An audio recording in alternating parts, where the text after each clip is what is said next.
Tonight's meeting of the Metropolitan, Nashville, and Davidson County Council is coming to you live from the council chambers at the historic Metro Courthouse. It's a public affairs presentation of the Metro Nashville Network. Good evening, everyone. I'm Pat Nolan, your announcer for this program. Tonight, the 15th Metropolitan Council holds its 88th business meeting of a four-year term. This is the 10th council meeting of 2023, and that includes two special sessions this year. Tonight's agenda is 41 pages long with 104 items up for consideration. That includes a public comment period, 29 resolutions, 19 first reading bills, 15 second reading bills, and 38 ordinances on third and final reading. In addition, the council will consider two appointments and two reappointments to Metro boards and commissions recommended by Mayor John Cooper. The appointments are to the Community Oversight Board and the Fair Board. The reappointments are to the Civil Service Commission and the Historic Zoning Commission. All those confirmed will serve multi-year terms as unpaid volunteers. The most high-profile matter on the council agenda tonight is BL 2023-1741. It's on second reading. It's a proposal to construct the $2.1 billion roofed Titan Stadium and Event Center. The project would be the largest public-private construction project in Nashville and Tennessee history. It would also be the most money ever invested publicly in an NFL stadium. Late last year, the council approved a non-binding term sheet about this project by about a two-thirds vote, which is 27 votes in this council. The final proposal has picked up several amendments for the council to debate. One approved by a single vote last meeting 2 weeks ago, 19 to 18. It was approved then. That happened on April the 4th. It's creating a potential SAG for the project. The amendment guarantees the city a portion of the rent money collected at concerts and sporting events at the new stadium. Metro's share would be up to 10% of the value of each ticket sold. Supporters of the amendment say this is a way for Metro to get more money from the stadium. They argue the current deal doesn't do enough for the city's bottom line. Both the Titans and Mayor John Cooper want the amendment removed or significantly revived. They say the amendment would represent a $447 million revenue loss for the Titans, and according to them, that's a conservative estimate. Letters from other potential users of the new roof facility include the Southeastern Conference and a group of prominent music industry executives have both sent letters to the council opposing Taylor's amendment. The amendment that was put on. There's a compromise being aftered that would undo the amendment while still directing some of the money generated by the stadium to the city's operating budget, and there could be another 25 to 30 possible amendments that could be debated tonight, so we might be here a while if we have to go through all those. Most of the amendments are from Councilmember Bob Mendez, who is a staunch opponent of this project. There are a large group of supporters in the back and also some supporters out in front of the council who are opposed to the Titans project. Second reading vote is critical on this because it's the last time amendments can usually be considered. Usually amendments are not considered on third and final reading. Tonight the bill needs a simple majority of those voting to pass. It requires 21 votes for third and final reading. That last vote could come later this month at a special council meeting. In fact, right now it is tentatively set for 1 week from tonight. There's at least one other companion resolution regarding the stadium on the agenda. It's among the resolutions. It sets up the Nashville Needs Fund project. There are several amendments to that. They may debate those amendments tonight, maybe add some, but it's thought that won't be approved until third reading, until the ordinance is on third reading, so they pass those both together if indeed there's a need to pass both of them both with a special meeting in the next week. Under other resolutions, RS 2023-2100 directs the Metro Police Department to conduct an evaluation of safety plans and measures of the Metropolitan Nashville Public Schools. The request comes in the wake of the worst mass shooting in Nashville and Tennessee history, when 6 people, including 3 9-year-old students, were gunned down at the Covenant School here in Nashville on March 27th. The review shall include a list of recommendations that should be implemented district-wide to include capital improvements, professional training, and any human resources Metro Police Department sees fits, as well as individual site assessments for each Metro public school. This report shall be made public to the extent possible, understanding that some information will be so specific that it will not be an idea. It should be remain confidential, that any of it be made public. Resolution also requires the Metro Nashville Public Schools to create a report outlining its plan to adopt these recommendations, including a timeline for implementation, and shall provide specific reasons for declining any of the recommendations. Resolution RS 2023-2101 sets a date of April 27th, which is next Thursday, for Mayor John Cooper to deliver his annual State of Metro address. Such an address is required by the city charter. It would be the 60th such speed in Metro history, and the 4th and final one for Mayor Cooper, who is not seeking re-election this summer. The speech is to be given at the new James Lawson High School being built in Bellevue at 10 a.m. on Thursday, April 27th. It is open to the public. Under RS 2023-2102, Metro Juvenile Court will receive a $433,000 plus grant from the Tennessee Department of Children's Services to provide community-based case management and probation services to children at high risk of state custody. RS 2023-2112 would approve an agreement between Middle Tennessee State University and the Metro Police Department to provide all qualifying police employees to have affordable access to degrees offered by MTSU. Under RS 2023-2015, Metro Social Services receive $185,000 in federal community development block grant funds from the Metropolitan Development Housing Agencies. Those monies would be used for one-time payments for one-time first month's rent and security and utility deposit on behalf of people experiencing homelessness. RS 2023-2117 would accept a $250,000 grant from the Community Foundation. The funds would be used by Metro Water Services to fund the Residential Food Waste Pilot Program. The Residential Food Waste Pilot Program would allow Metro to gather data over 12 months in 750 different households in diverse communities across Nashville. The data collected will help develop a plan around different aspects of food scrap collection, including education, logistics, and technology needs for a successful citywide type service. Under RS 2023-2118, the city would receive almost a $64 million state grant, combined with a Metro match of $15.6 million and $85.2 million in a capital budget allocation. All these would go for major upgrades at the Dry Creek Water Reclamation Facility, including construction of new headworks, new biosolids facility, other residual management improvements, odor improvements, and electrical improvements. Under Memorializing Resolutions, Council would request the Metro Employee Benefit Board to reevaluate its decision to offer a group Medicare Advantage plan to Metropolitan Government prisoners as their only option. The Council would also recognize Tamia Potter as Vanderbilt University's first African-American female surgeon resident. Two resolutions would honor the first responders to the Covenant School shooting on March 27, 2023, while a second resolution would honor Nashville Public Schools' response to the Covenant shooting, including the bus drivers who assisted with relocation efforts. Finally, three resolutions would recognize the Northwest Y 50th anniversary celebration, designate the month of April as Sexual Assault Awareness Month in Nashville and Davidson County, and finally recognize April 15th through the 22nd as International Dark Skies Week. Bills on second reading besides the stadium include BL 2023-1688, would make changes in the controversial area of animal control. This has come up before with other bills, but has not gotten past second reading. It's believed tonight bill again will be deferred tonight. On third reading, the council will again consider BL 2022-1471 to define to amend the definitions of dwelling unit and family. More specifically, the council has not been able to decide how many non-related people can live in the same dwelling. Should it be 2, as long as now 3, 4, 5, or more? Several different numbers have been offered, but so far there does not seem to be 21 votes needed to pass any final bill on this. Finally, BL 2022-1641 will create a Nashville Music, Film, and Entertainment Commission. This bill has long sought compromise between those who want these groups covered versus those who want the new board to focus on TV and music industries. Both sides say they are satisfied with this new bill, so perhaps it will garner the 21 votes needed to get final approval tonight. If you want to follow tonight's Metro Council meeting as it progresses, you can go to the agenda and staff analysis online. Just go to the Metro Council portion of the Nashville.gov website, then to the Legislative Information Center. Also be placing the bill numbers on the screen when they come up for consideration so you can follow along and keep up with where we are on the council and meeting agenda. Let's go now to Vice Mayor Jim Shulman. He'll be gathering tonight's council meeting to order shortly.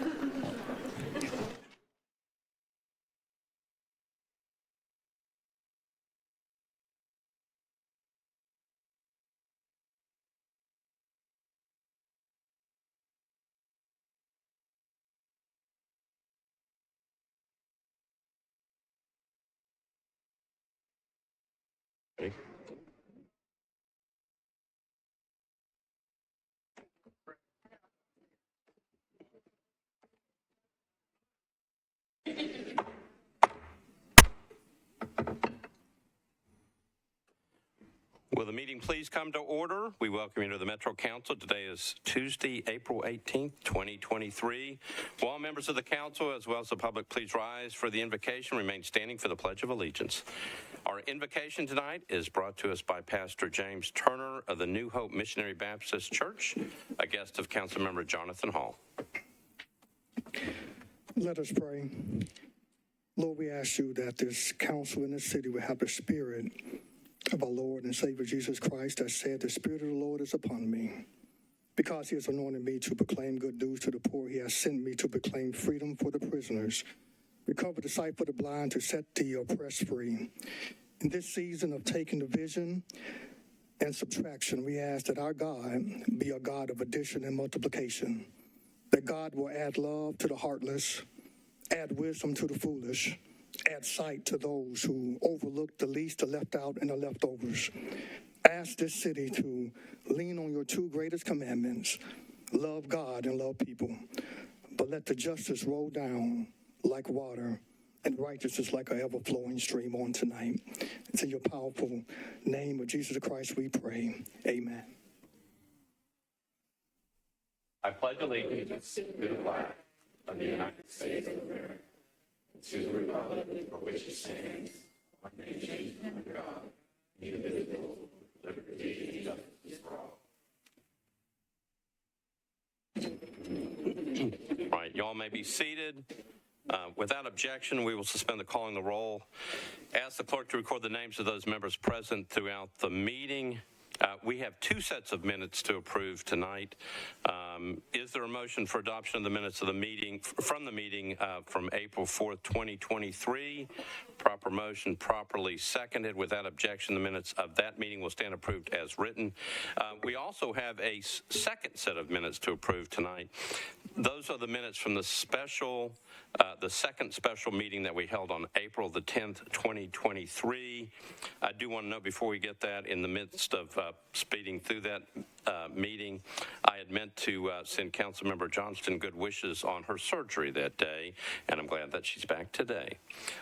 Is there a motion for adoption of the minutes from that second special meeting on April 10th, 2023? That's a proper motion, properly seconded. Without objection, the minutes of the meeting will stand approved as written. Mr. Clerk, any messages from the mayor? There are no messages from the mayor. All right, thank you. All right, as we will start doing, if we have candidates here who are running for office, we let them introduce themselves at the back microphone, announce themselves, and announce what they're running for. And so do we have somebody here who is running for office? Yes, we do. Thank you, Mr. Vice Mayor. My name is Olivia Hill. I'm an out transgender woman, a U.S. Navy combat veteran, and I'm running for Metro Council at large. Thank you so much. Thank you for being here, and you're welcome to stay. Or you're welcome to leave, whatever you want to do. Okay. All right. Councilmember Stiles, you are recognized. Thank you very much. Me. Sorry, y'all. Yeah. I only heard there was one. All right, sorry. Hi. All right. Yeah, I'm Stephanie Johnson. I'm running for mayor of Davidson County because music is out of tune. So I'll see you around. All right, thank you. All right, anybody else? All right, seeing none, now I'm going to go to Councilmember Stiles. Thank you again, Vice Mayor. I just want to take a minute to acknowledge that the Women's Caucus, many of our members tonight are wearing red in support of gun reform, and we're also wearing blue jeans for Sexual Assault Awareness Month and for Denim Day, which is tomorrow, April 26th. All right, thank you, Councilmember Stiles. With that, I'm going to recognize Councilmember Pulley. You're recognized. Thank you, Mr. Vice Mayor. Today, we are going to be looking at passing a resolution honoring the Metro Nashville Police Department for their response to the Covenant school shooting.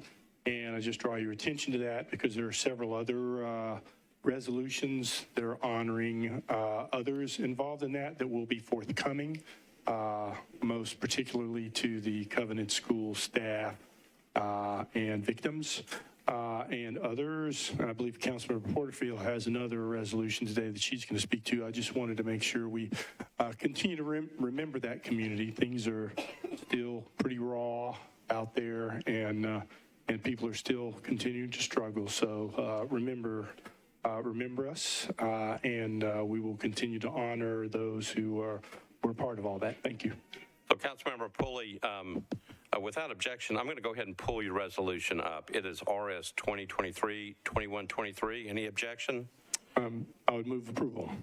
All right. So it's a resolution thanking the first responders to the Covenant school shooting on March 27th, 2023. Councilmember Pulley has moved RS 2023-2123 for passage, properly seconded. Any discussion? There is a committee report out of rules, and I believe Councilmember Evans has that one. Councilmember Evans. We approve the resolution, 4 in favor, 0 against. Okay, thank you. All right, any discussion on this? All right. Seeing none, we're ready to vote. All those in favor of passage of RS 2023-2123, for passage, indicate by saying aye. Aye. Opposed, no. Resolution passes. Councilmember Porterfield, you're recognized. Thank you, Vice Mayor. I would like, can I get committee reports on, It's RS 2023-2124. Councilmember Porterfield has another resolution regarding Covenant School. Committee reports. Councilmember Evans, you're recognized. We approved, 4 in favor, 0 against. All right, thank you. Okay, back to you, Councilmember Porterfield. Thank you. I would like to move for approval with a brief explanation. I did not want to read the whole thing, but I did want to acknowledge the swift response of MNPS and particularly the bus drivers for our public school system that were able to very quickly operate, and within minutes they were there at the school, and they were able to respond immediately, really personifying the idea of one Nashville. And in recent history, our bus drivers have evacuated Nashvillians during floods, during fire, during the 2020 bombing downtown, and at the height of the pandemic, the big yellow school buses delivered school supplies, academic materials, and food directly into neighborhoods. Tracy Gordon, a 19-year veteran of MNPS, said, "I want everybody to know that in times of need, good or bad, Metro school bus drivers will always be there." So we also saw, thank you. I think we could give a better round of applause for our public school drivers, right?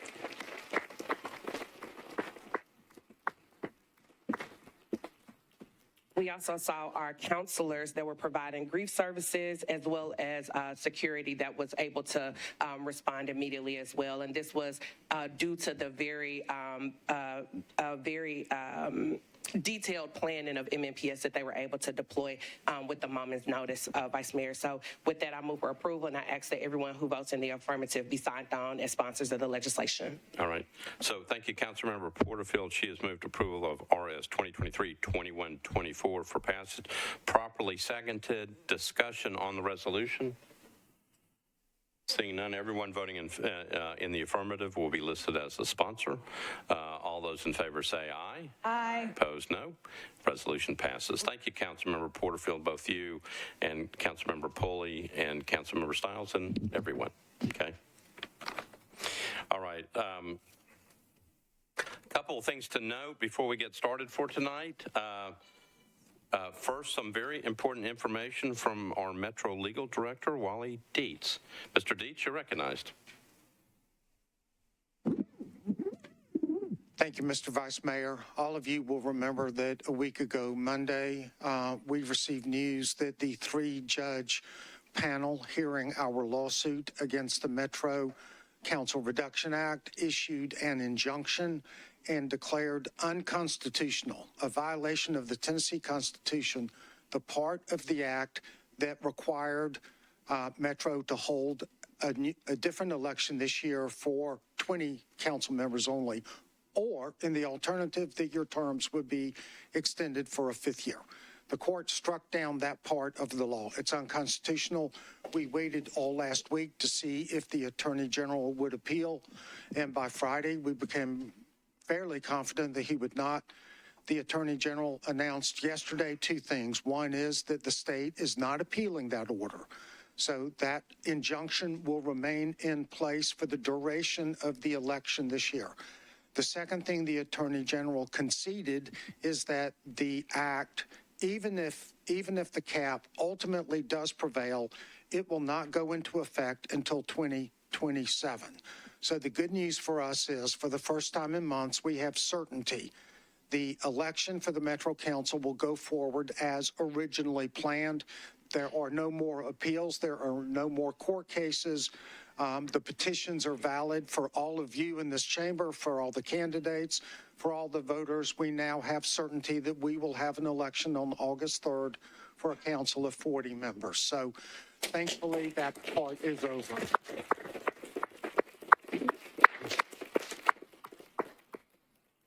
Thank you, Mr. Dietz, and your entire legal team. Thank you very much.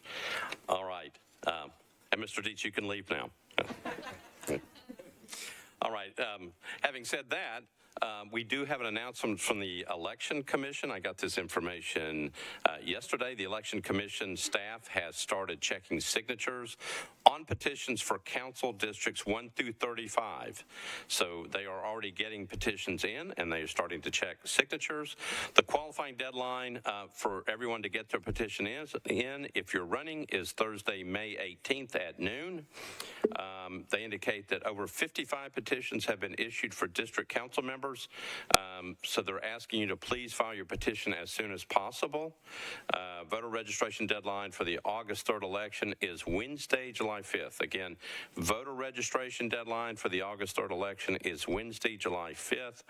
And if you're looking for information about important dates for both the Metro General and the Metro runoff election, if necessary, you can find that information at nashville.gov/vote. nashville.gov/vote. Okay? All right.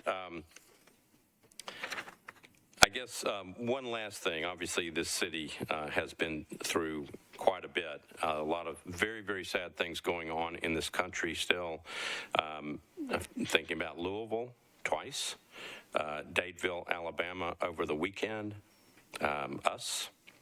So I ask everybody to please keep hoping for better things for people's safety.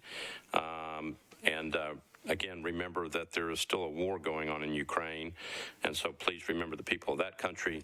Also remember as well the people around the world, including here in this country, that are all in need. All right, we are ready to proceed. I've got elections and confirmations. I'm going to go to Councilmember Evans. You're recognized. Thank you, Mr. Vice Mayor. The Civil Service Commission reappointment of Mr. William Farmer for a term expiring on March 31st, 2028 was deferred one meeting. Of the remaining appointments, and we voted 4 in favor, 0 against. The remaining appointments, we have Ms. Mary Beard with the Community Oversight Board appointment for a term expiring on January 31st, 2026. We also have the Fair Commissioners Board appointment of Mr. Diego, and I said it perfectly in committee, but I'm not going to say it perfectly now, Eguiarte, for a term expiring on March 30th, 2028.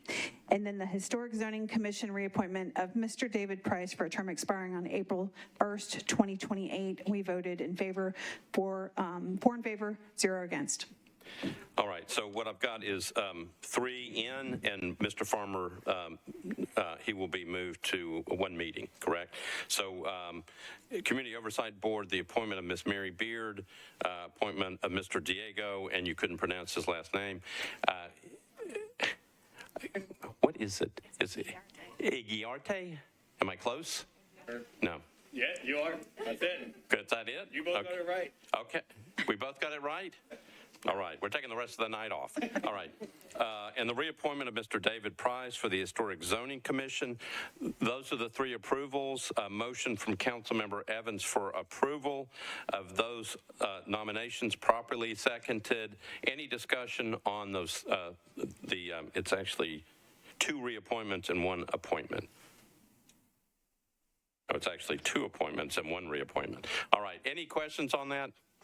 Seeing none, all those in favor of that motion say aye. Aye. Opposed, no. Those 3 appointments are confirmed. If they would stand when I recognize them and just keep standing. Ms. Mary Beard, Community Oversight Board. Thank you, Ms. Beard. Mr. Diego Eguiarte for the Fair Commissioners Board, and David Price for the Historic Zoning Commission. Those are all 3 of them. If you would please join me in thanking them for the service to Nashville. Thank you.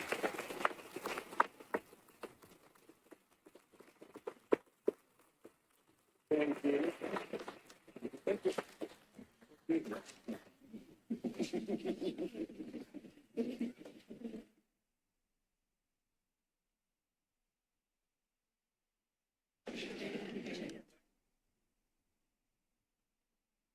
Oh, I know.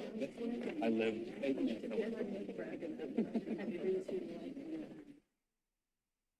All right, we are now on our public comment period, which is a time dedicated to allow members of the public who have registered in advance to speak upon matters related to the Metropolitan, Nashville, and Davidson County community. We have 2 people that have signed up tonight. First, and this will be limited to 2 minutes, The first person is Ashley Batchelder, who is from District 5 Councilmember Sean Parker's district. She is here to talk about the 2023 Inclusivics Report by the Human Relations Commission. Welcome, Ashley. Great. Thanks so much for having me here. So tonight I'm speaking in my role as the Director of Policy and Research at the Metro Human Relations Commission. Our mission is to protect, promote the dignity, peace, safety, health, and general welfare of all people in Nashville. Quite a lofty mission, which we work toward through education, advocacy, research, and training. We are preparing to release a new version of the Inclusivics Report, which is an analysis of employee demographics and salary equity of 10,000 employees across our 51 metro departments. This report looks at trends over the last 8 years and an in-depth look at today's workforce. We look at race and gender within every department and within every job classification, roles like administrators, paraprofessionals, technician, maintenance workers, and others. And we analyze starting and overall salaries by race, gender, and within departments. All the data can be overwhelming, but we've spent time making it easy to understand, and we've laid it out in an easy way to compare across and within departments. We've also created an individual detailed department profile that includes race, gender, age distributions, salary distributions, years of employment in the counties where employees live. We highlight encouraging findings like significant increases in the number of Black and African American employees over the years, or that starting pay is generally equal between genders in most races. And we also highlight areas of needed improvement, like the small number of Hispanic or Latinx employees and the overall pay gaps and pay disparities that exist between races and genders. Other data we share to generate conversation, like the fact that more and more of our employees are living outside of Davidson County every single year. This is important because we want our employees who carry out the important work of our city to be representative of our diverse communities. We also want to know that we're caring for our workers as we strive toward our very ambitious goal of being an equitable major employer, and we want to make sure that our city has funds to do those things. We're going to be having a gallery walk on May 1st at 5 p.m. at the downtown library, so please expect an invitation to follow. Thank you so much. All right, thank you. Appreciate it. Very good job. We didn't have the second person check in. It's Philip Lockaby. Mr. Lockaby, are you here? Okay.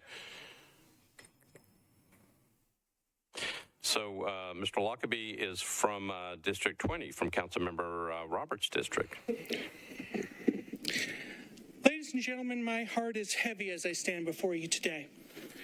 On behalf of all those gathered here, I offer our thoughts and prayers to the families and the victims of the Covenant School shooting.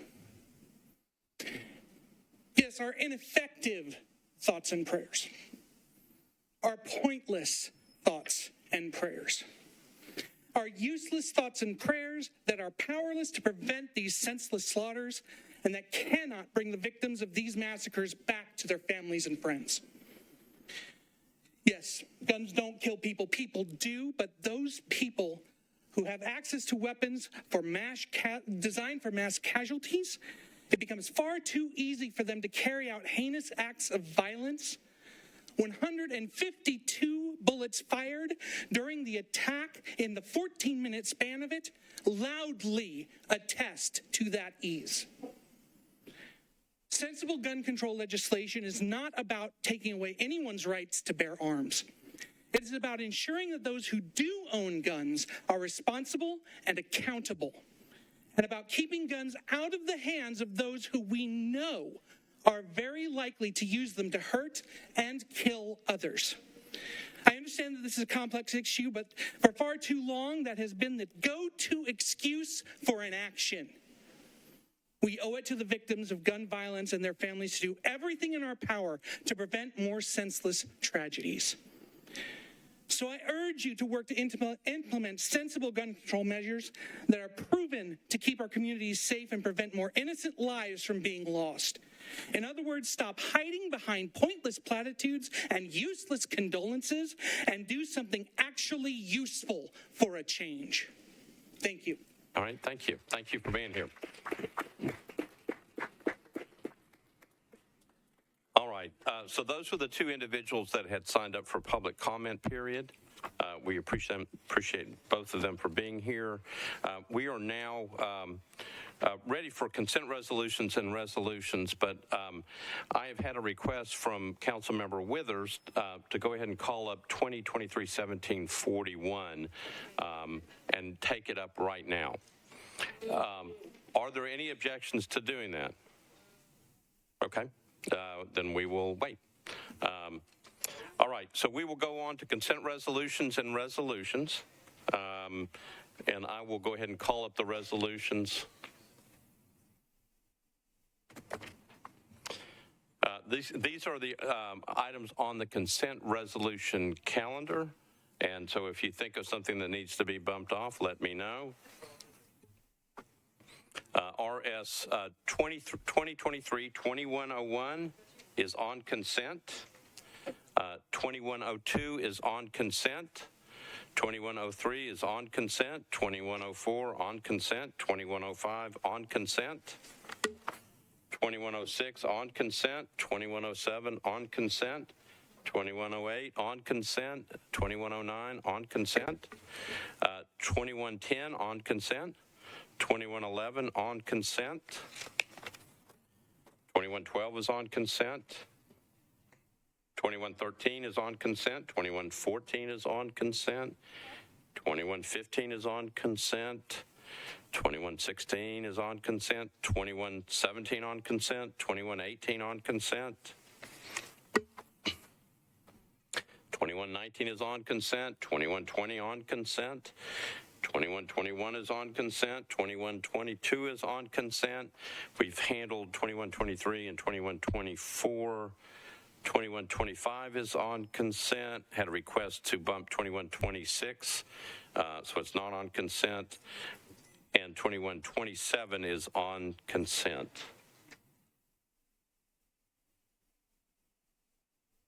All right, anything needs to be bumped off that calendar? Councilmember O'Connell, you're recognized. I think Councilman Murphy. Oh, can you grab your microphone? Sorry. Yeah. Yep. Item 23, RS 2023-2121. I know Councilmember Murphy's out tonight and wanted to bump this, please. Okay. All right, got it. Is that the one? Okay. All right. Okay, anything else needs to be bumped off the consent calendar?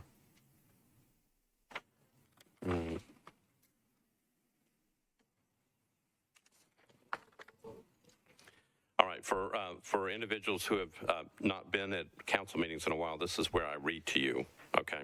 So I'm going to go through the consent agenda, the captions of the bills or the resolutions, and then we will take them up all at one time. All right, first one up is RS 2023-2101. This is by council members Murphy and Rosenberg, and I believe Evans is also on this. It's a resolution setting the date and time for the 2023 State of the Metropolitan Government Address. RS 2023-2102, Roten, Welsh, and Stiles, a resolution accepting a child and family intervention services grant from the Tennessee Department of Children's Services to the Metropolitan Government through Davidson County Juvenile Court to provide community-based case management probation services to children at high risk of state custody. RS 2023-2103, Roten, Syracuse, and others. It's a resolution approving an application for a VOCA grant from the State of Tennessee Office of Criminal Justice Program to the Metropolitan Government through the Office of Family Safety for funding to supplement staffing for both family safety centers. RS 2023-2104 by Councilmember Roten. Resolution authorizing the Metropolitan Department of Law to compromise and settle personal injury claim of Arnold Marks against the Metropolitan Government for $25,000. That amount to be paid out of the Self-Insured Liability Fund. RS 2023-2105 by Councilmember Roten. A resolution approving amendment number 2 to a contract between the Metropolitan Government of Nashville and Davidson County and Center for Internet Security, Inc. Increase the value of the contract. Item number 8, Roten, Hurt, and Welsh, RS 2023-2106. Resolution accepting a grant from the Tennessee State Library and Archives to the Metropolitan Government through the Nashville Public Library to provide access to and circulation of special materials formatted for individuals who are hearing impaired. RS 2023-2107, Roten, Hurt, and Welsh. Resolution approving Amendment 1 to a grant from the Tennessee State Library and Archives to the Metropolitan Government through Nashville Public Library to provide access to and circulation of special materials formatted for individuals who are hearing impaired. Item number 10, RS 2023-2108, Johnston, Withers, and Pulley. Resolution authorizing Avenue Construction, LLC, to construct and install an aerial encroachment at 4040 Travis Drive, corner of Welch Road. Item number 11, RS 2023-2109, Withers and Pulley. Resolution authorizing Englewood Partners LLC to construct and install an aerial encroachment at 2300 Riverside Drive. Item number 12, RS 2023-2110, O'Connell, Roten, and Hurt. A resolution accepting an in-kind grant from Hoop Bus in collaboration with Vanderbilt University to the Metropolitan government through the Metropolitan Board of Parks and Recreation to renovate and restore the Watkins Park basketball court to continue building community bonds in Nashville through basketball. RS 2023-2111 by Henderson, Roten, and Hurt. Resolution accepting an in-kind grant from the West Nashville Sports League to the Metropolitan government through the Board of Parks and Recreation for new fencing, gates, scoreboards, and infill work on baseball fields 1 and 2, and additional fencing and gates on baseball fields 3, 4, and 5 in Warner Park. Item number 14, RS 2023-2112, by Councilmember Syracuse, a resolution approving an agreement between Middle Tennessee State University and the Metropolitan Government of Nashville and Davidson County by and through the Metropolitan Nashville Police Department to provide all qualifying employees with affordable access to degrees offered by MTSU. RS 2023-2113, Roten and Syracuse, a resolution approving an application for community-based traffic safety enforcement education grant for the Tennessee Highway Safety Office to the Metropolitan government through the Metropolitan Nashville Police Department to continue the enhanced DUI enforcement initiative and target distracted driving and seatbelt enforcement. RS 2023-2114 by Councilmember Roten, a resolution authorizing the Metropolitan Department of Law to compromise and settle personal injury claim of Sheena Mullins against the Metropolitan Government of Nashville and Davidson County in the amount of $7,500, said amount to be paid out of the self-insured liability fund. RS 2023-2115, Roten, Druffel, Welsh, and Stiles, a resolution approving a subrecipient agreement by and between the Metropolitan Development and Housing Agency and the Metropolitan Government acting through Metropolitan Social Services for one-time payments of first month's rent and security utility deposits on behalf of homeless persons obtaining housing through various campaigns. RS 2023-2116, Roten, Withers, and Pulley, resolution approving a participation agreement between Metro Government acting through the Department of Water and Centennial Tennessee Partners LLC to provide stormwater infrastructure improvements through funding and design construction. Item number 19, RS 2023-2117, Roten and Pulley, a resolution accepting a donation from the Community Foundation of Middle Tennessee to the Metropolitan government through the Department of Water and Sewer Services to fund the residential foodways pilot. RS 2023-2118, Roten and Pulley, resolution accepting a state water infrastructure program grant from the state of Tennessee Department of Environment and Conservation to the Metropolitan government, acting by and through the Metropolitan Nashville Water and Sewer Services Department to modernize and upgrade the Dry Creek Water Reclamation Facility. Item number 21, RS 2023-2119 by Councilmember Roten. Resolution authorizing the Metropolitan Department of Law to compromise and settle the personal injury claim of Denise Marshall against the Metropolitan Government of Nashville and Davidson County in the amount of $110,000. Said amount to be paid from the Self-Insured Liability Fund. Item number 22, RS 2023-2120. Councilmember Roten. A resolution authorizing the Metropolitan Department of Law to compromise and settle a property damage claim of Travelers Insurance as subrogee of Mid-South Property Management against the Metropolitan Government of Nashville and Davidson County in the amount of $21,654.88. Said amount to be paid out of the Self-Insured Liability Fund. Item number 24, RS 2023-2122, Councilmember Hurt. Resolution recognizing Tamia Potter as Vanderbilt University's first African-American female neurosurgery resident. Item number 27, RS 2023-2125 by Councilmember Toombs. Resolution recognizing Northwest YMCA's 50th anniversary celebration, and item number 29, RS 2023-2127 by Councilmembers Allen, Murphy, Hancock, Vercher, and others. A resolution recognizing April 15th through 22nd as International Dark Sky Week. Believe that's it. Did I miss anything? Anything needs to be bumped off the calendar? All right. Believe that's it. I have got committee reports coming in. Let's start with affordable housing. Councilmember Hauser. And you've got 2115. Yes, the Affordable Housing Committee approved 5-4, 0 against, 0 abstentions. All right. Thank you. Councilmember Roten, Budget and Finance. Thank you, Mr. Vice Mayor. Budget and Finance approved resolutions 2023, 2102, 2103, 2104, 2105, 2106, 2107, 2110, 2111, 2113, 14, 15, 16, 17, 18, 19, and 20. 12 in favor, 0 against. All right. Thank you, Councilmember. Councilmember Benedict, Government Operations. Thank you, Vice Mayor. Government Ops approved the RS 2023-2105, 5 in favor, 0 against. All right. Thank you. Councilmember Druffel, Human Services. Yeah, thanks, Chair. Human Services passed 6-0. Nobody abstaining. All right. Thank you. Councilmember Withers, Planning and Zoning. Thank you, Mr. Vice Mayor. The Planning and Zoning Committee met and considered resolutions RS 2023-2108, 2109, and 2116, and recommended approval of those. 6 in favor, 0 against, 0 abstention. All right, thank you. Councilmember Hurt, Public Facilities. Thank you, Mr. Vice Mayor. Public Facilities, Art, and Culture voted 7 in favor and 0 against for RS 2023-2106, 2107, 2110, and 2111. All right, thank you. Councilmember Syracuse, Public Health. Thank you, Vice Mayor. Public Health and Safety considered RS 2023, 2103, 2112, and 2113. All recommended approval, 6 in favor, 0 against. All right, thank you. Councilmember Evans, Rules Confirmation. Thank you, Vice Mayor. Rules confirmations and public elections considered 2101, 2122, 2125, and 2127, and we voted 4 in favor, 0 against. All right. Thank you. And then I've got Transportation and Infrastructure. That's Councilmember Pulley. Thank you, Mr. President. Transportation recommended approval of RS 2023-2108, 2109, and 2116 through 2118. 6 in favor, 0 against, and I recommend I move approval of the consent agenda. All right, I've got a motion to approve the resolutions on the consent agenda, properly seconded. Any discussion? Seeing none, ready to vote. All those in favor of the motion to approve the resolutions on the consent agenda say aye. Opposed, no. The motion passes. All right, let's go back and pick up the ones that were not on consent. The first one up is RS 2023-2044. This is on page 2 of my calendar. This is a resolution creating a Nashville Needs Impact Fund to help provide resources to nonprofit entities serving Nashville and Davidson County and designating certain amounts thereto. It's sponsored by Withers, Roten, Hurt, Toombs, and others. Councilmember Withers, you're recognized. Thank you, Mr. Vice Mayor. I'd like to cede my time to Councilmember Van Rees. All right. Councilmember Van Rees, you're recognized. Thank you, Chair. I would like to ask for committee reports first, please. You got it. Budget and Finance, Councilmember Roten. Thank you, Mr. Vice Mayor. Budget and Finance approved the resolution. 10 in favor, 2 against, 1 present not voting. We had 2 amendments. Proposed amendment number 1, we voted in favor, 12 in favor, 0 against.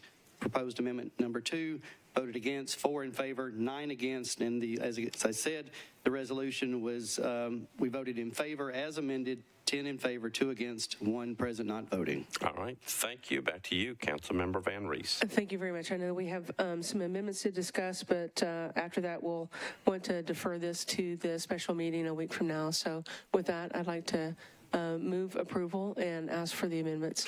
All right, so Councilor Van Rees has moved approval of RS 2023-2044, properly seconded. We've got 2 amendments up, both by Councilmember Toombs. Councilmember Toombs, you're recognized on your amendments. Thank you, Mr. Vice Mayor. I am just going to move the first amendment. Okay. All right, so I've got a motion to approve amendment number 1 on RS 2023-2044, properly seconded. Back to you for an explanation of the amendment. The amendment just requires that there be a report of the amount of money that's included in the fund, that be an annual report. Okay. All right, you've heard an explanation of the amendment. Are there any questions on the amendment? Councilmember O'Connell on the amendment? No. Councilor Benedict on the amendment. Okay. All right. Any questions on the amendment? All right. Seeing none, we're voting on amendment number 1 by Councilmember Toombs. All those in favor of the amendment say aye. Opposed, no. Amendment's on. Councilmember Toombs, you're not going to move amendment number 2? Okay. So we're back on the resolution as amended. Councilmember Van Rees. Thank you very much. Colleagues, there's been a lot of excellent feedback regarding this opportunity. And in order to properly make sure that we're looking into all of those conversations, we're going to go ahead and move for this to be deferred until the special meeting next week, so that any additional amendments may be offered at that time. All right, so this is a motion to defer this until the special meeting next Tuesday. Correct. Properly seconded. Okay, we do have people in the queue. Councilmember O'Connell, you're recognized on the deferral. Thank you, Mr. President. This is, I guess, about the status of the resolution as amended prior to deferral to understand where we are. Am I correct that the current language says qualified entities, or are we still on nonprofit? Okay, so it's got to be related to the deferral. I know. I'm okay. But if you're asking that for purpose of I'm asking that to understand what the state of the bill is, or the state of the resolution is being deferred. As it's being deferred. Yeah. Okay. Ms. Darby. The resolution refers to appropriations to be allocations from the fund to be made to nonprofit entities as well as entities supporting, I believe, women's sports. It goes on to then reference the term qualified entities to mean both of those types of entities. Okay, I think that was my question. So under Section 3, qualified entities means either of the two groups you just referred to. Yes. Okay, thank you. Thank you, Mr. President. Thank you. Councilor Benedict, on the deferral motion. Yes, thank you, Vice Mayor. I appreciate that. I appreciate that Councilmember Van Rees wants to move this till April 25th. What I found interesting about that is, and why I'm supportive of that, is because it gives us additional times, as she said, for additional amendments. And to me, that's what this body is here to do. We're closer to the taxpayer than anybody, and our job is to amend what comes to us and make sure that it's the best possible. So I appreciate that we're going to have an extra week here to take a look at this, see what we can do to pass amendments and potentially make it better. And so with that, I'm supportive of the amendment. I'm sorry, of the resolution deferral. Thank you. Okay, thank you. Councilmember Parker. Thank you, Vice Mayor. Just a quick question for Director Darby related to this deferral. What would the amendment filing deadline be for this resolution? Would that be noon Friday? Yes. Yes. Thank you. Okay. Anybody else? Councilmember O'Connell. Thank you. I'm not confident I can be present for the special called meeting, so I'm going to be voting against deferral. Thank you. Okay. All right. Any other discussion on the deferral? All right, seeing none, this is just on the deferral, and it's the deferral is pursuant to Councilmember Van Rees. It's to the special meeting on the 25th. All right, so it's a one meeting deferral to the special meeting. All those in favor of the deferral, say aye. Aye. Opposed, no. Okay, this one's deferred to the special meeting on the 25th. All right. The next item is RS 2023-2100 by Councilmember Johnston. It's a resolution directing the Metropolitan Nashville Police Department to conduct an evaluation of the safety plans and measures of the Metropolitan Nashville Public Schools. Councilmember Johnston, you're recognized. Thank you. I think we already have committee reports, so I'll move approval. All right, so the committee reports are in. Councilmember Johnston has moved approval, properly seconded. Discussion on the resolution. Councilmember Syracuse, you're recognized. Thank you, Vice Mayor. I just want to stand in support of going ahead and passing this. I did have good conversations today with MNPD and MNPS. As we put together the special called meetings that I'm moving forward with, the deliverable out of this resolution will be part of these meetings, so it's kind of benign whether we do this amendment or not, so it doesn't hurt to go ahead and do that, and both schools and PD we're fine with this, moving forward with this, so I stand in support. Thank you. Okay, thank you, Councilmember. Councilmember Porterfield. Thank you, Vice Mayor, and I appreciate the sponsor for working on this. I'm actually standing in opposition. We discussed this in the Education Committee meeting, and we had a school board member present, and it was the belief that there was no need for this. The safety plans that MNPS have currently are created in tandem with MNPD. So MNPS isn't doing this on their own. MNPD is creating the plans that they have. MNPD currently evaluates the plan. MNPD does pressure tests on the plan. So everything that is done in tandem with the police department. It's already been evaluated on a regular basis, at least annually. And the school board member did share that safety is paramount to MNPS, not just in response to this tragedy, but it is always paramount. And the reason that MNPS was able to deploy so quickly with the tragedy that happened at Covenant was because they have such tight and succinct plans, and they were able to deploy within a moment's notice. So we want to make sure that anything we're doing is a supportive and collaborative approach with the school system, and that we are not overruling them and stepping in and doing something that may not be necessary. So I appreciate the intent of the sponsor, but I will be voting against it, Vice Mayor. All right. Thank you, Councilmember. Councilmember Sawara. Thank you, Vice Mayor. I wanted to also speak in opposition. In addition to the meeting at the Education Committee, I spoke to another school board member that actually says that this might actually be exposing some of their information. The plan with MMPS and MMPD that they do is very detailed and is very contained, but requiring us to do a resolution to ask MMPD to give us something might actually expose some of their safety weaknesses. So she's worried that this actually makes it where it's open to public data and public access, and it might actually show MMPS weaknesses to anyone that have access to that information. So with that, MMPS board members are actively saying this is not necessary.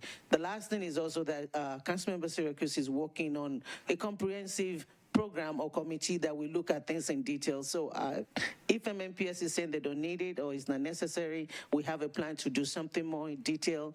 So there's no reason for us to just pass something just to pass it. I would recommend that we vote against it. Thank you. All right. Thank you, Councilmember. I've got Councilmember Benedict. Thank you, Vice Mayor. I also am going to stand in opposition to this. My colleagues have said quite well what some of the things I had planned to say.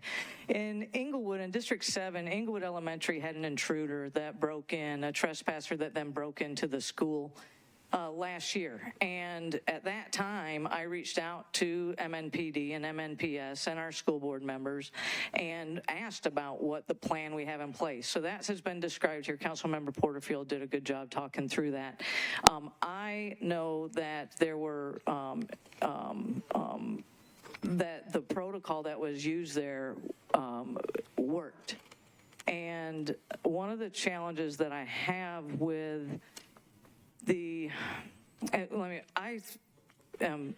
with all Nashvillians and with all Americans in regards to the families at Covenant, in regards to the tragedy at Covenant, I think it's important as we talk about public resources being used for private matters that we look at what we're asking MNPD and MNPS to do.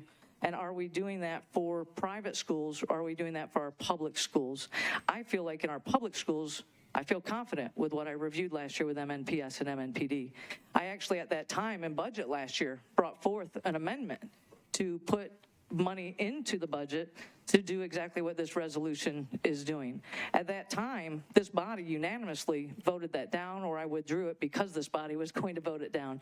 And so with that in mind, I think that what we've got is there's a process to improve it. We saw the superb job, and we just passed 2 resolutions in regards to what our folks are doing to make sure that our staff and students are safe at this time that just we should not be looking at these things, but I'm confident that what we have in place today is working, and I trust that when MNPD comes to us, I trust that when MNPD and MNPS come to us with a plan like this, that we support those departments.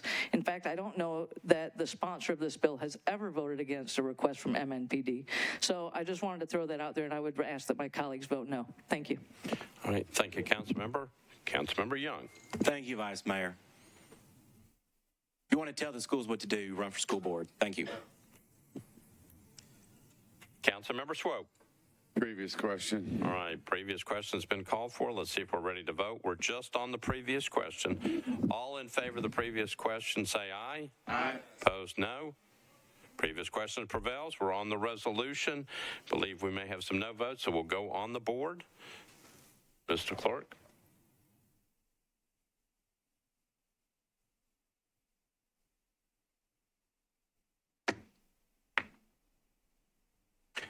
We're going to be voting on RS 2023-2100.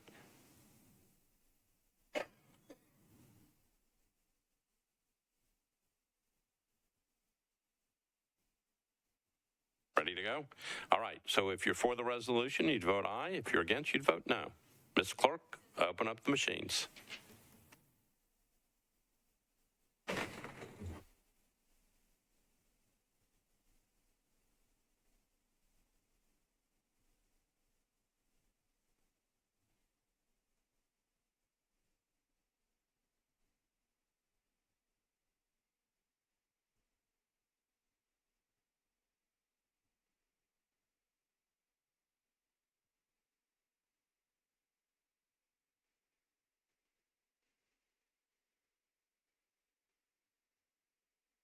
Okay, votes are in. Mr. Clerk, close machines, take the vote.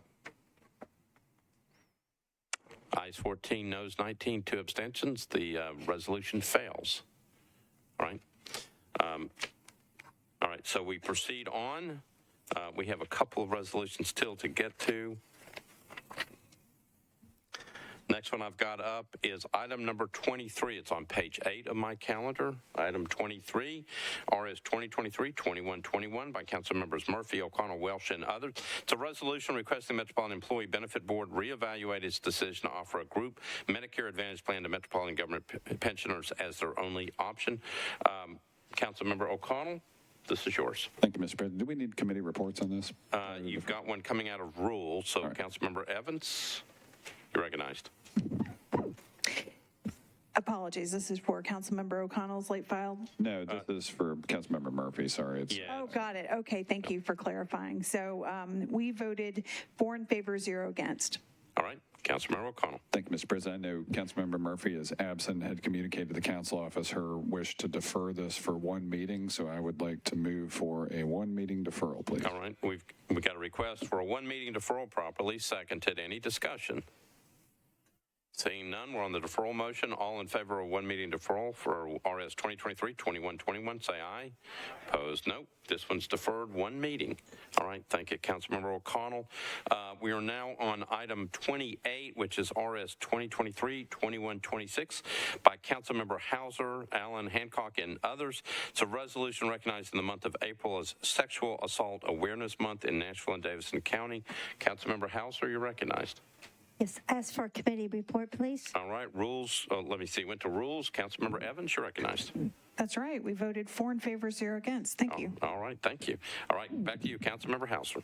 Yes, I'd like to move this with a brief explanation, please. Okay, so Councilmember Hauser is moving RS 2023-2126 for passage, properly seconded. Back to you for an explanation. Yes. April 2023 marks the 22nd anniversary of the Sexual Assault Awareness Month. Sexual violence crosses all barriers: age, gender, race, economic background. Excuse me. One of the things that you may have recognized tonight that is unusual is that many of our councilwomen are wearing denim today. That is in regards to the Denim Awareness Day, which was for What Was She Wearing campaign. This started back in 1999 when the Italian Supreme Court overturned a ruling, they overruled the conviction for sexual assault because the victim was wearing tight jeans.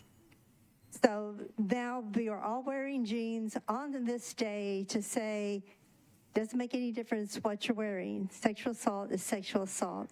So I'd like to move forward this resolution recognizing the month of April as Sexual Assault Awareness Day for Nashville and Davidson County. All right, thank you, Councilmember Hauser. Again, Councilmember Hauser has moved passage of resolution RS 2023-2126, properly seconded. Any discussion on the resolution? Seeing none, we're ready to vote. All those in favor of RS 2023-2126 for passage, say aye. Aye. Opposed, no.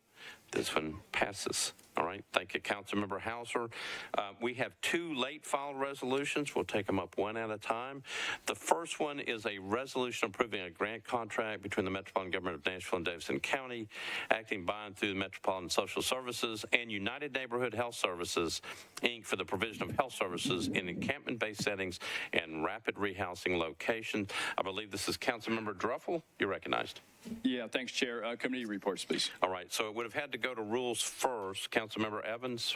Rules had no objections. All right, so Councilmember Druffel, in order to get this one, I think you have to suspend the rules. I vote to suspend the rules. Okay, so there's a motion to suspend the rules. Anybody have any objections to suspension of rules to get this one before us tonight? Seeing none, rules are suspended. You're on your resolution. I move the resolution. All right, so Councilmember Druffel is moving this resolution regarding this approval of a grant contract between Nashville and United Neighborhood Health Services. It's properly seconded. Any discussion on this late file resolution? Seeing none, we're ready to vote. All those in favor of the resolution say aye. Aye. Opposed, no. This one resolution passes. Thank you, Councilmember Druffel. And we had one more. This is also a late filed resolution by Councilmember Vercher and Young. This is a resolution to enable the Metropolitan Government of Nashville and Davidson County to accept third-party inspections subject to adoption and enactment of state law in Title 68, Chapter 120. Councilmember Vercher, you're recognized. Thank you so much, Vice Mayor. You have to suspend. You had to go to Rules Committee. I was going to go down. I'm out of breath. I was trying to get back in. Committee reports.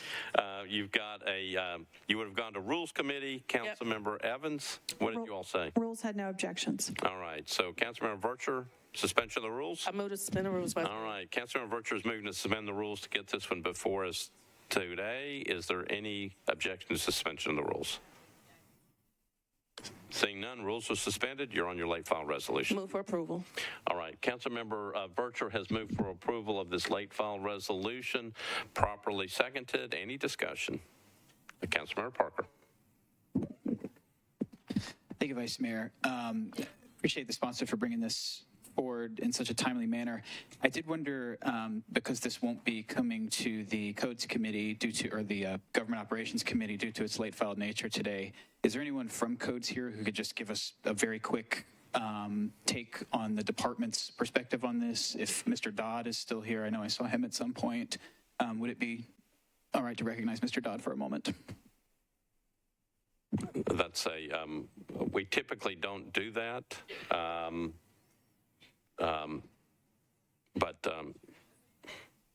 But I'm looking to see. What about Mr. Jameson then? Will you consider him as part of the administration? All right. So we're going to consider him as part of the administration so you can get your question answered. Mr. Dodd, you're recognized at the back. Thank you, Vice Mayor. So there is a piece of legislation at the state level and what this legislation does is allows third-party inspection letters to be accepted by codes for electrical inspections.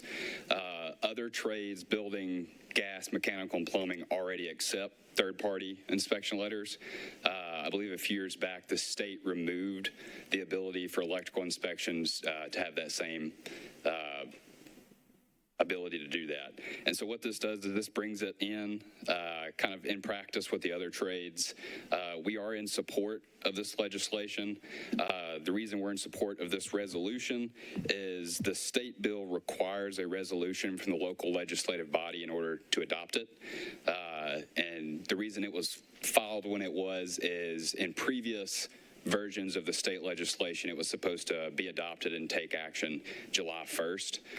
There was a more recent update that we were made aware of Monday that says that it will take effect as soon as the governor signs it and it becomes law. As many of you know, I've worked with you on backlogs of electrical inspections in your district. So this is just one tool that we can use to kind of pull that backlog back down and kind of get the ball rolling here. Councilor Parker. Thank you, Mr. Dodd, and thanks to the sponsor, and thanks for indulging that. I just wanted to hear from Code on this thing, since we're doing it with the late file, but I appreciate everybody's work on this. Thank you. All right, thank you. Thank you, Mr. Dodd. All right. Anybody else want to be heard on this one? Again, where we are is Councilmember Vercher has moved approval of this late file resolution. It was properly seconded. Any other discussion? Seeing none, all those in favor of the late file resolution say aye. Aye. Opposed, no. Resolution is adopted. All right, I think that completes all our resolutions and everything that's late file. We are now ready for bills on introduction and first reading. We usually take all those things together. Anything needs to be bumped off first reading or introduction? Seeing none, I need a motion to approve. All bills on introduction, first reading. I've got one properly seconded. Any discussion? Seeing none, all those in favor of all bills on introduction, first reading, say aye. Yes. Opposed, no. Bills on introduction, first reading passes. We are now on bills on second reading. We'll take up the second reading consent calendar first. These are the items on the consent agenda.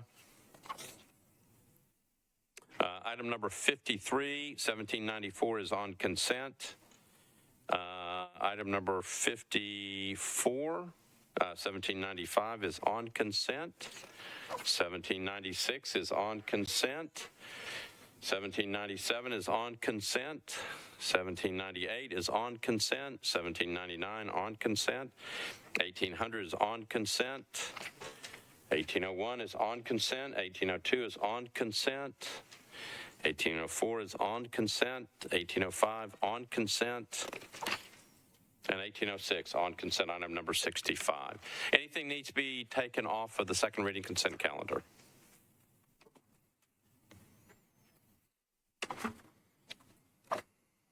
All right. Item number 53, Bill 2023-1794 by Roten and Pulley, ordinance approving a contract between the Metropolitan Government and Xylem View, Inc. to provide updates and maintenance of water network optimization, distribution systems, and treatment plant optimization platforms. Again, Roten and Pulley are the sponsors. Item number 54, BL 2023-1795, Lee, Roten, Withers, and Pulley, an ordinance to authorize the Metropolitan Government to acquire property through negotiation, condemnation, or fee simple take for property located at Countryway Road, unnumbered, for the Clean Water Nashville Town Village Sewer Pump Station. Item number 55, BL 2023-1796 by Hancock, Young, Roten, and others. Ordinance authorizing the Metropolitan Government to acquire a portion of two properties through negotiations, condemnation, or fee simple take. Properties located at 1213, 1217 Northgate Business Parkway. Item number 56 by Sledge, Withers, and Pulley, BL 2023-1797. Ordinance authorizing the Metropolitan Government to abandon existing water and sanitary sewer mains, sanitary sewer manholes, and easements, and to accept new water and sanitary sewer mains, fire hydrant assemblies, sanitary sewer manholes, and easements for property located at 1310 Hillsdale Avenue. Item number 57, BL 2023-1798 by Withers and Pulley, ordinance authorizing the Metropolitan Government to accept new public fire hydrant assemblies for two properties located at 701 and 711 South 7th Street, also known as Martha O'Brien Center. Item number 58, Murphy, Withers, and Pulley, BL 2023-1799, ordinance authorizing the Metropolitan Government to accept a new public water main for two properties located at 409 and 411 McAdoo Avenue. Item number 59, BL 2023-1800, Withers and Pulley, ordinance authorizing the Metropolitan Government of Nashville, Davidson County to accept the relocation of fire hydrant assemblies for property located at 30 Peabody Street, also known as Peabody Union Water. Item number 60, BL 2023-1801 by Withers and Pulley, ordinance authorizing the Metropolitan Government to abandon existing public sanitary sewer mains and easements and to accept new sanitary sewer mains, sewer manholes, and easements for two properties located at 30 and 90 Peabody Street, also known as Peabody Union Sewer. Item number 61, BL 2023-1802 by Hancock, Withers, and Pulley, ordinance authorizing the Metropolitan Government to accept new sanitary sewer mains, sanitary sewer manholes, and easements, property located at 616 North DuPont Avenue, and also known as Birchstone Village. Item number 63, BL 2023-1804 by Evans, Withers, and Pulley, ordinance authorizing the Metropolitan Government of Nashville and Davidson County to accept new public water and sanitary sewer mains, fire hydrant assemblies, sanitary sewer manholes, and easements for property located at Central Pike, unnumbered, also known as Tulip Grove, in Central Pike Phase 2.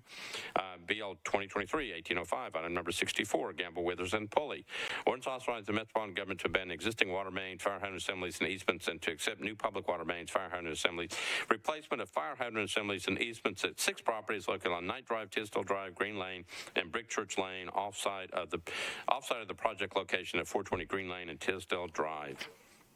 And item number 65, BL 2023-1806, Withers and Pulley, an ordinance authorizing the Metropolitan Government to abandon existing public combination sewer mains, combination sewer manholes, and easements, and to accept the replacement of a combination sewer manhole with new public stormwater inlet for 3 properties located at 125 and 129 11th Avenue and Church Street, unnumbered. Those are the items on the second reading consent calendar. Anything needs to be bumped off? Seeing none, committee reports. Budget and Finance, Councilmember Roden. Thank you, Mr. Vice Mayor. 2023-1794, 1795, and 1796 were all approved, 13 in favor, 0 against. All right, Councilmember Withers, you've got Planning and Zoning. Thank you, Mr. Vice Mayor. The Planning and Zoning Committee met and considered ordinances BL 2023-1793, 1795, 1796, 97, 98, 99, 1800, 1801, 1802, 1803, 1804, 1805, and 1806. And we recommended approval of all of those items, 6 in favor, 0 against, 0 abstentions. All right, thank you. And Transportation and Infrastructure, Councilmember Pulley. Thank you, Mr. President. Transportation recommended approval BL 2023-1794 through 1802 and 1804 through 1806. 8 in favor, 0 against, and I move approval of the consent agenda. All right, thank you, Councilmember Pulley. I've got a motion to approve the second reading consent calendar, properly seconded. Any discussion? Seeing none, all ready to vote. All those in favor of the second reading consent agenda say aye. Opposed, no. Second reading consent agenda passes. All right, go back to the first bill on second reading. It's item number 50. It's BL 2023-1688 by Councilmember Bradford, Hancock, and Stiles. It's an ordinance to amend chapters 8.04 and 8.08 relative to the regulation of animals. Councilmember Bradford, you're recognized. Thank you, Vice Mayor. Committee reports. Budget and Finance, Councilmember Roden. Thank you, Mr. Vice Mayor. Budget and Finance move to defer, 13 in favor, 0 against, 1 All negative. right. And Public Health and Safety, Councilmember Syracuse. Thank you, Vice Mayor. At the request of the sponsor, Public Health and Safety voted a 1-meeting deferral, 6 in favor, 0 against. All right, Councilmember Bradford, I understand this is an automatic deferral out of budget, so it automatically gets deferred 1 meeting. All right. All right. Okay, we are now on item number 51. It's BL 2023-1741 by Councilmembers Withers, Roten, Hurt, and others. It's an ordinance authorizing Metropolitan Government's execution and delivery of an intergovernmental project agreement with the Sports Authority of the Metropolitan Government relating to the development and funding of a new enclosed stadium, designating a geographic area within which 50% of state and local option sales taxes will be allocated to fund capital projects at the stadium or any on-site or off-site infrastructure necessary for the operation thereof, approving the issuance of one or more series of public facility revenue bonds by the Sports Authority to finance a portion of the costs related to construction of the enclosed stadium, authorizing the use and pledge of certain of the Metropolitan Government's revenues as security for the bonds, authorizing the acquisition of the stadium campus from the Sports Authority and the lease of the new stadium site to the Sports Authority, authorizing the Metropolitan Government's execution and delivery of a site coordination agreement relating to the interaction between the operations of the stadium and the development within certain areas around the stadium, and authorizing the defeasance of a portion of the Metropolitan Government's general obligation bonds issued to fund the acquisition of the campus on which the stadium is located. The sponsors, again, are Withers, Roten, Hurt, Pulley, and others. Councilmember Withers, you are recognized. Thank you. Thank you so much, Mr. Vice Mayor. I'd like to move this item for consideration. All right, so Councilmember Withers has moved BL 2023-1741 for passage on second reading, properly seconded. So we had taken up several of the amendments on the last time we met on this bill, and I believe we are on amendment number 4. So, Councilmember Withers, I'm going to go to you first for any explanation, and then we will start moving through the amendments. All right, Councilmember Withers. Thank you, Mr. Vice Mayor. Just, I think as a brief introductory comment to all of this, the East Bank Stadium Committee, I think, did an outstanding job of holding a very large number of public meetings, including 5 that included public comment at different parts of the county.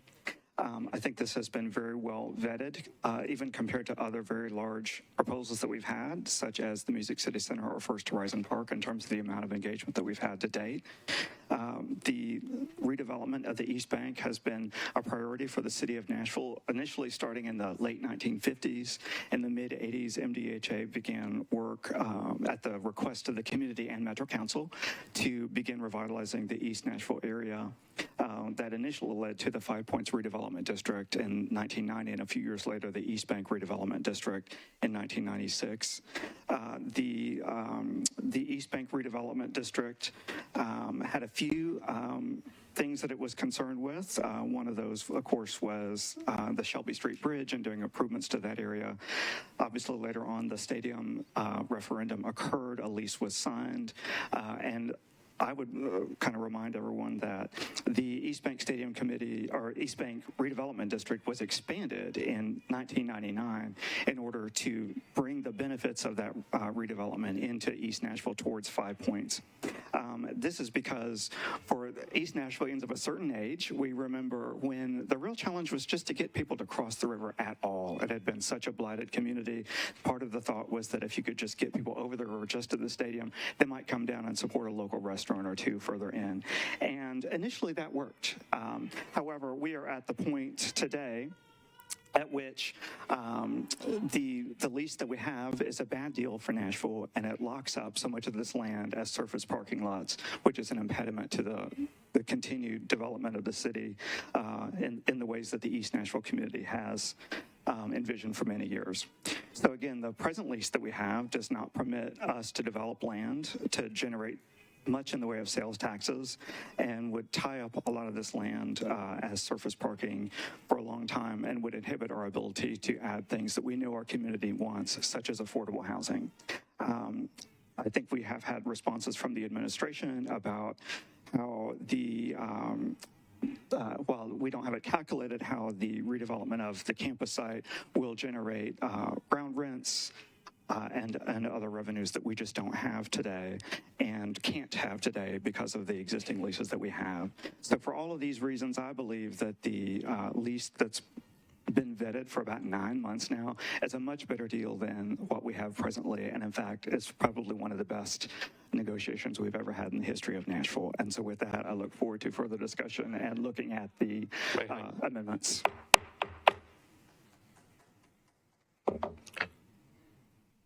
Thank you. All right.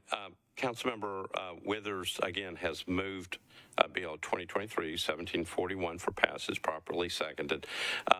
We are on amendment number 4. So I've already got people in the queue, but we're on the amendment. So what we're going to have to do is look for hands on the amendment so I can see how we proceed. If you have questions on the amendment or comments on the amendment, if you would raise your hand, and Ms. Darby is going to help me try to figure out where we are. So I'm going to go to amendment number 4. Now, the last time what we were doing was that before we got to it, we got the committee report so everybody would remember what happened. Councilmember Benedict for a point of order. Yeah. Thank you, Vice Mayor. Can we do roll calls on all of these? It's the largest in public's in history, and the public's asked for it. I think it's a good idea too. Well, so the public can't be yelling to say that we can do voice votes. So sorry, they asked for it. Right. My apologies. Right. Prior to tonight. Right. At the last meeting, I heard that people were voting from the back. You can't do that. Okay. It's just that's not allowed. All right, but we can take roll call votes on everything. Thank you. All right. All right, so Councilmember Mendez, if you would, again, we'll get committee reports. Go ahead and start with your amendment and then figure out where we are, and we'll get committee reports on everyone that you're moving. Okay? Hold on. There you go. Thanks, Mr. Vice Mayor. I'm not going to move 4 or 5, so I'll move, I'll ask for a committee report on 6. Yeah. All right. So we're on amendment number 6. And does everybody, Chairman Roten, do you have your committee report on that? And then also we have it from Councilmember Pulley and also from Councilmember Hurt. All right. Councilmember Roten, you're recognized. Thank you, Mr. Vice Mayor. Budget and Finance disapproved this amendment. 4 in favor, 7 against, 2 abstaining. All right. Councilmember Hurt, you good? You know where you are? All right. Councilmember Hurt for Public Facilities. Public Facilities voted 7 in favor and 0 against. This is on amendment number 6. No, we didn't vote on that today. No, so this would have been a couple weeks ago. Just 1 second. All right.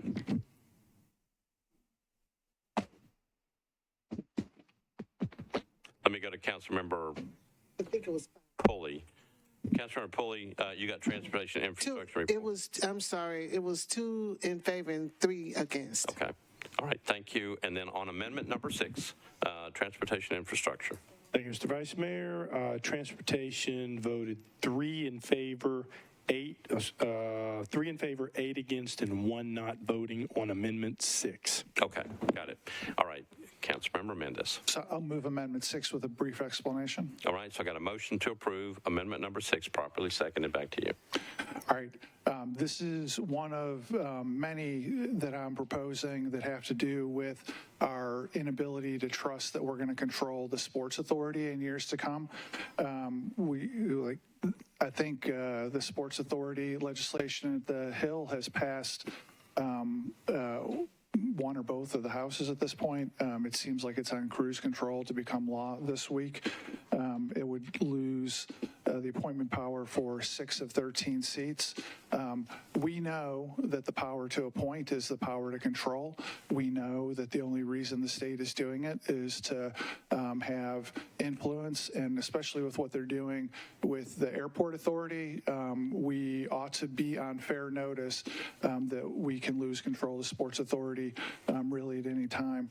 This particular amendment would make it that any new liens or pledges or encumbrance of a new stadium asset would be subject to Metro Council approval.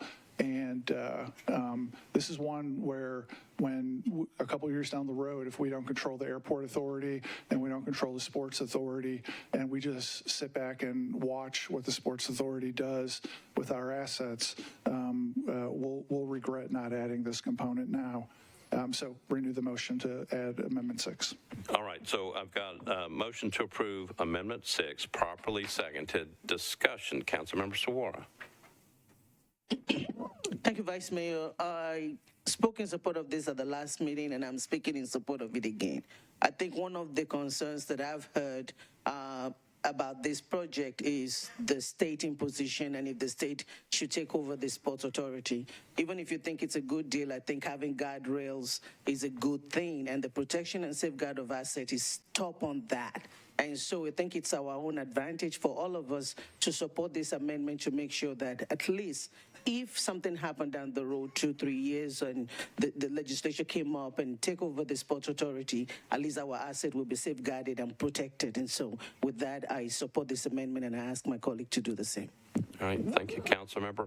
Again, I need hands up if you want to talk on this amendment. Councilmember Benedict.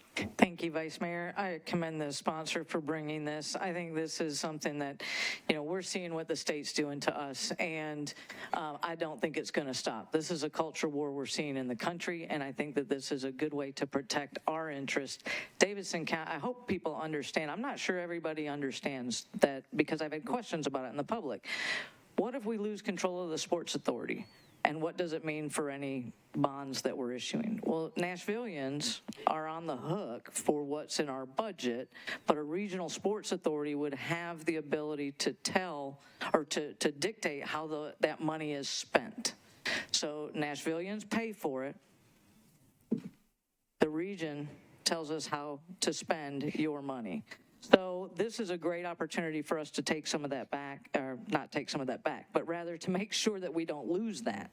And so with that, I'm in support, and I hope my colleagues will as well. Thank you. All right, Councilmember Porterfield. Thank you, Vice Mayor. I also want to rise in support of the amendment.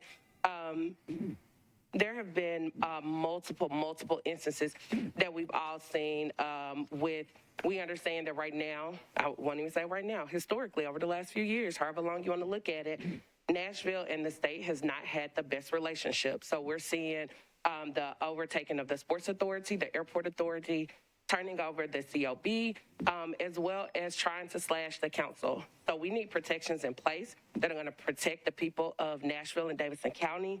Representative Ryan Williams from Cookeville says the reason for takeover of 6 members of the Nashville Sports Authority is because of state's $500 million bond issue for the new football stadium.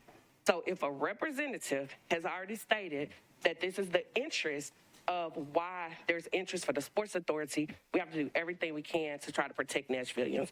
So I stand in support, Vice Mayor. Okay, thank you. Got Councilmember Johnston.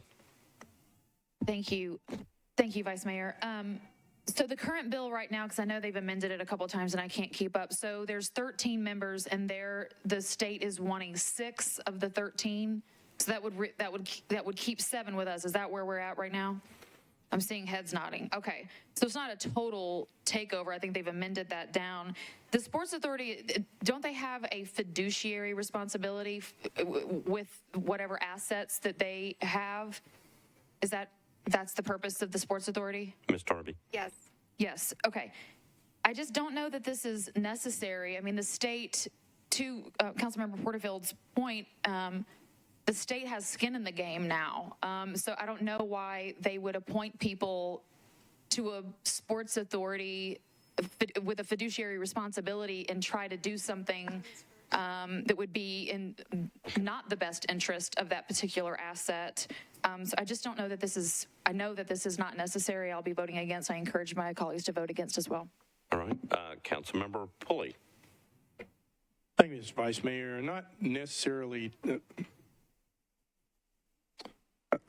you, Mr. Vice Mayor. I just want to get some clarification on the specifics of the relationship to this deal from the Sports Authority. My understanding is that if the timeline we are currently on continues, then the Sports Authority, which would be weighing in on this deal, is the one currently seated. Is that correct? Ms. Darby or Mr. Jameson? I believe so. I believe so. I'm not sure when the effect of the state law takes place. Okay, so has anybody else got a response to that? Can I ask the administration? Mr. Jameson. Yes, and I may call on Mr. Oldham here in a moment, but assuming the issuance of the bond within a couple of months, that would be under the current structure of the current Sports Authority structure. All right, okay, now I have a question for I believe it's Mr. Oldham. If this deal is consummated under the current timeline and any future Sports Authority, what kind of impact can they have to undo what would be done if this deal were consummated? Are you asking what authority what ability the Sports Authority would have? Let's assume worst case scenario and the state takes over the Sports Authority and they want to undo this deal. Is that possible? No, the whole transaction is bound up as a series of contracts. Right. And those contracts will live on regardless of what a future Sports Authority does to this current obligation. The Sports Authority Board would have to live within the confines of those contracts. Okay, thank you. That's all I have, Mr. Vice Mayor. All right. Councilmember Young. Previous question. All right. So Councilmember Young has called the previous question. Let's try by a voice vote. All those in favor of the previous question say aye. Aye. Opposed, no. A previous question prevails. Okay, so we are on the board. Mr. Clark? Okay, so you're voting on Councilmember Mendez's motion to approve amendment number 6.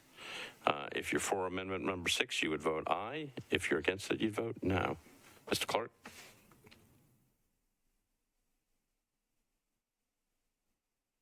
All right, ready to go? Okay, so again, we're voting on the motion to approve amendment number 6. Mr. Clark, open up the machines.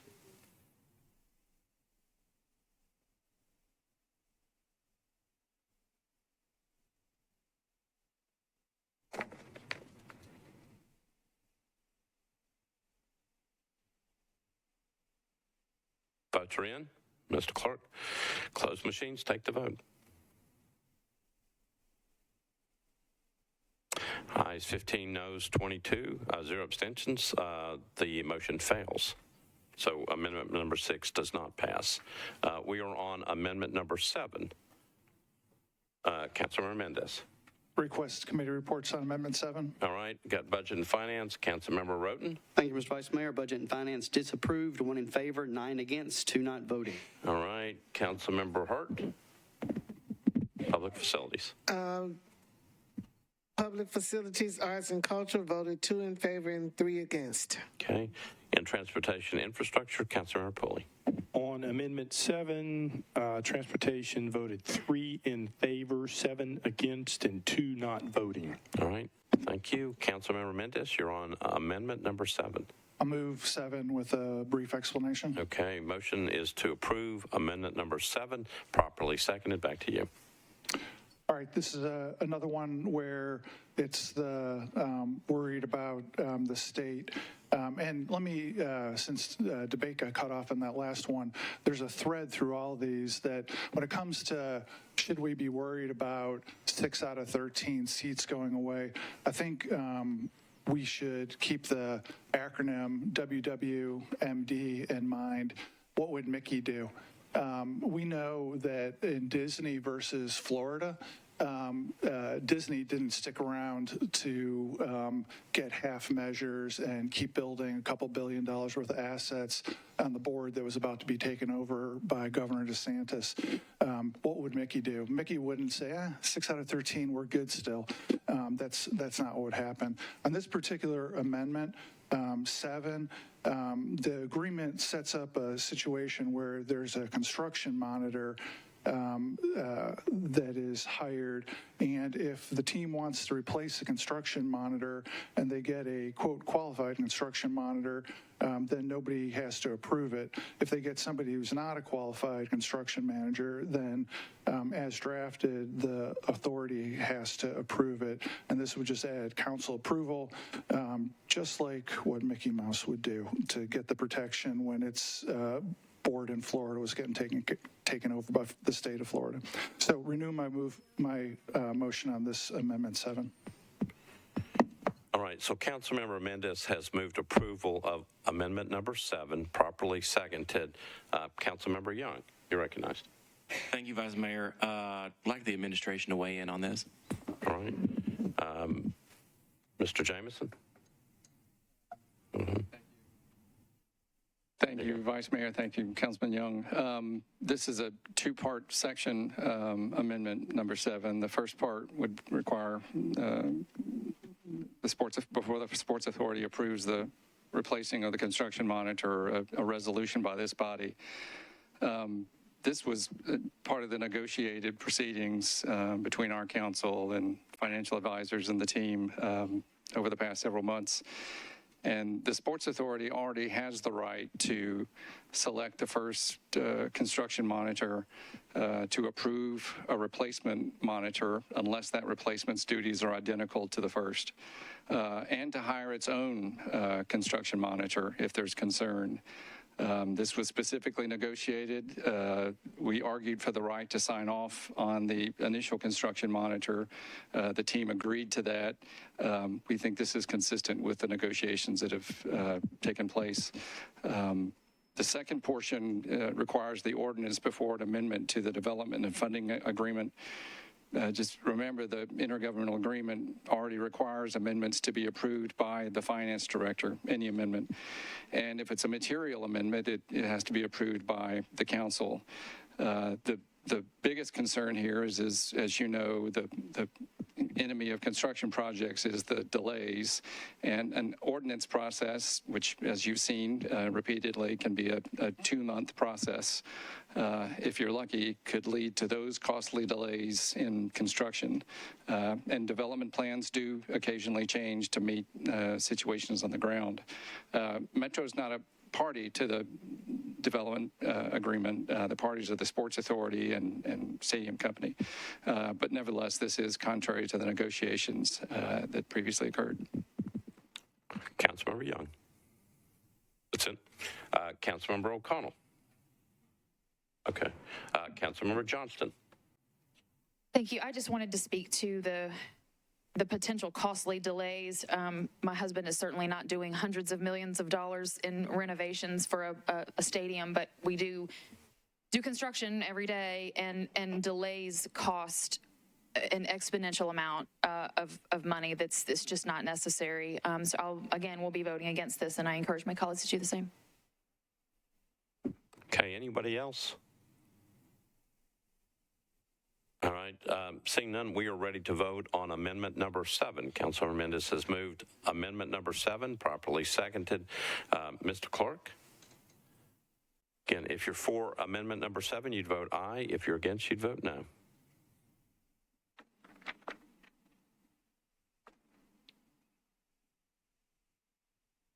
Good to go? All right, Mr. Clerk, open up the machines. Again, you're voting on a motion to approve amendment number 7.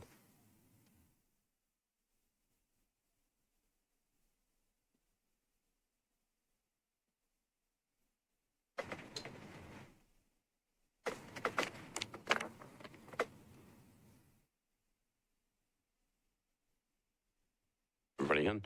All right, Mr. Clerk, close the machines, take the vote. Ayes 13, noes 24, 0 abstentions. The motion fails. Right. So amendment number 7 fails. The motion to approve amendment number 7 fails. We're on number 8. Amendment number 8. Councilor Mendez, you're recognized. This amendment number 8 is different than the one that got committee reports, so I don't think.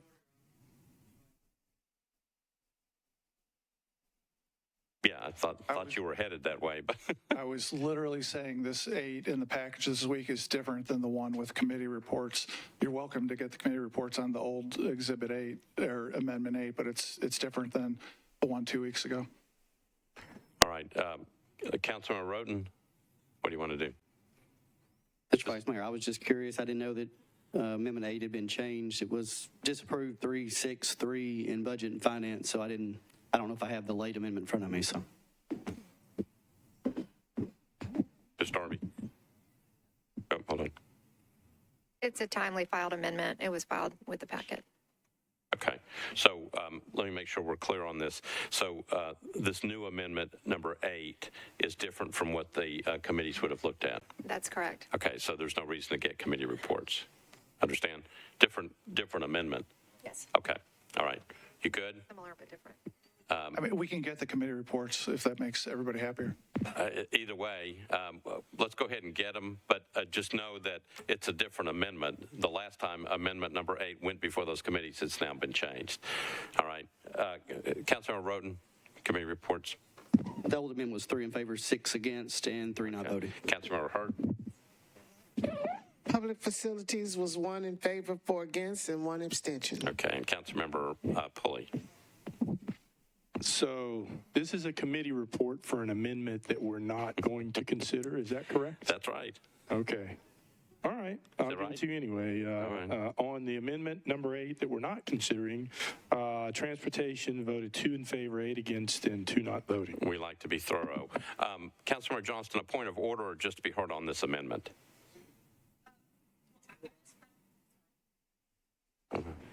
Confused that if this is Amendment 8, if it was a new amendment with different language, why it would have the same number. Ms. Darby. The way it was filed when we received it into the council office and the way it was filed, it went through. It's just the way it was received. It was received all in one package together, and it was put into the amendments packet that way. Okay, so I guess we're going to hear how it's different. Presumably. Okay, perfect. All right, thanks. Taking our time. Councilmember Parker, a point of order or on the amendment? Okay. Councilmember Mendez, on amendment number 8, which is different from what we just got a report on. You recognize? I will move Amendment 8 and provide an explanation. Okay. So Councilor Mendez had moved amendment number 8, properly seconded. Back to you. All right, so this is one where there's been some conversation with the administration over the last couple of weeks. Everybody, I'm sure, will recall that 2 weeks ago, the biggest objection was that this would screw over the Titans' ability to conduct their raffles that they talk about.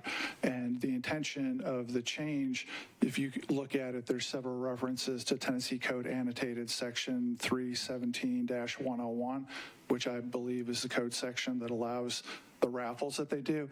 And so the objection for they won't be able to keep doing the raffles should be resolved. I haven't heard from the administration about that, but that's what the intent is and what I believe. And then where we broke down in conversations was that and for background, as drafted, the lease documents give the team the unilateral right, doesn't need the sports authority, doesn't need the council, the unilateral right, if certain gambling usages are legalized by the state of Tennessee, that the team would get to decide whether that happened in the building, from on-site legalized sports betting to flat-out casino uses. And so on those two things, on-site, in-person legalized sports betting and casino uses, the administration offered me an amendment that I think is what Councilmember Johnston ended up filing, that said casino uses, blackjack, poker, roulette, casino uses would have to get council approval by resolution. And I got into a back and forth with the administration asking about, but your proposal would still allow on-site legalized sports betting if it ever goes in Tennessee from online, where it is now, to allowed to do it in person. And the response I got back was that the team was not willing to make any further changes. So for me, I think Councilmember Johnston's amendment later handles the casino uses, roulette, poker, blackjack, traditional casino, and it sounds like everybody agrees that would be subject to further council approval. This Amendment 8 would let the team go forward with their raffle uses that they talked about a couple weeks ago, but for either legalized on-site sports, in-person sports betting, and casino uses, it would have to come for approval to the council first. And the other difference between this one and the one that comes later is this one requires approval by ordinance, and Councilmember Johnston's requires approval by resolution in at least one place. And I was following up on what Mr. Jameson said. If gambling, whether it's casino usages or on-site legalized sports betting, is ever going to be approved, we should do it with the cumbersome version of an ordinance, not the quick version of a resolution. Thank you. All right. Thank you, Councilmember Mendez. Councilmember Parker. Thank you, Vice Mayor. Rise in support of this amendment. We've had a ton of engagement and conversation about this proposal. And back to the Imagine East Bank, we contemplated all kinds of different uses for the site. I think really the first notion that anyone got of potential gambling parlors and casinos here was when we got the final documents. And even then, it took those of us who read them quite some time to find the mention of casino and gambling parlors in there. So I've been talking with folks in the East Nashville community about this possibility and this amendment. You'll find a letter on your desk. This is from a group of East Nashville neighborhood leaders representing neighborhoods that are closest to the stadium development. They have come out. There are members of the leadership of 4 different neighborhood associations. They've come out and asked us to support this amendment. This amendment does not prevent or preclude casino or gambling parlor uses. It simply requires that this body approve them through an ordinance. And I think that with a use that has had so little discussion through this planning process, and that some folks see as potentially impactful to their neighborhoods, I think that we can do that for the East Nashville community. We can give them proper notice, give them the opportunity to weigh in, have their concerns heard by this body. And I think that this, I'll just renew my call for colleagues to please support this, to support the East Nashville community. All right. Thank you, Councilmember. Councilmember Johnston. I just have 2 questions, and Councilmember Mendez did reference my amendment number 26 that I felt like was a good compromise. So my question is, if state law changes to allow on-site betting, how would that work for the Titans facility to not allow something that the state allows? How do we have the ability to outlaw something that the state law specifically allows? Ms. Darby. Well, this would be a contractual agreement with the entity that we would require just an additional step of approval for those activities to occur pursuant to the contract. But would that be necessary since state law would allow it at that point? There are many instances where we have a list of prohibited uses and agreements that prohibit legal uses of that property. It's just a contractual agreement between two parties about what you are going to use your property for. Okay. And then, so like right now, I don't know why I have this on my phone, but I have DraftKings on my, I don't know. I don't understand. I think my husband put it on there. But I'm just wondering if I'm at a Titans game and somehow I go on DraftKings and make a goofy bet, is that against the law as well? And how would that be enforced? I don't understand. Like it's all over the place. I don't understand how we could possibly even attempt to try to enforce that. And I need to delete the app off my phone, I guess. But I'm just asking, how is it reasonably able? Are we reasonably able to enforce something that is so broad across? Is that a question? I don't know who I'm asking the question to. Councilor Mendez can answer, or I can go to Ms. I believe that it's specific in the documents that persons who are engaged in online gambling, which is legal, that they would be able to do that in the facility, that would not be precluded, but having on-site live sports gambling at the, organized in a room at the facility would be prohibited by this amendment. Councilor Mendez, do you have anything to?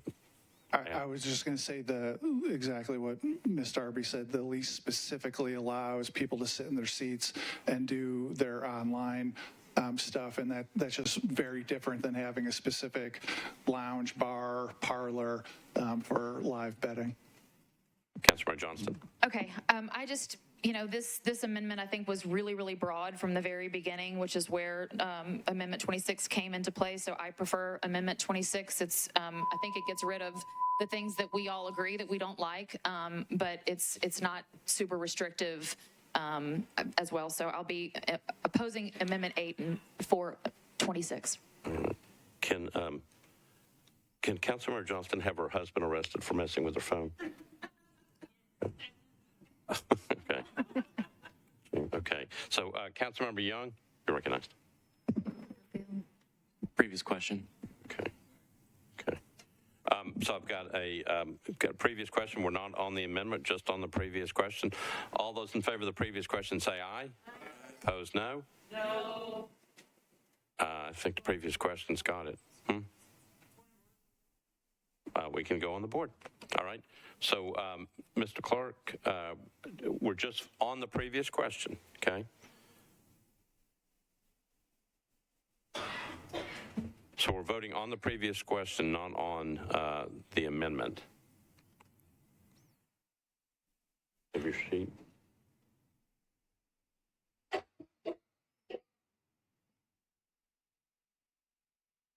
Councilmember Sawar, are you okay? Okay. Ready? All right, we are voting on the previous question, not on the amendment, just on the previous question. If you're ready to vote, you'd vote aye. If you don't want to vote yet, you want to keep talking, you'd vote no. Mr. Clerk, open up the machines.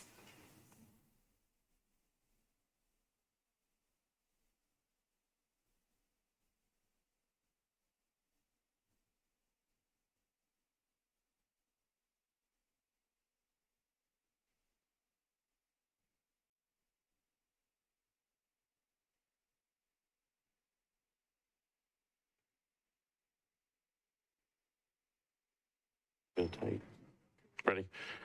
Mr. Clerk, closed machines take the vote. Requires 2/3 of those voting. I think that's right. Yeah, 2/3 would be 20. All right, we're double checking our math, but ayes 26, noes 11. Previous question prevails. Okay, so we are on voting on the motion to approve amendment number 8. Okay, so we are now voting on the amendment, and we'll do it by roll call on the board.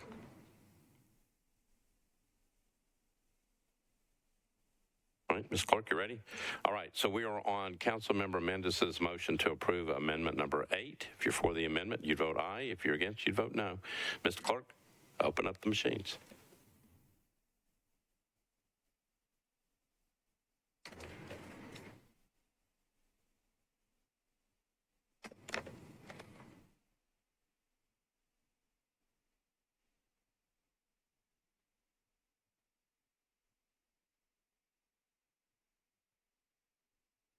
Okay, votes are in. Mr. Clerk, close machines, take the vote.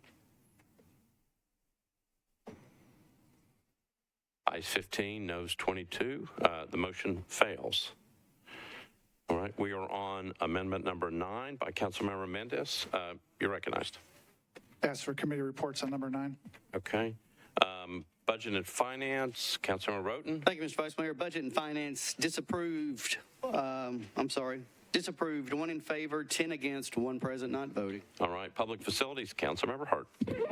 Public Facilities voted 2 in favor and 4 against. All right, and Transportation Infrastructure, Councilmember Pulley.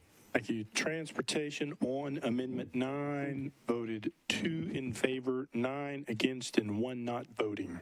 All right, Councilmember Mendez, you're on your amendment. I'd like to move it with an explanation, please. All right, so Councilmember Mendez, he moves amendment number 9, properly seconded. Back to you.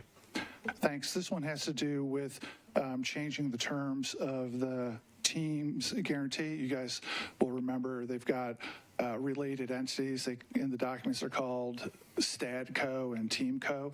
STADCO is the one that leases the space, and TeamCo is the one that actually is said to own the team. This is another one where I had some conversations with the administration over the last couple of weeks, and here's where we got hung up. My version includes language that has TeamCo represent and warrant that it is the sole owner of the team and all rights related to the NFL franchise related to the team. And they won't so represent. And it would further have TeamCo represent that there are no liens, pledges, or encumbrances on the team assets except for whatever's disclosed. They won't represent to us that there aren't any liens on the assets. Borrowing from my law practice, I asked the administration, well, if we can't get a promise from them that they actually own the team and all the team assets and there's no liens or encumbrances on those assets, surely the administration has done some due diligence, so they've showed you some piece of paper or some document to show you at least that they own the team and there's no liens, and the conversation was terminated without a response. So I know the response from the next couple people that are going to stand up is going to be, the NFL doesn't do this. It just can't. It's a deal killer. Fine, but everybody needs to know the request is to have TeamCo represent and warrant that they own the team and that there's no liens on it, and we're told no. I asked what due diligence has been done, so at least they're sure of it, and the conversation ended with no response. So thanks, and I'll renew the motion. Okay, so motion to pass amendment number 9, properly seconded. Councilmember Johnston, you're recognized. This is getting really complicated into what the NFL allows and why not and all this stuff. So can Mr. Oldham or Mr. Cross or somebody talk about this, please? Sure. Jeff Oldham, Bass Green Sims. I guess a couple of things. One is on the guarantee agreement itself and the representation that the team owns the franchise. The first draft of the guarantee agreement that was before you had a whereas clause that said the team owns the franchise. In response to Councilman Mendez's comments to Metro Legal and myself several weeks ago, good comments, we added in the administration's housekeeping amendment a specific representation to the guarantee agreement to that effect. So I think that part's been done. The only other thing I'll speak to is that Metro Legal and Metro Finance have engaged both a financial advisor and a law firm specific to sports to conduct sort of the diligence to double check all that. And one of the many parties at the closing table will be the NFL itself. And they're going to have to, as part of this transaction, we won't just be relying on the team, we'll be relying on the NFL's confirmation about franchise ownership. Okay, thank you. So I just don't think that this is necessary, and if it compromises the deal, I'll be voting against. Thank you. All right. Councilmember Benedict. Thank you, Vice Mayor. From the well, I want to go back to the comment that the public, we represent 20,000 people each, the district council members, and the mayor's office represents 700,000. I think it's our duty to make sure we're adding amendments and negotiating a deal as best that we can. And I think that asking the team for a guarantee, more than just a recital in a contract, I think that I want to know that my bank wants to know that I'm going to be paying my mortgage, right? They want to know that I'm good for paying my mortgage. I need to make sure that the Titans can do this guarantee. Whether the NFL has allowed it or not in the past is irrelevant, in my opinion. That doesn't mean we can't ask. That doesn't, we did that and we got something for it before. Has the administration asked the team for this? Mr. James. I'll do my best to paraphrase Mr. Oldham. Is it yes or no? Have you asked the team for this? Well, yes. Hold on back. Hold on. Just let him answer in it. You can't go back. Thank you, Vice Mayor. Yeah. Mr. Jameson. I think what's important is the timing. What you want to know is, prior to the bond issuances, prior to the deal being inked, who owns what? And so that's why Mr. Oldham inserted into the agreements two of our firms, a financial advisory firm, Intercity Sports, and a law firm, Greenberg Trauger, have the right under the agreements and the responsibility under the agreements to do the due diligence to confirm ownership and the NFL franchise rights. So that is there. It's just a matter of when do you do that? You do it right now, they can do some corporate reorganization. You do it not moments, but shortly before the deal is inked, and then you're safe. And that's the right that we have retained and the guarantee we have for the public. Can anybody speak, thank you, Vice Mayor. Can anybody speak to precedent relative to the NFL and any reason why they wouldn't want to do what we're asking them to do?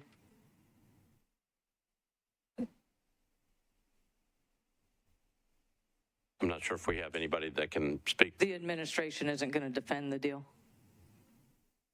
Or their opposition to this? I'm sorry. Does the administration support this amendment? We do not find, particularly Section 3, because we know it's unacceptable to the NFL. This would be, and team representatives are here if you want to ask them about NFL-specific rules and regulations. But because the NFL never has and never would approve this, that's the fatality. But the agreements that we have in place assure ownership due diligence before the deal is consummated. I have no further questions right now. Thank you, Vice Mayor. You sound like a lawyer. I know. I'm like, that sounded awful lawyerly. All right. I've got Councilmember Young. Previous question. All right. So Councilmember Young has called the previous question. We'll try it by voice vote. We're not voting on the amendment, just on the previous question. Okay, just the previous question. All those in favor of the previous question say aye. Aye. Opposed, no. Previous question prevails. All right, we're on the board. We are on, Councilmember Mendez has moved passage of amendment number 9. Okay? So if you're for the amendment, you would vote yes or aye. If you're against, you'd vote no. Mr. Clerk? All right. Mr. Clerk's ready. Mr. Clerk, open up the machines. Again, it's a motion to approve amendment number 9.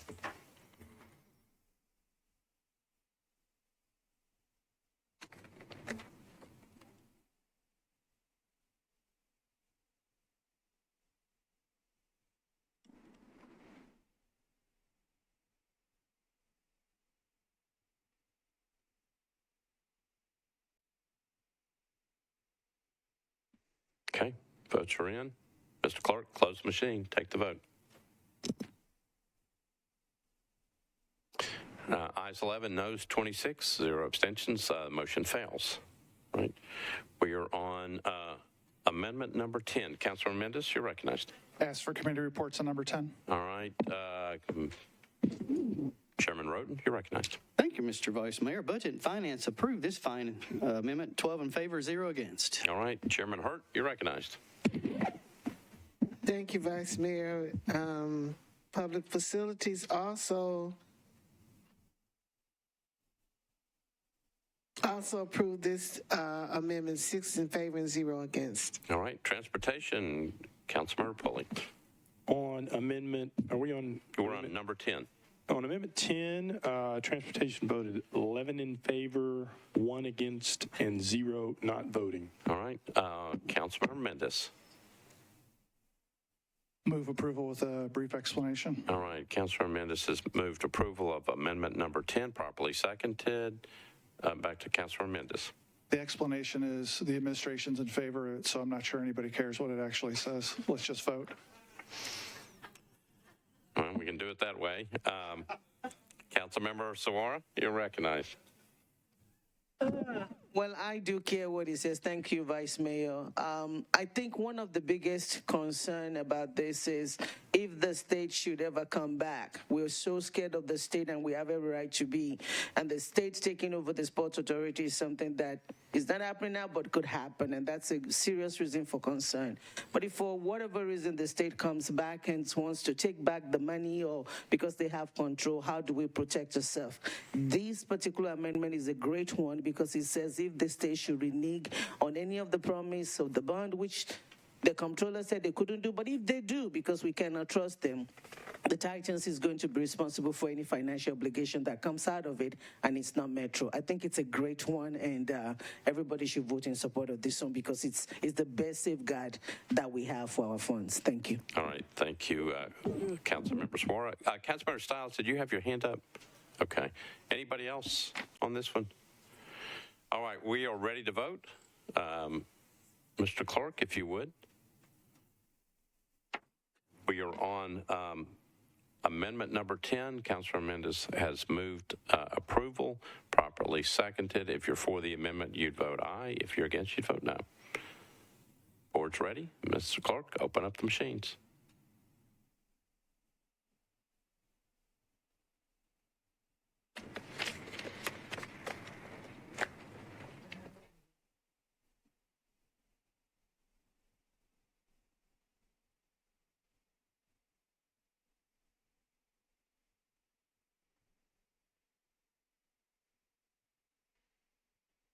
Ready?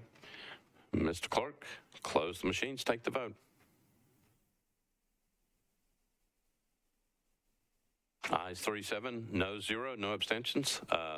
Amendment number 10 is passed. Okay. Okay, we are on number 11.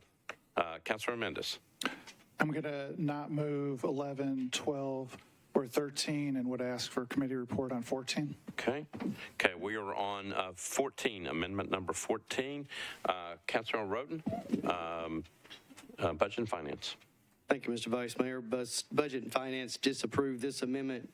2 votes in favor, 9 votes against, 1 present not voting. All right. Public Facilities, Councilmember Hurt.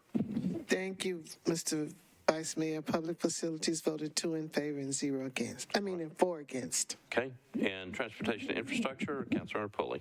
Thank you, Mr. Vice Mayor. On Amendment 14, Transportation voted 3 in favor, 8 against, and 1 not voting. All right.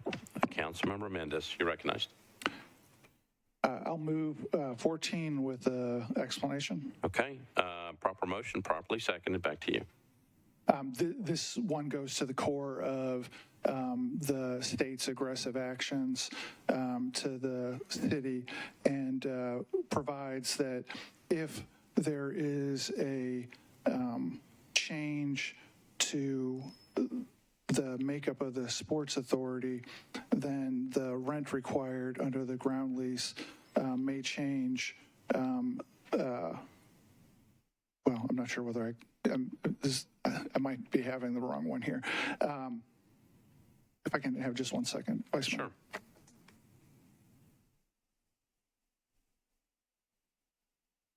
Sure. Yeah, I'm sorry. It was on the right track. It adds a default under the lease that if the legislature passes a law to restructure, reconstitute the sports authority, that the rent gets changed to a market rate rather than what it says in the lease. And the reason why we should do this, like, listen, for those of us who are on our second terms, we've been in office for most of the time that we've seen the supermajority of the state, and whether it's LGBT rights or women's reproductive rights or voting rights or immigrant rights or public education, and now the city, there's a one-trick pony up on the hill, and that's that every year the aggressiveness on each one of those fronts gets worse and worse.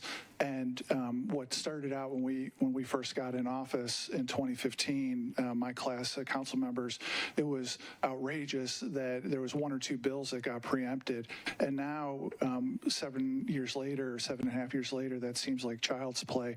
The same thing's been going on with our gay community and women's rights. We've got the most repressive laws in America on multiple fronts, and now we're seeing that the city is tied up in the whole thing. Anybody who thinks that it doesn't get worse next year or the year after that is naive, hopelessly naive. And I'm not saying that's anybody in the room. I'm just saying everybody should be clear-eyed that it only gets worse just the way it's only gotten worse every year before. And so when we look at what seems like a very strong protection, it's intended to be a very strong protection to send a firm message, get off our sports authority, or we're not going to build $2 billion assets for it. And I recognize that might be a minority view in the room, but with everything we've been through and everything that we continue to go through at the state, the idea of business as usual and getting along to go along, going along to get along when it comes to this is just not the right approach, and that's the basis for this amendment. Thank you. All right. Councilmember Johnston.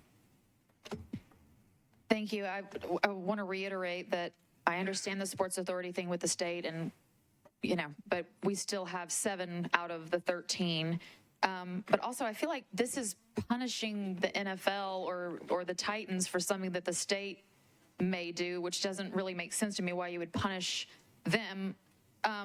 But can someone speak to, we're talking about bonds and dedicated revenue and all those types of things. Can somebody from the administration or bond council or whatever explain the ramifications of this, possible ramifications of this amendment as it relates to a bond issuance and Mr. Oldham. Yes. I don't think it has any implication in the bond issue itself. I think the implication is that the authority, the authority has very limited revenue streams. There are revenue streams that have been provided by state law, state statutes. They're not going to have money eligible to make this payment if and when it comes. The hotel tax is limited by statute to the construction of a dome stadium, not a penalty payment for ground lease default. And the stadium sales tax revenues, which are the other revenue stream we're talking about at this point, are limited to capital projects at the sports facility. Okay, so state law that has allowed these revenue streams makes this impossible. Is that what you're saying? Yeah, in our view, those revenue streams would not be available to make these payments. Yeah. Okay, all right. So I'll be voting against. Thank you. All right. Councilmember O'Connell. Thank you, Mr. President. I think just to follow on the sponsor of the amendment here, given the degree of state overreach, we just got a briefing as we entered the meeting from Metro Legal about the timeline for an aggressive and sudden reduction of the size of this very body. We are literally in the midst of a fight to hang on to community oversight, for which we just got an appointment from the mayor's office this evening. We are still trying to fend off a partial defunding of the convention center, among other things. This isn't a partnership right now. If these are the terms, we should occasionally prefer to refuse what the state wants. If we don't, then we absolutely need amendments like this, and I encourage colleagues to support. Thank you. Councilmember Welsh. Thank you, Mr. Vice Mayor. I rise in support of this amendment. The state is slowly taking over the city of Nashville without saying out loud that they are taking over the city of Nashville. And if we don't put safeguards in to protect ourselves in the ways that we still have the power to do, ultimately we are going to find ourselves having nothing and just being even more victimized by the state. It's disconcerting to hear so much negativity about amendments that are being presented to provide a modest layer of protection and control for the city of Nashville. As my colleague Councilmember O'Connell just said, we don't have an agreement yet. We don't have a partnership with the Titans. We do not have to take whatever they throw at us. We need to be making sure that whatever we end up with is best for us. I really don't care about the Titans. Love to have the team, but my concern as a council member isn't the Titans and what is best for the Titans. It's what is best for this city.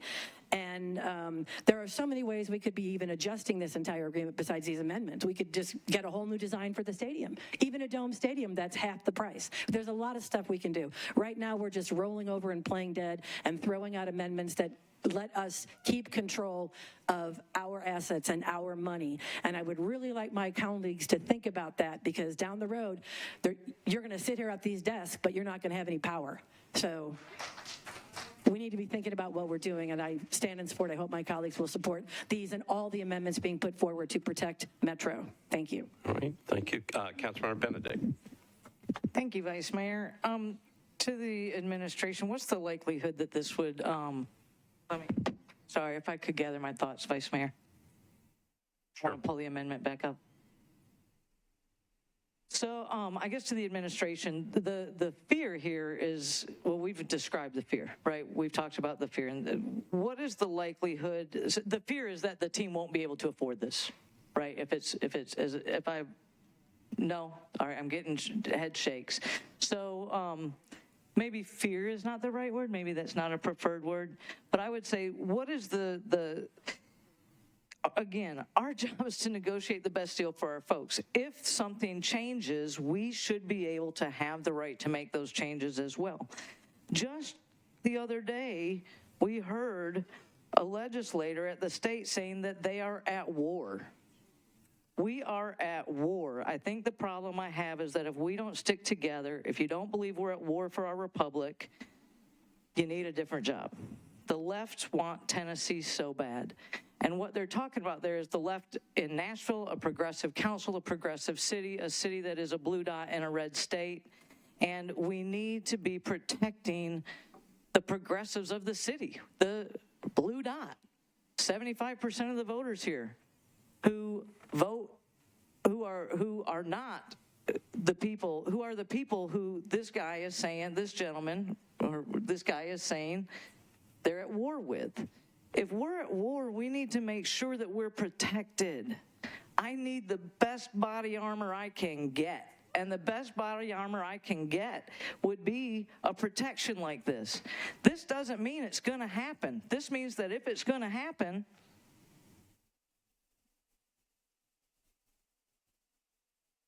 this means that, sorry, you guys.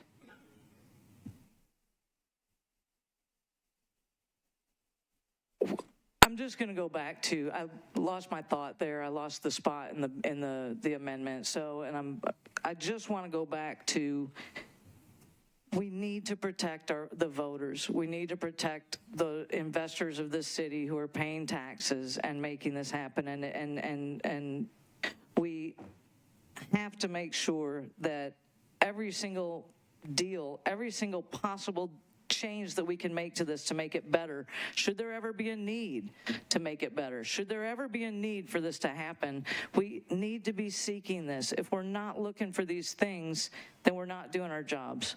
We have to be looking at every single penny and making sure that every single penny is being captured in this should bad things happen. And we know there's someone at war with us, so bad things typically happen in a war. Let's make sure that we're protected here. Thank you. All right. Councilmember Young. Councilmember Young. Thank you, Vice Mayor. I am livid at the the comments the sponsor of this amendment made. As a gay man, I have friends that are planning to leave this state because they don't feel safe, but the sponsor is trying to use my community to sow and try to get through his agenda of killing this deal? Shame on you. Shame. Hey. Do not intertwine these issues. That is low. That is low. Councilmember Withers. Thank you, Mr. Vice Mayor. What I'll come back to is messing around with the rent as a retaliation measure or something like that is not hurting the state. It's not getting back at the state. It's not advancing Nashville sovereignty. The way that we do that is through the actions that we just took with the council reduction, where we work through government relations at the state, and if that fails, we work through litigation.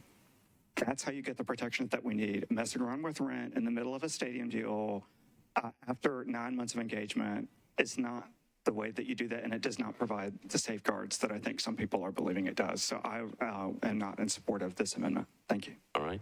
Councilmember Porterfield. Oh, that was a lot. Thank you, Vice Mayor. I stand in support of the amendment, and I have a few different thoughts that I want to try to work through, Vice Mayor. Colleagues, it's evident that many people have taken a hard line and have drawn a hard line in the sand. But it is incumbent upon us to do everything we can to take care of and work in the best interest of the taxpayers of the people of Nashville. So this isn't about trying to punish the Titans. In my meetings with them, they have been very nice and kind and charismatic, and I frankly have enjoyed talking to them. And I do think that they want what's best. I really do think that. However, my job is to do what's best for the 20,000 people in my district and the 700,000 people that's here in Nashville.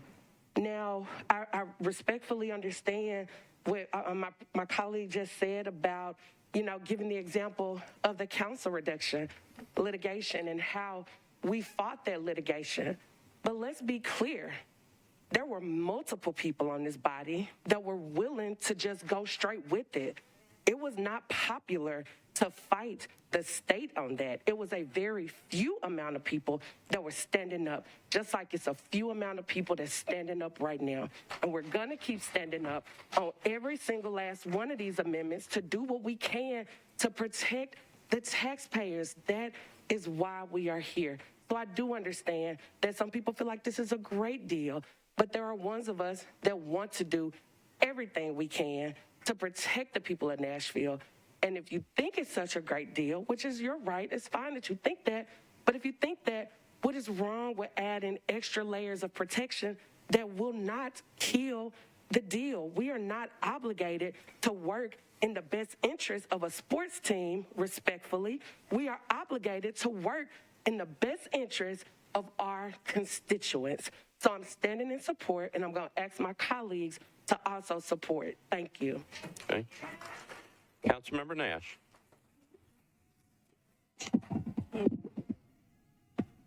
Let me say, ever since we've started this, there's been some inference that somehow we're in somebody's pocket. I've been to one Titans game in my whole life. It was an exhibition game because my wife's boss had some extra tickets. Hey.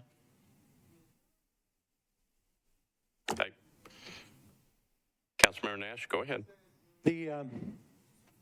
I lost my train of thought here. I haven't received any campaign donations from them. I haven't asked for any campaign donations from them. I haven't solicited any.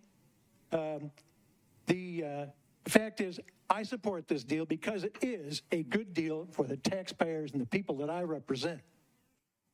It frees up a bunch, millions of unfunded liability that is going to fall on my residents and my taxpayers. And this particular amendment endangers this deal. We know that more than likely there's going to be a restructure of the Sports Authority. So right there, this would kick in a rent increase and changes, and it will be potentially a deal killer. And I don't want that. I want this deal to go through. It brings all kinds of community benefits. Today, recites revenues from a revitalized East Bank estimated at $727+ million, plus from property taxes, $537 million from local area sales tax and ground rents. The Nashville Needs Impact Fund that is being set up by the Titans, $1 million a year from the Titans. That comes up to $47.5 million over 30 years. Add to that the 3% ticket fee at $4 million average per year based on the gamble amendment coming up. That's $120 million over 30 years. That's a good deal, folks. This is a win-win. The Titans have been over to compromise with the city. These guys have negotiated a good deal, and it's time to move forward. Right. Councilmember Allen. Thank you, Mr. Vice Chair. I know this is a hard thing for us to deal with, and I know that we are unhappy with what the state could do through their influence on the Sports Authority. I have concern that if we kill this deal, then we're sort of back at ground zero, whereas as other council members have mentioned, we have obligations that we're only going to be able to come from the general fund. And secondly, if this Sports Authority that we think we're not going to be able to trust in the future retains ownership of the land around the stadium rather than that coming back to Metro, as this deal does for us, then we've lost the ability to govern what happens with the East Bank development. We have worked very hard on the East Bank Development Vision Plan that includes some things that the community has been asking for that entire 2-year process. It includes, among other things, affordable housing and green space and good transit. And that's something that we have, it's put in the RFP. That's something that is written into various documents that we've put forth, and we're in control of that through this because Metro becomes the owner of that land, and that's not the case now. And if we kill this deal, that stays in the ownership of the Sports Authority, and if we don't trust the Sports Authority because we think that's going to become a state entity, then why in the world would we leave that land in their possession and let them take over what happens at the East Bank? That's an important piece of this to me. There are many more that I hope other members will talk about, but I think with this particular amendment, if the rent increase has the potential to be a deal killer, I think we have worked really hard for many, many months to put together a very intricate deal, and if poking pieces of it makes it fall apart, I don't know that anybody else has offered any better deals that will happen in the time frame that we need it to happen before we start worrying about what the state does to us. If that's what's driving this, then we need to go forth with this deal so that we retain ownership of that land and we can develop it the way that we have worked so hard to determine that we want to. Okay.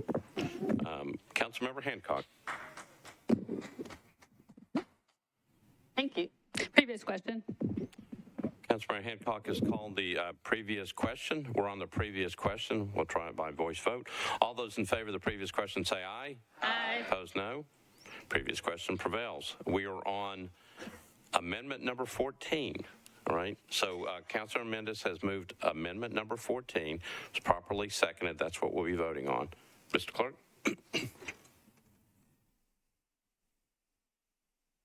Ready? All right. So if you're, the motion is to approve amendment number 14. If you're for the amendment, you would vote aye. If you're against, you'd vote no. Mr. Clerk, open up the machines.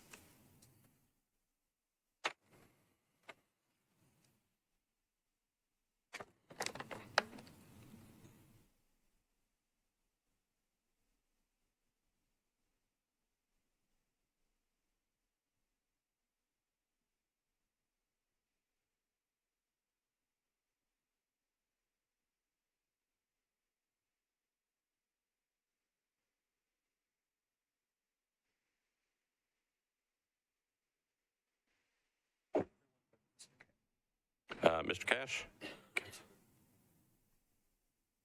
Okay. All the votes are in. Mr. Clerk, close the machines. Take the vote.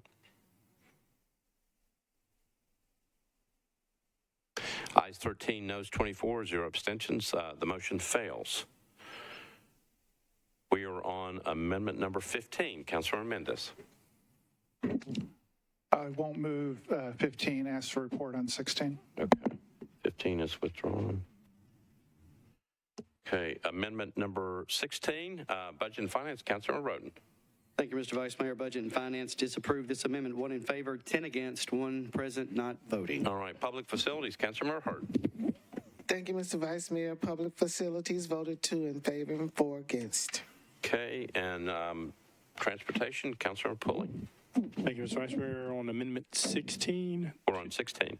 the Transportation voted 2 in favor, 8 against, and 2 not voting on Amendment 16. Thank you. Councilmember Mendez, you're recognized.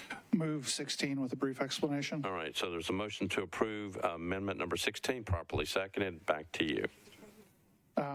16 deals with 4 places in the lease where things can be changed or amended with the Sports Authority approval only. In each instance, it adds that the council approval would be needed also, again, in the same vein, rather than leaving it that the future Sports Authority and the team can amend the lease. It would take council approval to amend the lease in the future. That's the amendment. Renew the motion. All right, Councilor Mendez again has moved amendment number 16. It was properly seconded. Councilmember Johnston, you're recognized. Thank you. This is about if the ownership changes with the franchise, correct? Mr. Harvey. Oh, apologies. We're on 16. Or Mr. Jameson. Sorry, I'm looking down at my note. Mr. Jameson. That is correct. In part, yes, it deals with assignments. Okay, I think, so is it not true that if the ownership of the team was to change, that the new owners would have the same obligations under the current lease as the current owner, correct? That is correct. I'm sorry, go ahead. I didn't mean to interrupt you. No, you're correct. I'm interrupting you, and I apologize, but that is correct. There's not under the agreement, there's not an instance possible where a new owner could do anything but accept all of the obligations of the original lease. Okay, thank you. I'm against. Thank you. All right, Councilmember Saguaro. Thank you, Vice Mayor. Most people know that I'm in support of the overall deal. I've made that clear in so many ways. Because I do believe it's a better thing. But I also believe that we ought to do all we can to protect ourselves. I am one of those people that is very scared of the state.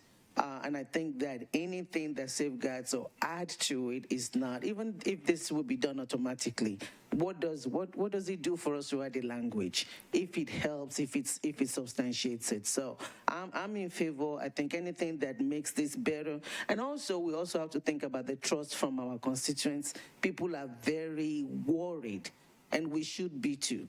And so if there's any safeguard that we can provide to make this to where we're not taking on undue liability or things that we're not sure of in the future, that's what I think we should do. Whether even when we support it or don't support it, it doesn't hurt anything. It gives, what is it called? Make our people feel better, and it makes the deal better. So I hope we will support it. Any safeguard that helps us, I think we should consider it, no matter where we stand on the deal. Thank you. All right, thank you. Councilmember Hancock. I'm not sure if this is for Mr. Jameson or if there's other legal counsel in the room that could answer this, but I was just wondering if this was a discussion and the negotiation with the team. Mr. Oldham is indicating yes, it was. And any comment from Mr. Oldham? I think he's trying to hide in the back. It seems like it. Yes, these were all negotiated provisions. Okay, thank you. Okay. Councilmember Pulley. Previous question. Right, Councilmember Pulley has called the previous question. We're just on the previous question, not on the amendment. All those in favor of the previous question say aye.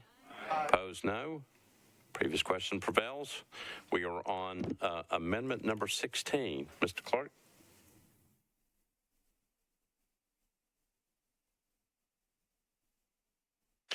Again, it's a motion to approve amendment number 16 by Councilmember Mendez. Machine's ready. Mr. Clerk, open up the machines. You're voting on a motion to approve amendment number 16.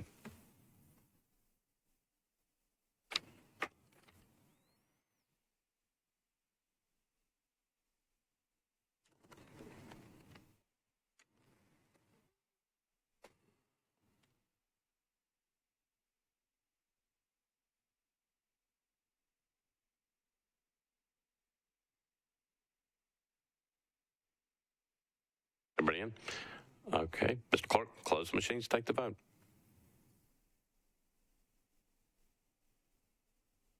Ayes 13, noes 21, 0 abstentions. The motion fails. Right, we are now on amendment number 17. Councilor Mendez, you're recognized. Committee reports on this one, please. All right.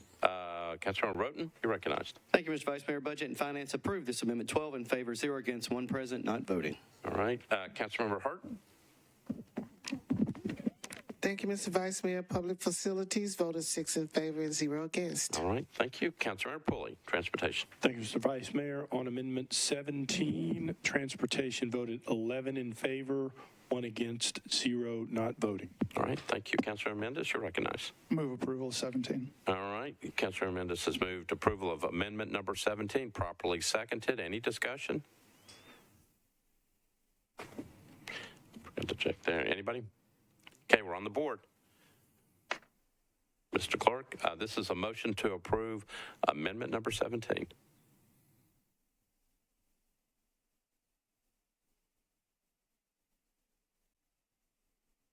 Ready? All right. Mr. Clerk, open up the machines. It's a motion to approve amendment number 17.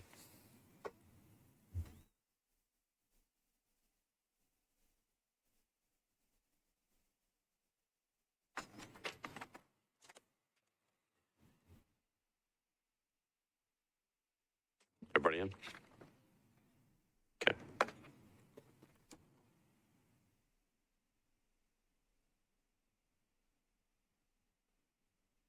Councilmember Rutherford?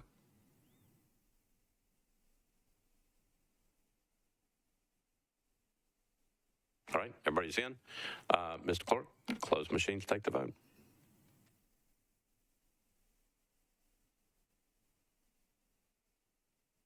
Ayes 34, noes 1, 0 abstaining. Motion passes. Amendment number 17 passes. Okay. We're on amendment number 18. Councilor Mendez, you're recognized. Vice Mayor, I'm not going to move 18 or 19. Okay. Okay, withdrawn. Okay, we are on amendment number 20. Councilmember Hart, you're recognized. Thank you, Mr. Vice Mayor. Committee reports, please. All right, Councilmember Roten, recognized. Thank you, Mr. Vice Mayor. This is my last committee report tonight on this. Budget and Finance to approve 12 in favor, 0 against. All right. Transportation, Councilor Pulley. Thank you, Mr. Vice Mayor. On Amendment 20, Transportation voted 12 in favor, 0 against, 0 not voting. All right, and Councilmember Hart, you had Public Facilities. Yes, Public Facilities voted 6 in favor and 0 against. And with that, I will ask for approval. All right, so Councilmember Hart is moving amendment number 20, properly seconded. Any discussion on it? Councilmember Withers, you're recognized. Thank you, Mr. Vice Mayor. I just want to rise and support this amendment and want to thank Councilmember Hurt for bringing it. I was able to attend the many Sports Authority meetings where the stadium documents were discussed, and it was very much the will of the Sports Authority to ensure that we have the maximum amount of diverse businesses to be included in this. So this is a time where the Sports Authority is exactly in line with where Councilmember Hurt is, and I appreciate her bringing this and request everyone to vote in favor. Thank you. All right. Anybody else? All right, we are on Councilmember Hurt's motion to approve amendment number 20. It's been properly seconded. Mr. Clerk?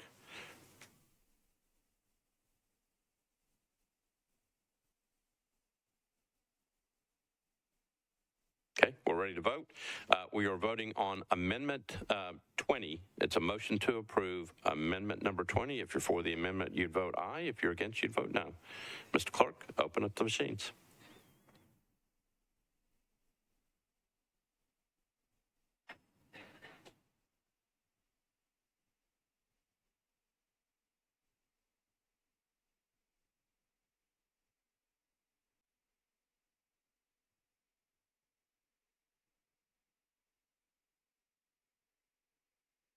Councilmember Parker?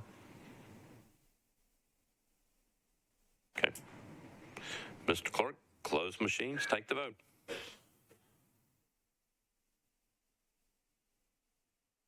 Ayes 35, no, zero abstentions. The motion passes. Amendment number 20 passes. Okay. We are on amendment number 21 by Councilmember Benedict. Thank you, Vice Mayor. So I don't think this went to committee, but okay. So we're on to amendments without committee reports now, right? That's right. Okay, thank you. So what this amendment does, so I'd like to move this amendment. All right, so Councilmember Benedict moves amendment number 21, properly seconded. Back to you. Thank you. So prior to mid-December, I don't think naming rights were spoken of at all, but I'd like to know if that was a negotiation point from the administration with the team. Mr. Jamison? The question was if naming rights were a negotiation point with the team? At any point prior to mid-December. I may have to defer to bond counsel and other members of the negotiating team. Let me hang it over to Mr. Oldham. Mr. Oldham? Yes, I mean, from the outset, that was a revenue stream that they specifically negotiated for. That's a revenue stream they have under the current lease. So making sure I understand that correctly, thank you. So this agreement then is based on, the naming rights under this agreement are based on the naming rights in the existing agreement? Consistent with. Consistent, help me with that if you don't mind, please. Under both agreements, both arrangements, the team's entitled to 100% of naming rights revenues. Okay, thank you. And do you know how much they received today, or do we know? I do not.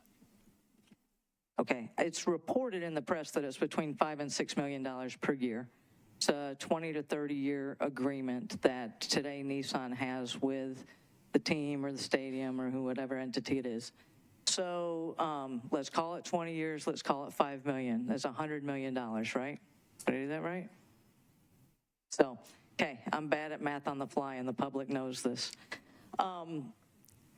That is what this meant. So I brought up naming rights in mid to late December, and at that point, we were able to get the Nashville Needs Fund set up and get $47 million out of that. I was asking for all of them. For all of it. And so that was the impetus that then became the legislation that became the Nashville Needs Fund. I'd like to see 100% clearly was not acceptable because we only got to 47 million. And I anticipate that the new naming rights on the new stadium are going to be much like what we see in other cities, which is that they're going to be significantly higher, potentially double what they are today. So on, again, a new stadium, fancy, you're going to have all kinds of new exposure, you're going to get more money for those naming rights. So with that in mind, what this amendment does is it provides that the city taxpayers will receive 50% of the revenue from the sale of the naming rights, and then 50% of those will remain with the team. And then we'll also receive a copy of the contract for those naming rights, which we don't have today. And that'll show us that we are getting exactly what we're supposed to be getting when we say 50%. So we want to be maybe not necessarily a party to that agreement. This amendment doesn't make us a party to that agreement, but it does allow us to make sure and see and inspect and review that we are getting what we're supposed to be getting. So for that, I ask for approval. All right. Councilmember Nash, you're recognized. I'd move to table this motion, Mr. President. All right, so Councilmember Nash has moved to table the motion to approve. So what happens on that is that we allow the person who's tabling the motion to speak on it, and the person who's the tabling motion is aimed at to also speak. So Councilmember Nash, you get to go first. We have had months of negotiations with leaders in building, financing stadiums, with the bankers and the bond operators, and we have squeezed these negotiations. We've had a chance to amend it and amend it, even amend it tonight, but there comes a time when you have to stop. I've never been involved in negotiations where everybody got every little morsel they could get from one side and not go home and say, well, gee, maybe I could have got some more. We're in a position now, I think, where I had a friend that used to say, you know, you never have to worry about getting lost in the woods around here because all you have to do is go out in the woods, deepest part, anywhere you want to be, and just say you have an idea, and then 40 people will jump up and say, ooh, I got a better idea. That's enough. And I think, again, this is another one. We're going to try and get another $50 million and endangers this deal, and enough is enough. All right, Councilor Benedict, in response to the tabling motion. Thank you, Vice Mayor. I thought that might have been on purpose. No. We absolutely have been negotiating for months, and we absolutely have a whole lot more time to negotiate. There is no rush on this. We do not need to hurry. We do not need to pass it tonight. We do not need to pass it on next week. We do not need to pass it in July or November or whenever. The lease goes through 2027 with an extension to 2028 and a potential extension to 2038. We have time, so we don't need to rush through and not add more months of negotiation. We have gotten a better deal as the result of months of negotiation. We will continue to get a better deal with more negotiation. That's what we've done throughout. We passed the Taylor Amendment a couple of weeks ago. We're making this deal better. Those of us, again, I said this earlier, but I think it's really important for this point. There's 35 of us that are closer to taxpayers than anybody else that's put together this deal. The deal's been negotiated by everybody except for the 35 district members and the 4 at-large members. 35 of us are closer than anybody else to this. And what I'm hearing is that they want us to slow this down. It was talked about at the public hearings to slow this down. So if we want to go down the path of negotiating taking months, we still have time, and that's what the public has demanded from us. And we have to answer that. We have to honor their request and say, let's slow it down. So if this takes more time, as we continue to get improvements made, and we are making improvements, and in no way, shape, or form do I hope anybody thinks that they've not negotiated, as well as they can do, and that they've put forth a phenomenal effort, no doubt. But you've got 39 more mines here. And 2 mines are better than 1, and 39 are a whole lot better than probably the 39 you might have had involved with up to this. Our perspective is important, and this is an example of the things that the public are asking for, this is something that the public is asking us for, and we need to continue to look and find ways, whether it's we're squeezing taxpayers in this city.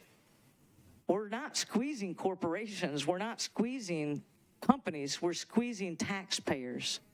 So with that, I would seek, what am I looking for here on the table motion? To remove the table motion? I'm seeking. Well, right. So Councilmember Nash has moved to table, so you're against the tabling motion. Okay, so I would ask my colleagues to also be against the table motion. All right, thank you. All right, so here's where we are. Procedurally, Councilmember Benedict has moved for passage of amendment number 21. It was properly seconded. Councilmember Nash moved that motion to the table, so we'll be voting on the tabling motion. All right, so Mr. Clark, so if you're if you're for the motion to table, which will defeat your motion to pass your amendment, then you would vote with Councilmember Nash. You would vote for the tabling motion. If you want to consider voting on Councilmember Benedict's amendment, you would vote against the tabling motion. Is that right? Okay, we're double checking ourselves. Can I say that one more way, could? Well, no, you're finished. I mean, you're finished. No, and I wasn't trying to, I just wanted to be clear. Clarity, point of order. Yes. Point of clarity. You can do a point of clarification, but there are rules that govern the tabling of how we do this, okay? So again, if you are against the amendment and you want to table it, you vote for Councilmember Nash, you vote aye on the tabling motion. If you want to have discussion and consider the amendment, you would vote no. Got it? Okay. Mr. Clark? Ready? Okay, everybody clear? All right, Mr. Clark, open up the machines.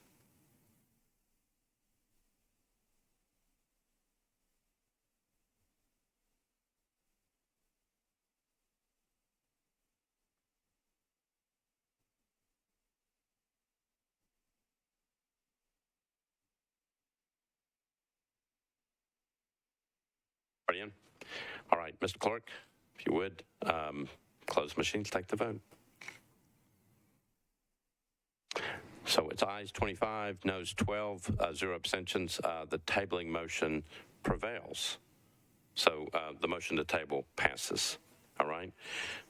We are now on amendment number 22 by Councilmember O'Connell. You're recognized.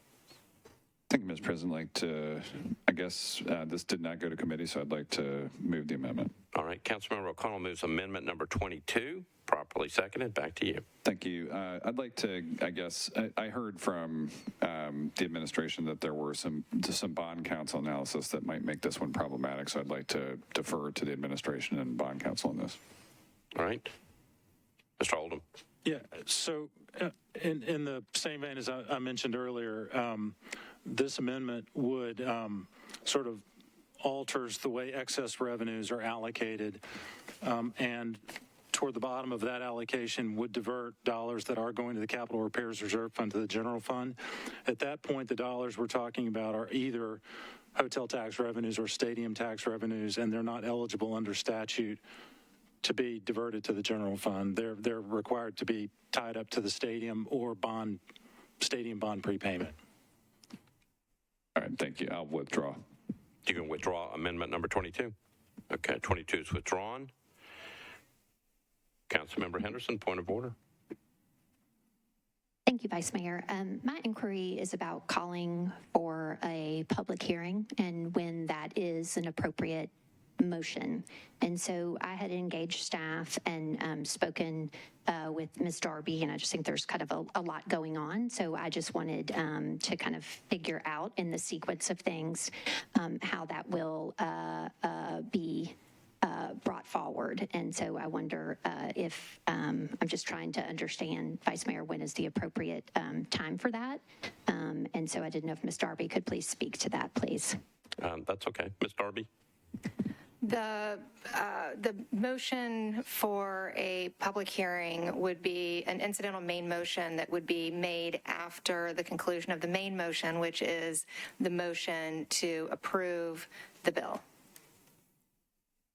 Okay. And so it would follow all of the amendments that are being made right now.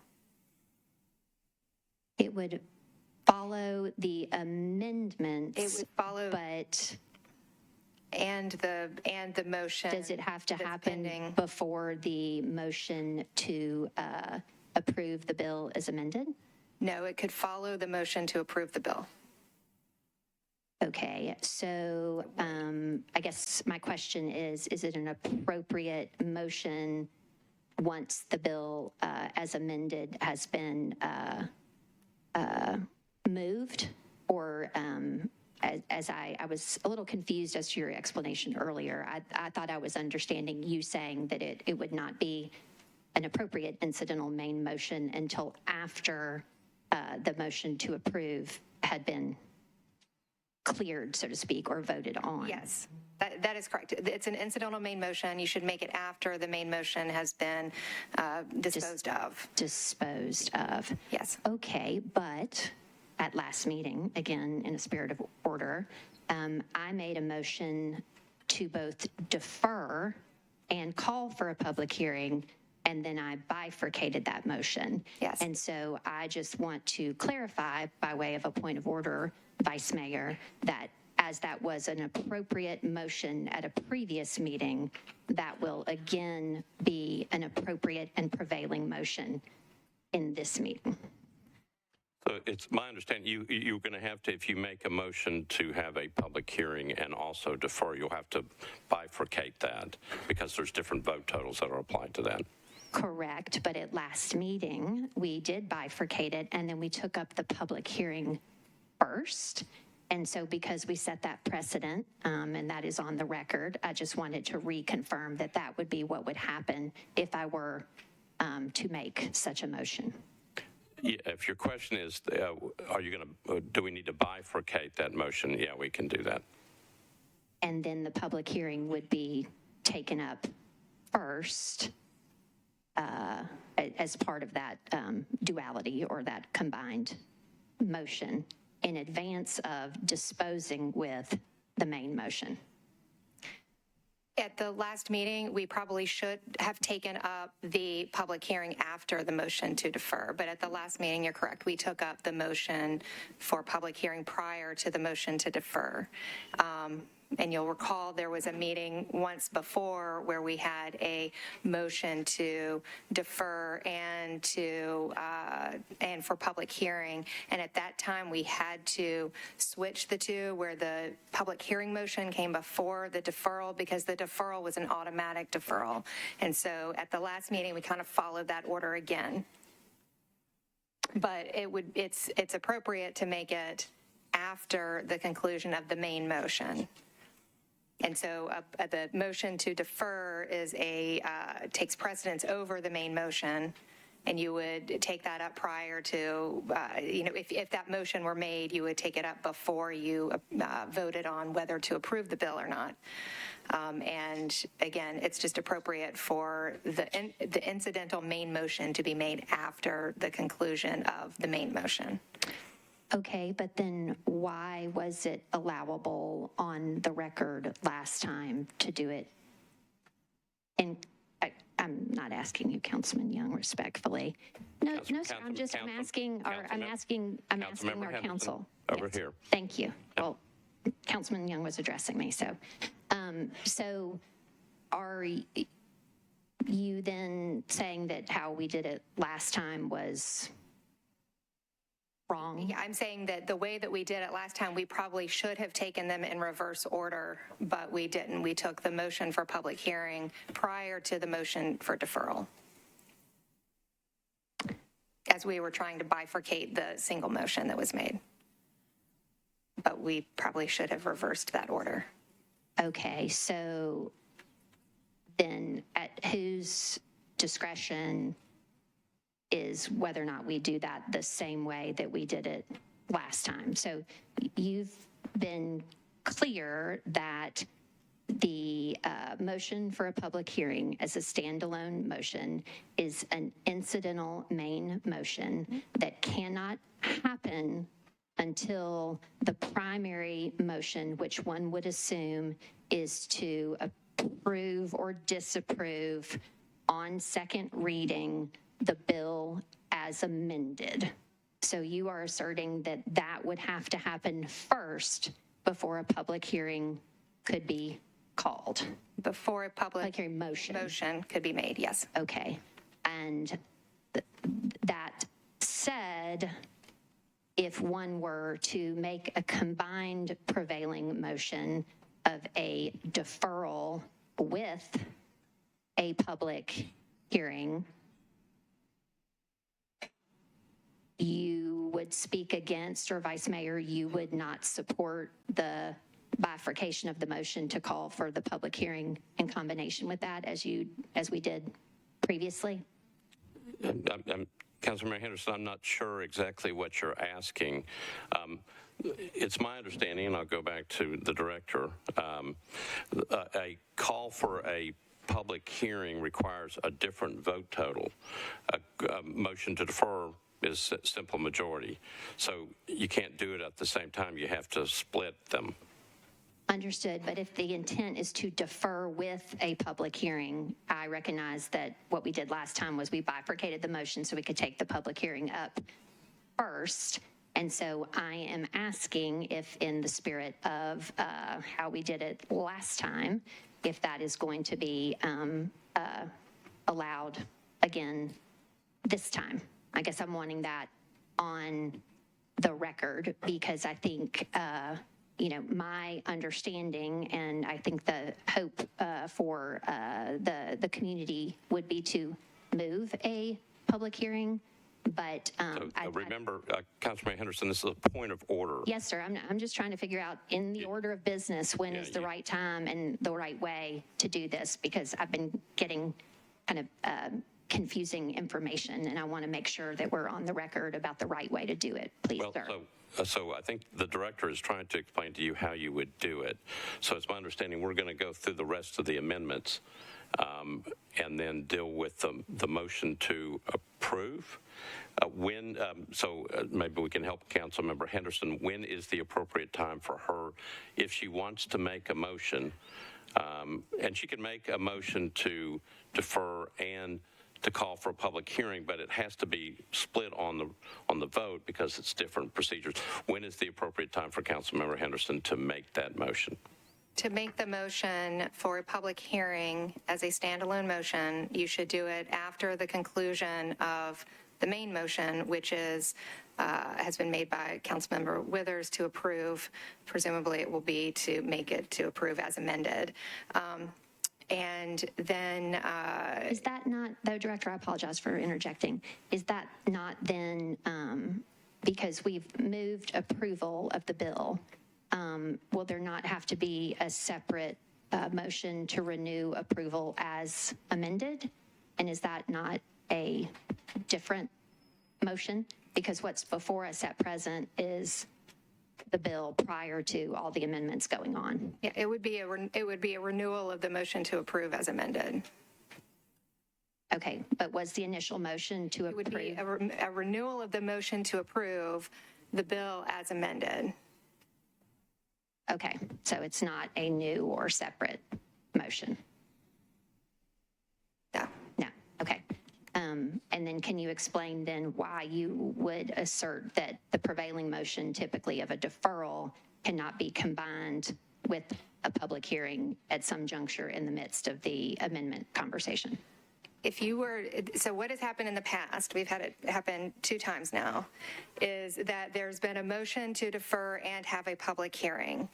Those have to be bifurcated motions. The motion to defer is a motion that takes precedent over all other motions. So we should be taking that one up first and then having the motion for public hearing after. I believe at the last meeting that motion was made, and there was some back and forth, and we decided to take the motion for public hearing before the motion for deferral, but it probably should have been switched. Okay, well, I would like to move a deferral with a public hearing. So you asked for it. You asked for permission to speak through a point of order.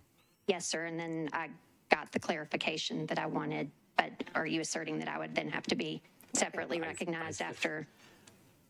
Yeah, I mean, Okay. you asked for permission to speak on a point of order, and we're not that. So you can speak on the point of order, but you can't get up and then ask for motion to defer on that point of order.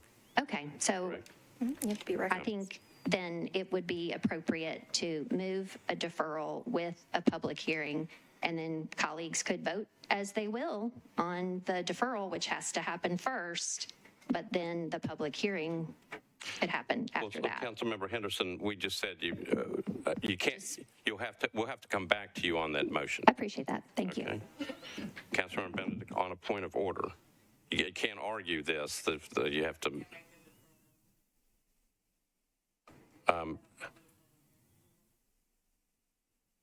I'm not sure. She wants to vote for the.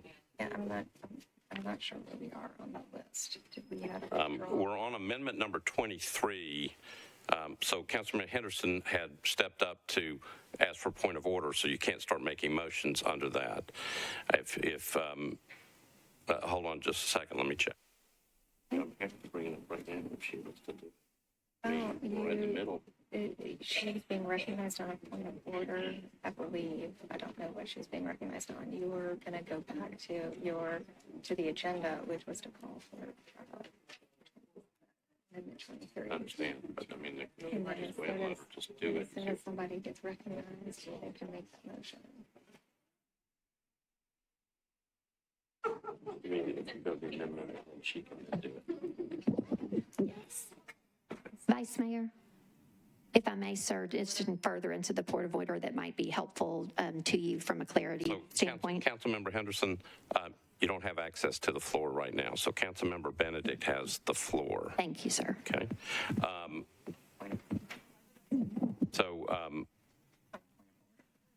Councilmember Benedict, you're up on a point of order, I think, because that's why we would recognize you at this point. If you want to deal with a motion to defer after we call up an amendment, you can do that, okay? I haven't even called it up yet, okay? All right, so we are on amendment number 23. Councilmember O'Connell, you're recognized. Thank you, Mr. President. I'd like to move Amendment 23. All right, so Councilmember O'Connell has moved Amendment 23 properly seconded. Discussion on the amendment. Sure. So, in short, I know we've talked a lot about negotiations for the deal. I think one of the more striking parts about the deal as a whole is the nature of the Capital Repairs Reserve Fund and its unlimited basis. I mean, it's basically an uncapped bucket, and I think what I'm seeking to do here is say the nature of that bucket should actually be connected to the capital asset management plan and look out into the future and base the size of the capital repair reserve fund on how much we expect to need. So I would love for colleagues to consider supporting this, please, and renew my motion. All right, so Councilmember O'Connell has moved approval of amendment number 23, right? Councilmember Allen, you're recognized. Thank you, Mr. Vice Mayor. So I spent a long time trying to draw a diagram so that I could understand the waterfall, as we call it, about where all the extra dollars went and when they landed in those things. And I'm hoping maybe there is someone at this table that can sort of briefly give enough of that to help me understand if there literally is no cap on the reserve fund, because it sure seemed to me like it had very specific 50% of that and that kind of thing. So if I could get a quick explanation, that'd be helpful. Sure. Again, it's Jeff Oldham. So I think the relevant provision of the waterfall, you sort of get a fair ways down. And then you're talking about the deposit to the Capital Repairs Reserve Fund. And it essentially is it is a year's worth of camp capital requirements. And then there can be leftover. And then the question is, well, what do you do with the leftover? The leftover gets split 50-50 between the Capital Repairs Reserve Fund and the Bond Prepayment Fund. And so there could be, so let's say a year's worth gets funded. There could absolutely be excess. And half of that excess would go into the Capital Reserve Fund. But mathematically, every dollar of excess that goes into the Capital Repairs Reserve Fund is matched by a dollar that goes into the Bond Prepayment Fund. Councilmember Allen. And that goes to pay the bonds off early, which was one of the great suggestions that Councilmember Suara made. That's what that early bond payoff fund is for? That's all that Bond Prepayment Fund can do. Okay. All right, Councilmember Mendez, you're recognized. Just a quick follow-up for Mr. Oldham. So what you just described, if a bunch of money is piled up to pay the bonds off early, and so bonds are gone early, then all the tax revenues that are coming into the deal are still captured, and at that point could only be used for future improvements to the stadium, right? That's right. The only sort of qualification to that at all is once the bonds are paid off, this body has the ability to turn off the hotel tax.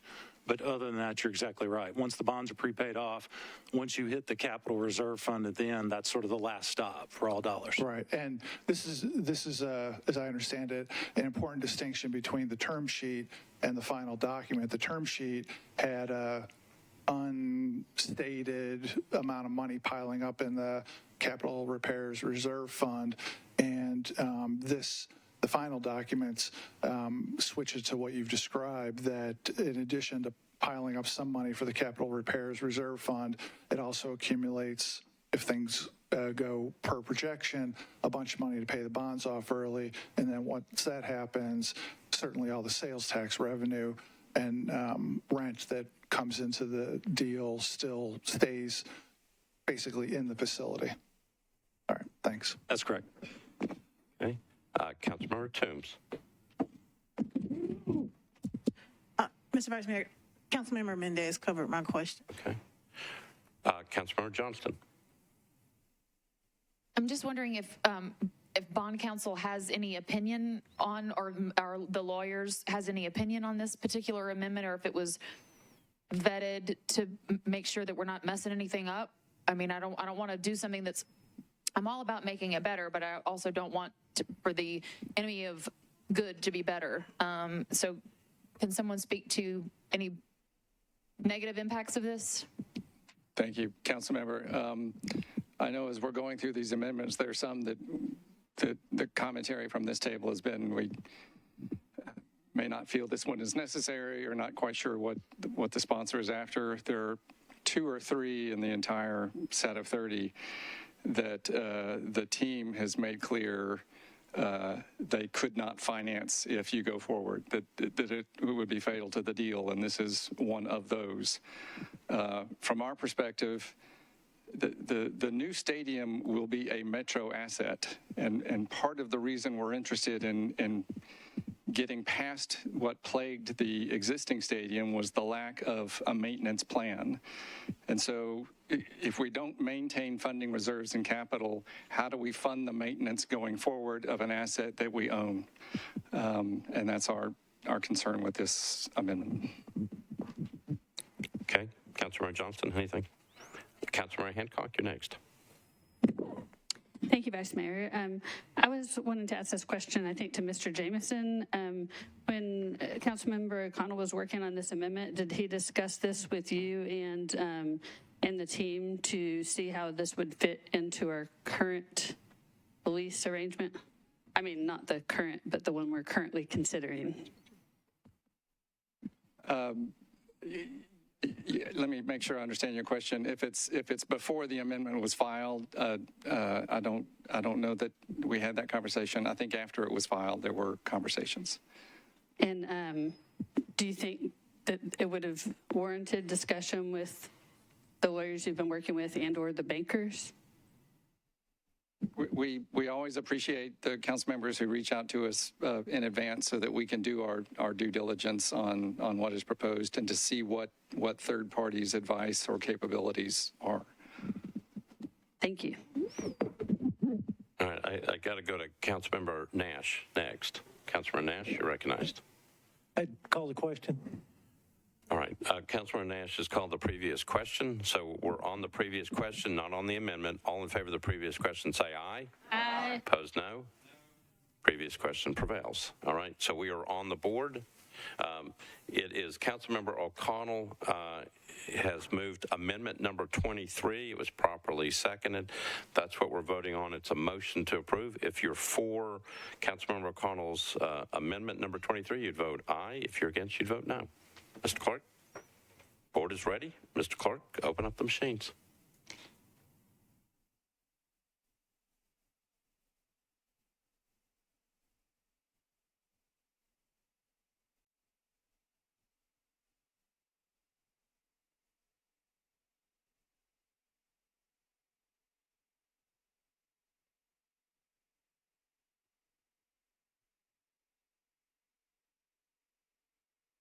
Everybody in? Mr. Clerk, close the machines. Take the vote.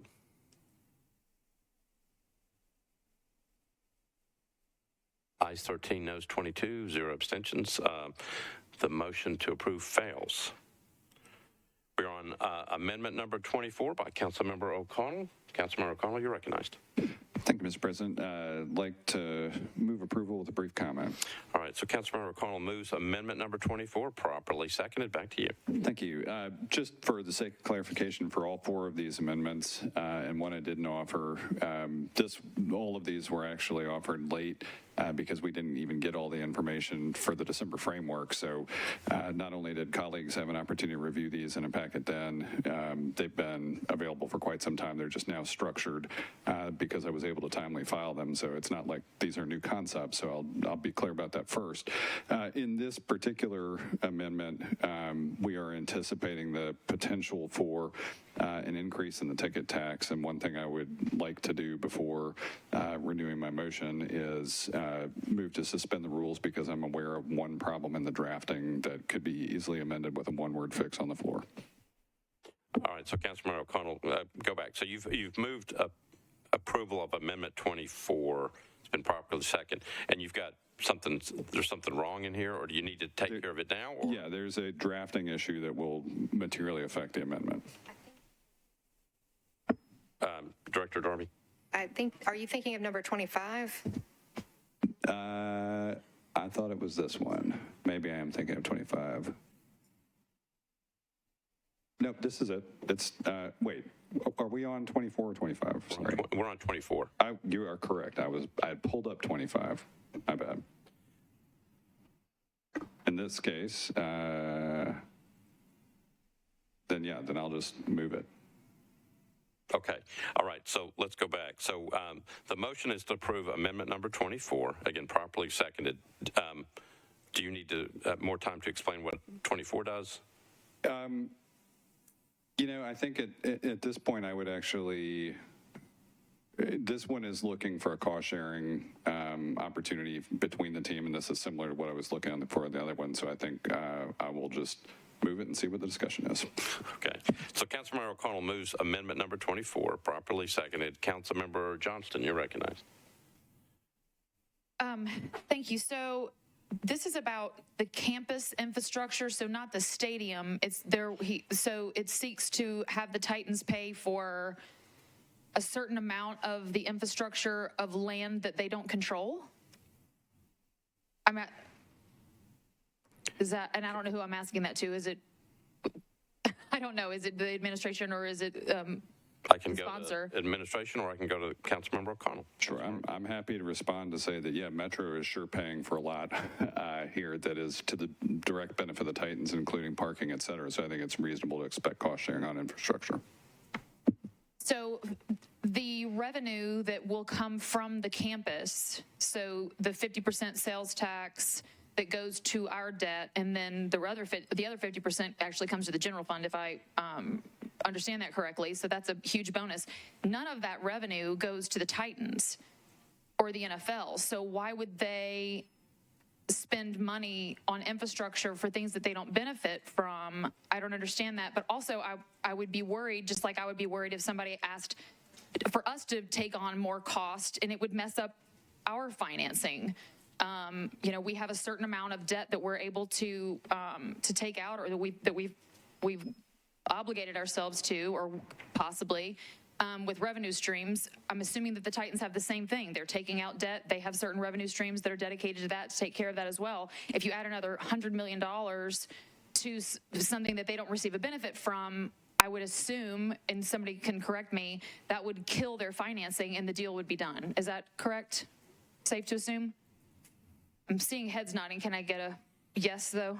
Looking at the administration, Mr. Jamison. I'm a little uncomfortable confirming for the team. I know there are representatives here, but that is my understanding that, of course, they're covering 100% of the infrastructure related to the stadium, but this amendment would ask the team to cover for something that they don't control or monetize. The only other, I think, significant point to remember is that the campus improvement costs are what's going to be negotiated with potential developers down the line. Okay, I'll be voting against, and I encourage my colleagues to do the same.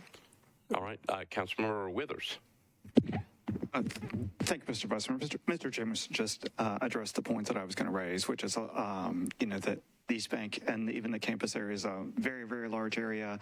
We are, through this new lease, getting at least the opportunity to have development on the remainder of that campus, and that will be, that infrastructure cost will be negotiated through private development, and some of those solicitations or proposals are already underway. So I think that for an amendment of this scale, this late in the negotiation, is inappropriate, and I'll be voting against it and encourage others to vote against it. Appreciate the sentiment, but just not the way that it would be done. So thank you. All right, Councilmember Hancock, you're recognized.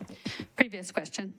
Councilmember Hancock has called the previous question, so we're on the previous question, not the amendment. Previous question. All those in favor of the previous question say aye. Aye. Opposed, no. Previous question prevails. We are on a motion to approve amendment number 24. Okay, so Councilmember O'Connell has moved amendment number 24. So if you're for the amendment, you vote yes. If you're against it, you vote no. Mr. Clerk? Board's ready. Mr. Clerk, open up the machines.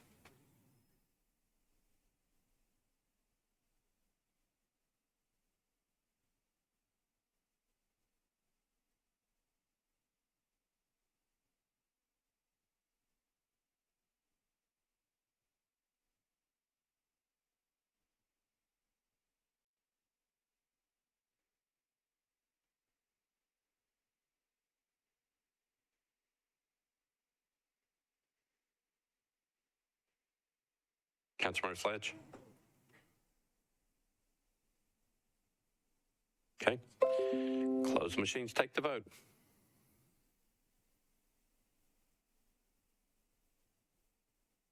Ayes 10, noes 25, 0 abstentions. Motion fails. We're on amendment number 25.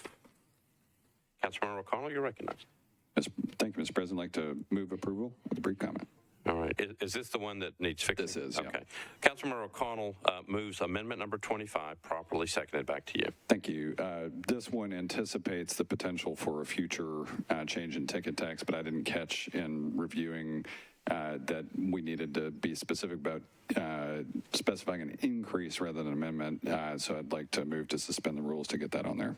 Okay. All right. So Councilmember O'Connell has moved to suspend the rules to get his amendment in the right form. Anybody have any objections to it? All right. I got 2 hands up, so you can't suspend the rules. All right. Then I'll renew my motion. All right. So Councilmember O'Connell renews his motion on amendment number 25. Can properly second the discussion on 25. Councilmember Nash, you're recognized. There you go. My understanding is that this, according to Metro's Bond Council, this amendment threatens the underlying bond insurance. And again, here's another deal killer. I would recommend we vote no. Okay, good. Councilmember O'Connell, you're recognized. Thank you, Mr. President. The reason I suspended the rules was to avoid that deal killer concept. I'd be happy to suspend the rules again if it pleases Mr. Nash. Anybody else on this one? All right, we're ready to vote. We're on amendment number 25. Councilmember O'Connell has moved amendment number 25. It was properly seconded. And so if you're for the amendment, you'd vote aye. If you're against, you'd vote no.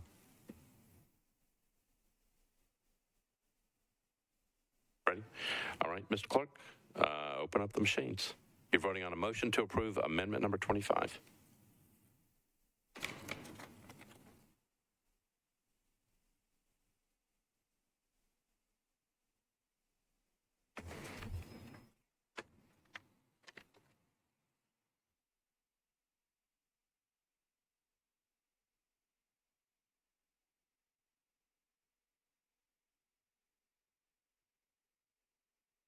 Everybody in? Mr. Clerk, close machines, take the vote.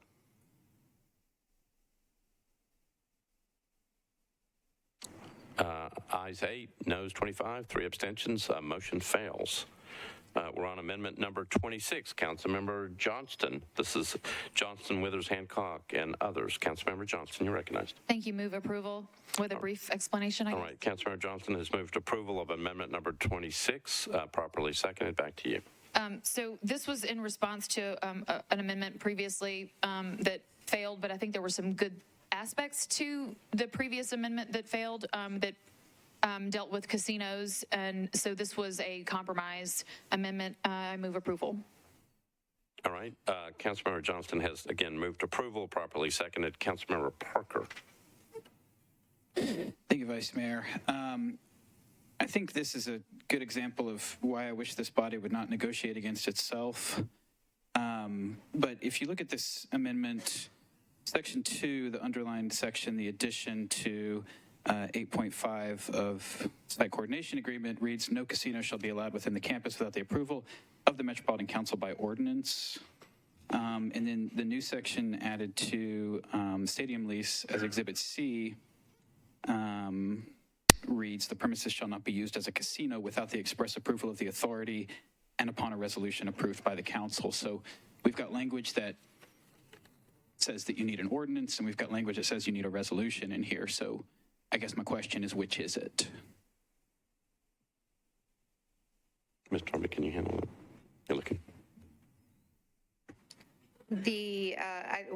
The distinction that I see is that in section number 2, it talks about a casino being allowed within the campus, and the campus is the broader area.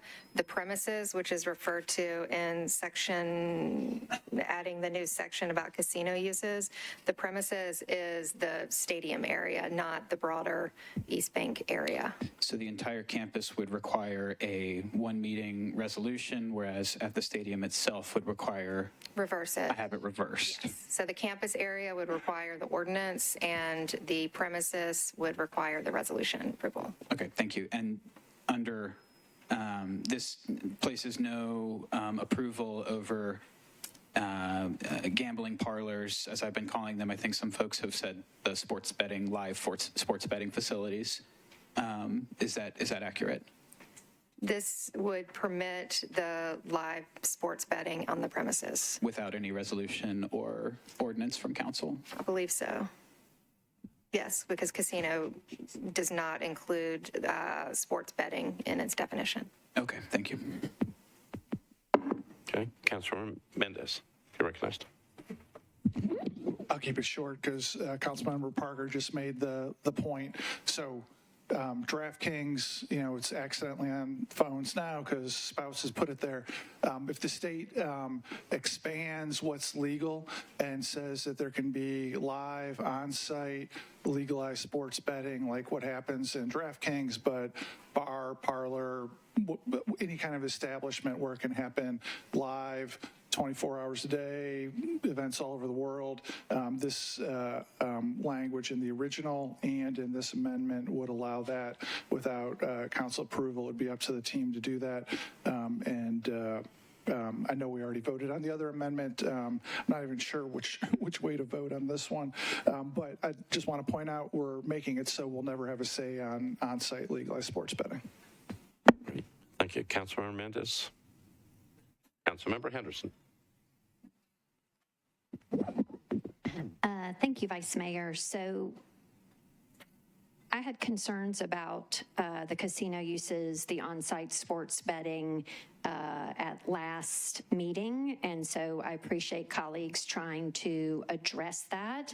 I really, really, really wish this body would have supported Councilman Mendez's motion, which was better.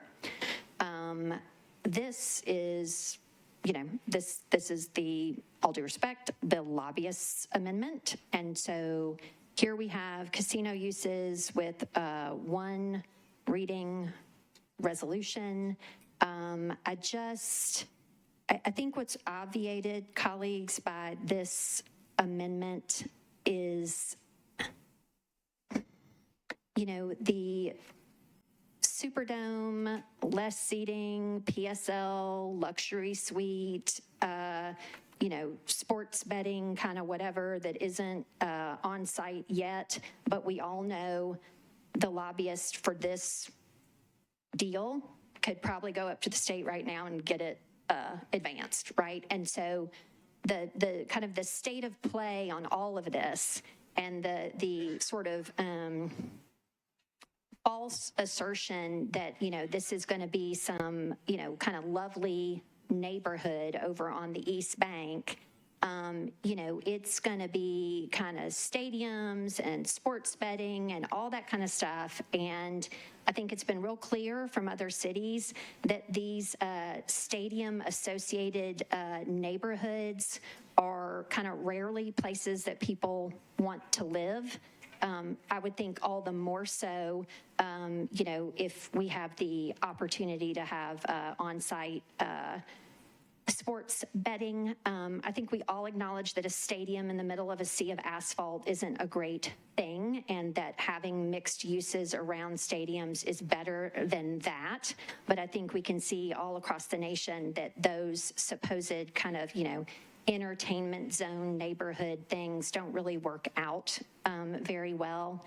And so with this amendment, what I am concerned about is that we are not fully addressing the concern or the challenge. And so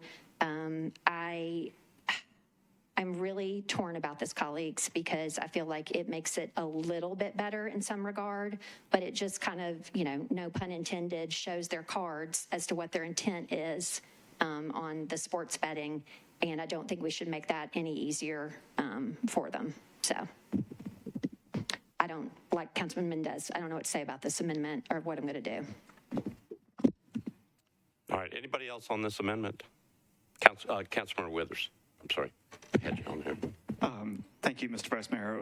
One thing, I'm in favor of this amendment. I appreciate the sponsor bringing it.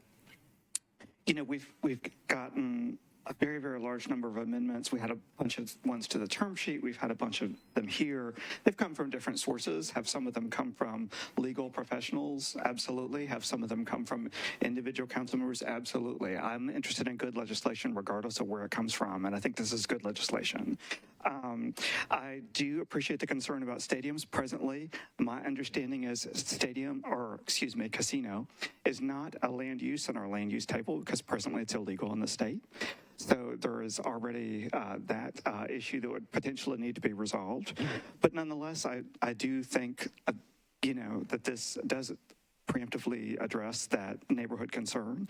I would also say that in terms of neighborhoods that are built around sports entertainment facilities, certainly I lived in Chicago. That was a very popular neighborhood around Wrigley Field, right?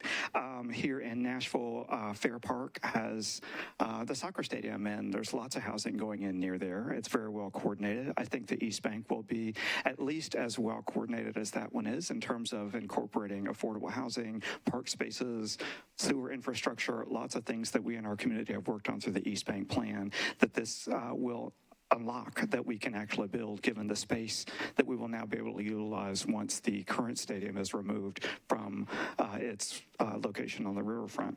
So I get a lot of those concerns, but I think this is good legislation and I support it on behalf of the neighbors who do live in that area. So thank you. Thank you. So Councilmember Virtue, I saw your hand moving around. Did you have a question? You were stretching. Okay. I'm going to go back to Councilmember Johnston. I renew my motion to approve. Okay. Anybody else on this? All right. We are on amendment number 26. This is amendment by Councilmember Johnston, Withers, Hancock, and others. Motion was to approve. It was properly seconded, so we're on the board. If you're for the amendment number 26, amendment number 26, you would vote yes. If you're against, you'd vote no. Mr. Clerk, open up the machines.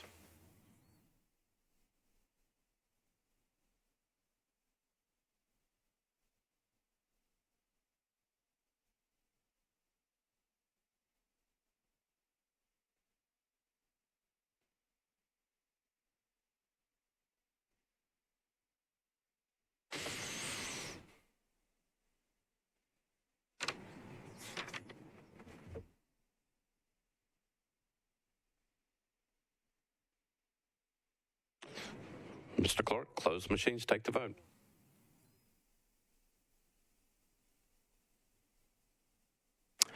Ayes 30, noes 3 abstentions.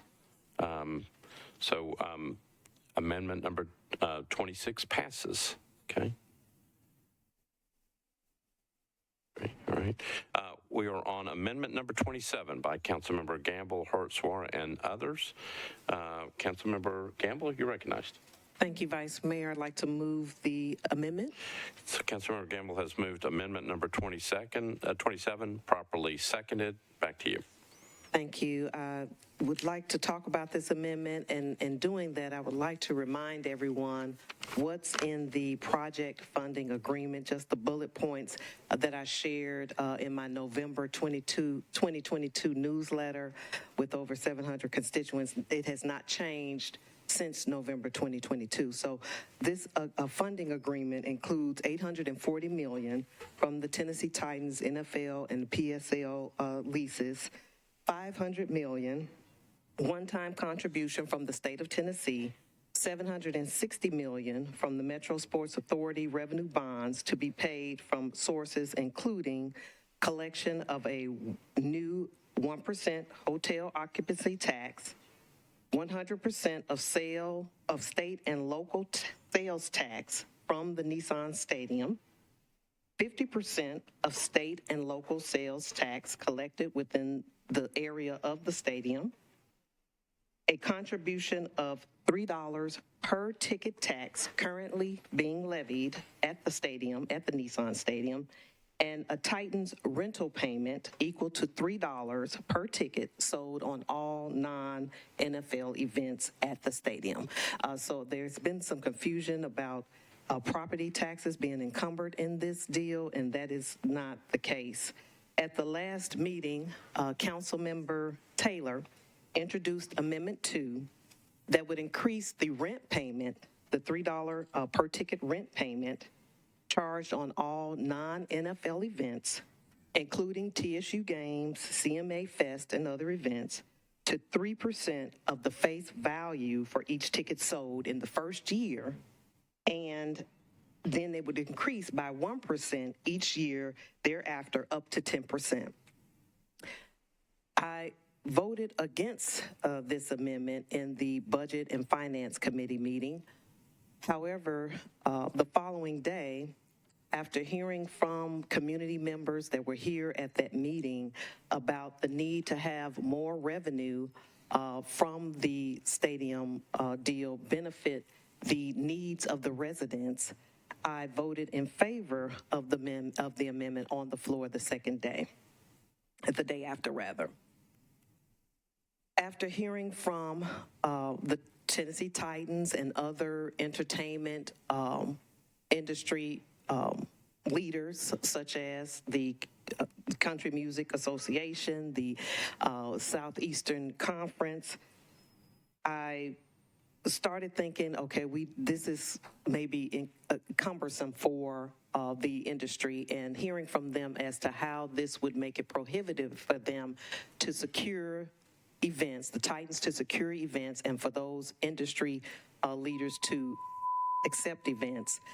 I started having conversations with the Titans, Tennessee Titans organization, about a compromise, recognizing that there was a need to address the community's concerns, to put more revenue into the community needs, such as affordable housing, infrastructure, and transit, while also making it so that it's not so prohibitive for events to come to our city and pass those extensive fees on to the users, would also limit the number of people, citizens or residents in our city that can participate in those events at the new stadium. Councilmember Gamble, I may have to get you to... Okay, I'm wrapping it up. So this amendment 27 is a compromise. It keeps Councilman Taylor's intent of increasing the rent payment amount to $3 or the greater of $3 or 3% of the face value of each ticket sold. However, it excludes TSU, really all college gaming events, high school gaming events, Grammy Awards, CMA events, and other events, and it codifies the revenue to be allocated to the Nashville Needs Impact Fund, which is a fund that the Metro Council is establishing by resolution. I believe that it's important that these revenues go into the designated fund so that we can invest in and address the concerns that the community has described as priorities for our city, and also we can track what monies go in, how those monies are spent, similar to the way that we do the Barnes Fund and the COVID-19 Financial Oversight Fund. So this is a compromise. The second part of the amendment designates 25% of development revenues from property taxes and local sales taxes generated around the areas of the new stadium, up to $10 million a year to this Nashville Needs Fund. And we have already heard from Councilmember Van Reese, who has said she intends to, well, she's already deferred that resolution so that we can add amendments to clarify and expand those who will qualify for those to apply for funds from that Nashville Needs Fund. So the bottom line is this is a compromise that has been negotiated with the Titans organization and other partners, and I'm asking and hopeful, and I appreciate Councilman Taylor for bringing forth his amendment, because that is the impetus for this compromise. And so I ask you today that you support this compromise so that the citizens, our residents, can benefit more so, even more so. We are already benefiting from this investment that will bring in revenues that will address concerns of our city for generations to come. But I'm asking that you support this compromise so that we can move forward with serving our communities. Thank you. All right, thank you. Councilmember O'Connell, you're recognized. Thank you, Mr. President. I appreciate the sponsor on this. I dare say Councilmember Taylor was not seeking a compromise, and the impact of this amendment is going to be to strip hundreds of millions of dollars away from the general fund. And the one thing that has happened on this deal that had been materially beneficial to the city of Nashville. I think if we allow this amendment to proceed, it will undo something that other cities have done. Other cities have allowed as much as 10% to go there. The structure of the deal that we just did with Bridgestone Arena just before this term is explicitly based on a user fee model. And I think the overall structure of the deal, the finances are not impacted by the Taylor Amendment. I encourage colleagues to prefer Councilmember Taylor's amendment unless he stands up this evening and says he would prefer to see this approach go forward. Councilmember Hancock. Previous question. All right, so we're on the previous question, okay? Not on the amendment, just on the previous question. All those in favor of the previous question say aye. Aye. Opposed, no? No. We're on the board, okay?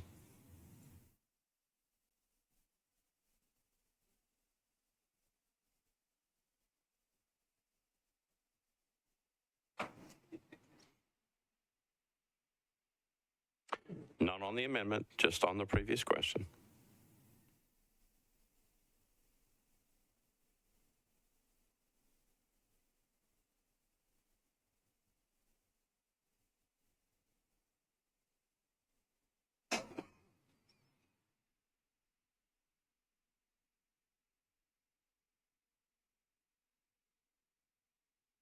Okay, board's ready. We're just voting on the previous question.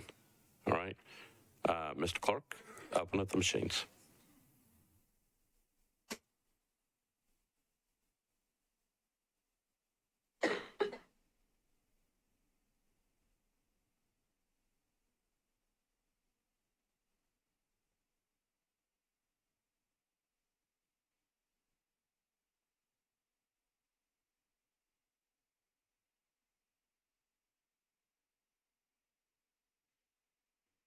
Okay, Mr. Clerk, close machines, take the vote.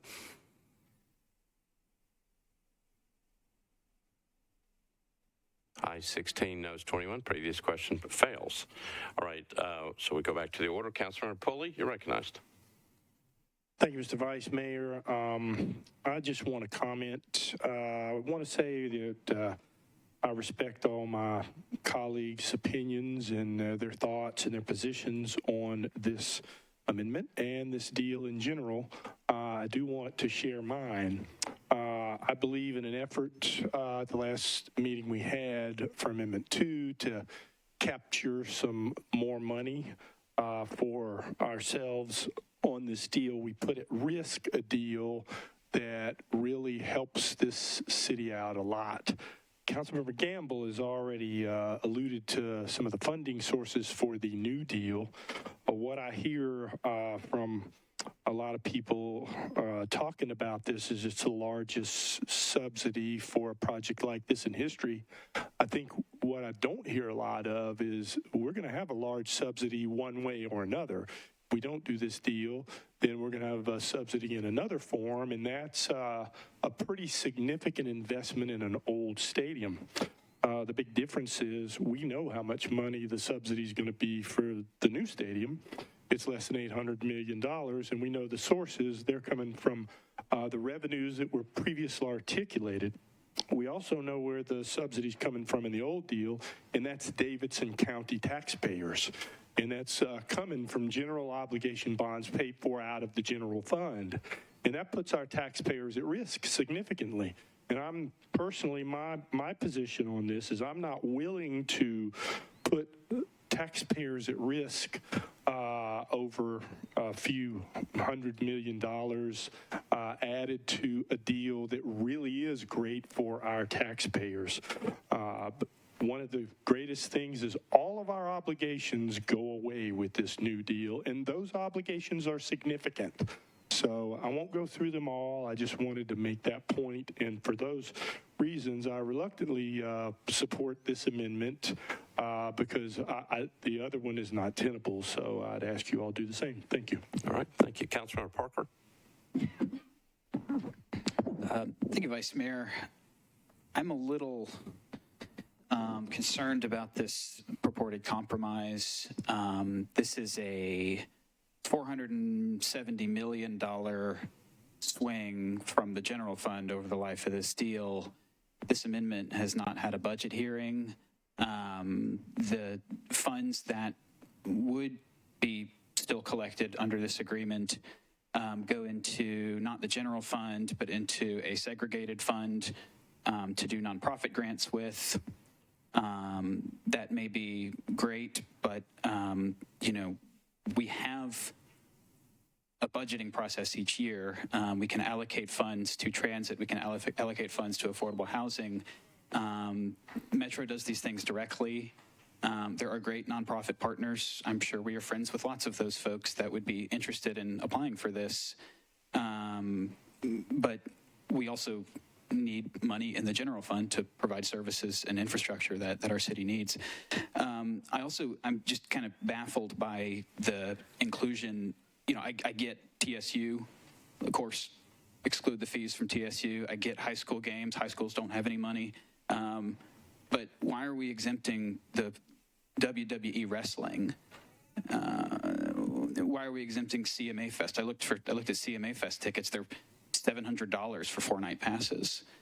This is not a charity event. This is not a free community event. I just don't understand. It's like this body, it's like we're negotiating against ourselves. We opened up a little crack and said, we're going to exempt this. And then everybody else rushed in and said, well, exempt us too, exempt us too, exempt us too. And I don't think that that's a way that we're going to get the best deal for the taxpayers of Davidson County here. And I really, really hope we can stop doing this. That's all. Okay. Councilmember Sledge. Thank you, Vice Mayor. When we put Councilmember Taylor's amendment on, I felt for the first time that we were doing something directly beneficial for the residents of Nashville. And I felt that because we were putting funds into the general fund, which funds the things that are all the priorities that our constituents have brought up throughout this whole process. That's where we get affordable housing funding. That's where we get transit operating dollars, where we get parks operating dollars. The general fund is where that comes from. So I think what we learned over the last week is that there's a price put on how special we are. We have been told time and again through this process how special we are. Anyone and everyone will want to come to Nashville because we're so special. But the minute we said we want to put a little more money to our people, we were told, you're not that special. The SEC told us you're not that special. The event operators told us you're not that special. And so instead, we negotiated against ourselves, just like we talked about at the last amendment. We are here negotiating ourselves out of hundreds of millions of dollars to the priorities that people have asked us to focus on. And instead of directing even that smaller amount to the general fund, we have put this convoluted process in place where we are abdicating our responsibility of allocation. That's what we do with this amendment. We take it out of the hands of this body. We take it out of the hands of the executive branch to propose a budget, and instead we put it into a body that cannot do the things we just talked about, that cannot allocate money to the priorities that we have been told are so important in all of this. This is not a deal killer, mind you. Nobody said this was a deal killer. They said the events won't come. We know what the price is now of how special we are. I think we're a little more special than that. I I think the people of Nashville are a little more special than that. We did the right thing when we put Councilmember Taylor's amendment on.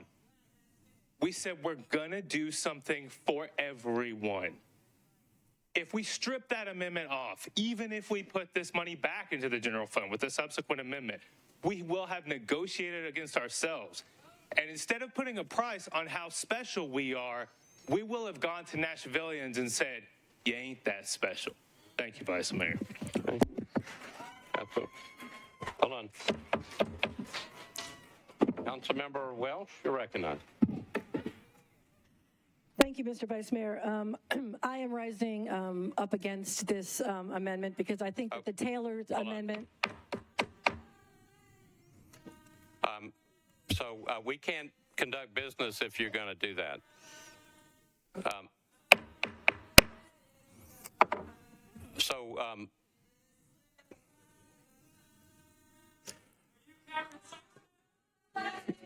So we have to be able to conduct business in the chamber. So you'll need to sit down and be quiet. We can't continue our business.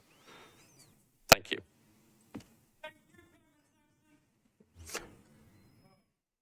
Councilmember Welsh, you're right. I rise up against this amendment. I think the Taylor amendment is the first fair thing that we have done in this entire deal. Putting a ticket tax on is absolutely nothing new. The letters we got from the SEC and all these operators were just bunk.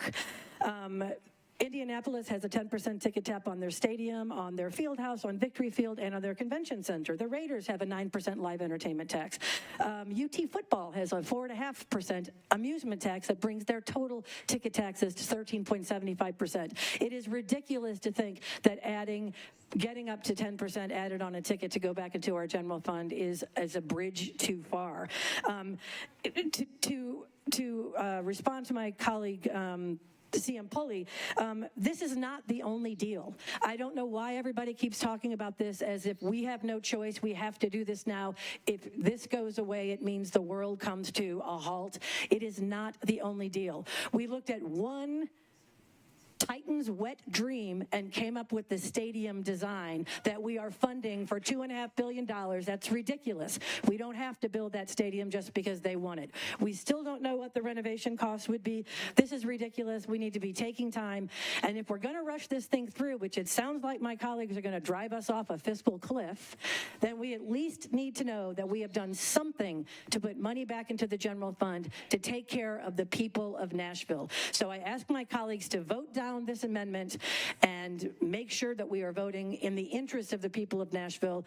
This is not unusual to put ticket taxes on like this, and we should not act as if somehow this is a bridge too far. Passing this deal is actually the bridge too far. Thank you. Councilmember Benedict, you're recognized. Thank you, Vice Mayor. So, can I get just a quick question? So the amendment reads, additional rent excluded events shall mean any college, specifically including TSU football games and the Music City Bowl, and parentheses, or high school sporting event, CMA event, ACM event, Grammy Awards, or WWE special event. So I'm trying to understand, so that would be like the SEC tournament? We wouldn't get income on. I guess could I get an explanation from somebody, I'm not sure whom, and maybe the bill's sponsor, how these were the entities that were determined should be excluded from the rent? And Vice Mayor, can I reserve the rest of my time? Or I just don't want to lose my... We do it all. Okay. We do it this way all the time. So they're just checking. Mr. Jameson, do you want to answer? Or do you need to pass it? We understood that part of the consideration was the ability of pass-through, also the immediate consultation upon the discussion of any version of this amendment or related amendments began with the fact that we were the deal relies on the number of events that can be conducted at the stadium, which relies heavily on the promotions industry, music, special events. In reaching out to them, they made clear what was likely to be a deterrent to their audience, a deterrent to their ability to sell tickets, et cetera, and that would have a negative impact. We asked that they go as high as they can. This Amendment 27 reflects that ceiling that we were able to get to, Otherwise, the number of events detracted, and we weren't able to make the financing work from the team's perspective. Thank you for that explanation. As I just heard about a shooting in Napier in South Nashville, I think about the things that our residents need. And I think that taking the Taylor Amendment is going to take away a tremendous amount of money from our general fund, as has previously been discussed. I was running some numbers, and it looks like, the equivalent of killing this amendment is the equivalent of passing a $1.12 tax increase. So the 34% tax increase we pushed through in 2020, this would be 5% more if we could get the services. Let me restate that to be more clear. The revenue for that $470 million that the current bill, as amended, delivers to the general fund for Nashvillians, if we wanted to get $470 million in there, if for some reason tonight my colleagues think this is a good idea to get rid of that, the only way that we'd get that much money in the general fund again would be to pass on a tax increase that's 5% more than the 34% that we put through in 2020. And it would be crippling to do that. It would be crippling to do that. But folks continue to... This is, okay, thank you. So this truly is a direct benefit to our taxpayers for the return of the largest NFL handout ever. And instead of passing the largest tax increase ever, we can let the users of this facility pay for it.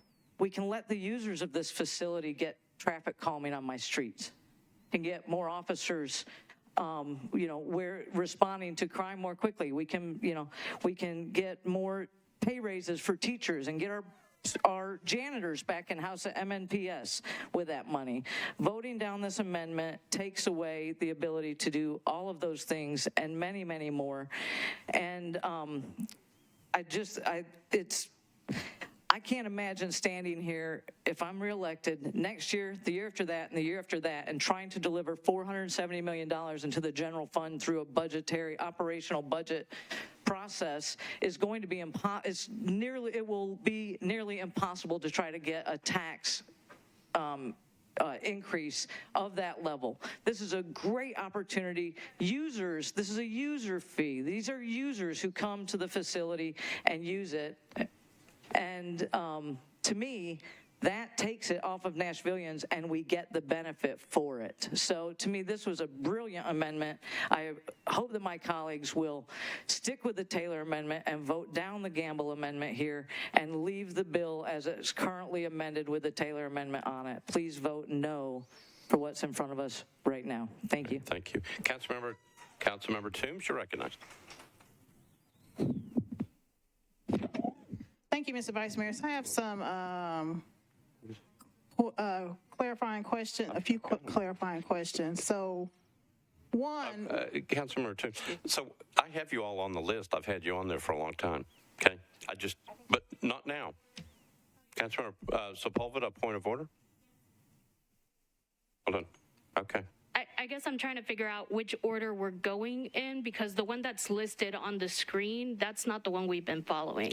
Oh, we haven't been following that for the entire meeting. Can we start? No, because this list has been up there since the very beginning. This is the cue to talk about the bill. So at the very beginning, I said we're taking hands, so we're catching them and recording it. So the queue has been like this ever since the very beginning. So we've got you all in the queue. Now, Councilmember Sepulveda, do you want to speak on this, or is it just a point of order? Okay, you're on the list. Councilmember Porterfield, you're on the list. Councilmember Taylor, you're on the list. We've had you on there for a long time. Sorry. Okay, Councilmember Toombs, you're recognized. Thank you, Mr. Vice Mayor. And I think these questions are towards the administration. So a few clarifying questions. So whether you're for this amendment with the $4 million per year over 30 years for $120 million, or the Taylor Amendment, both total amounts that we keep hearing bounce around, that's for the entirety of the lease, the 30 years, correct? That is correct. I just have to remind council members that the Titans will assure you that they cannot proceed. This is a deal killer, so it's not a comparison of two monetary amounts. It's zero. Under Amendment 2, it is zero. under the Gamble Amendment, it will generate tens of millions of dollars, and it is a deal that works within the Titans financial structure as compared by the promotions industry's ability to sell events. But that is the comparison, the $0, because that is the failure to pass this amendment or to otherwise remove Amendment 2 is fatal to the entire deal. I cannot underscore that enough. So, Mr. Jameson, both estimates in both amendments are based off an estimated number of events per year, correct? Correct. So neither amount is a guaranteed amount, correct? No, it is a best calculation, again, relying upon the promotions industry as to what amount of events they can sell at particular rates.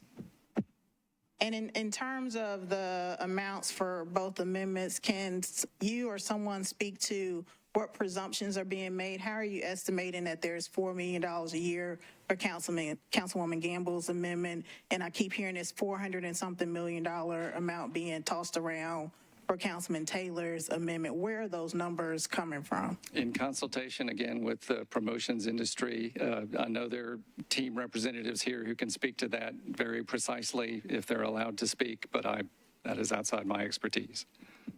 Can we get someone from the team, Vice Mayor?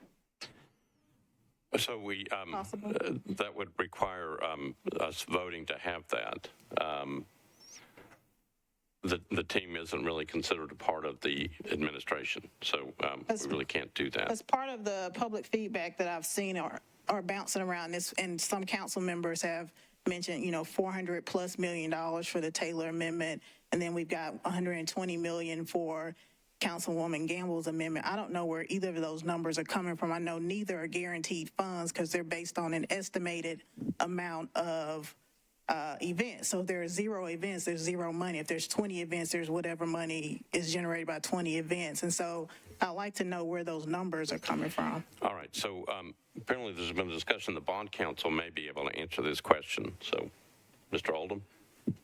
So you'll recall the other night when the series of finance professionals were here, there was a person on this end of the table, Ben Wrigley, who was a representative of CSL. Their job was to project activation at the stadium over the life. And so with either of these amendments, you can sort of plug the math into their activation model and come up with an estimated number.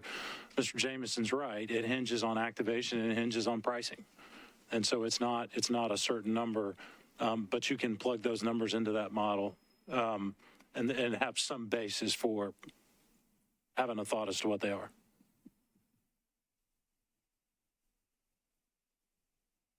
Okay. Still not, that's not very helpful, but. So the two numbers that I think I've seen, somebody correct me if I go astray, is $360 million for amendment number 2 and roughly $120 million for the amendment that's in front of you. In addition to the flat $3 rent number.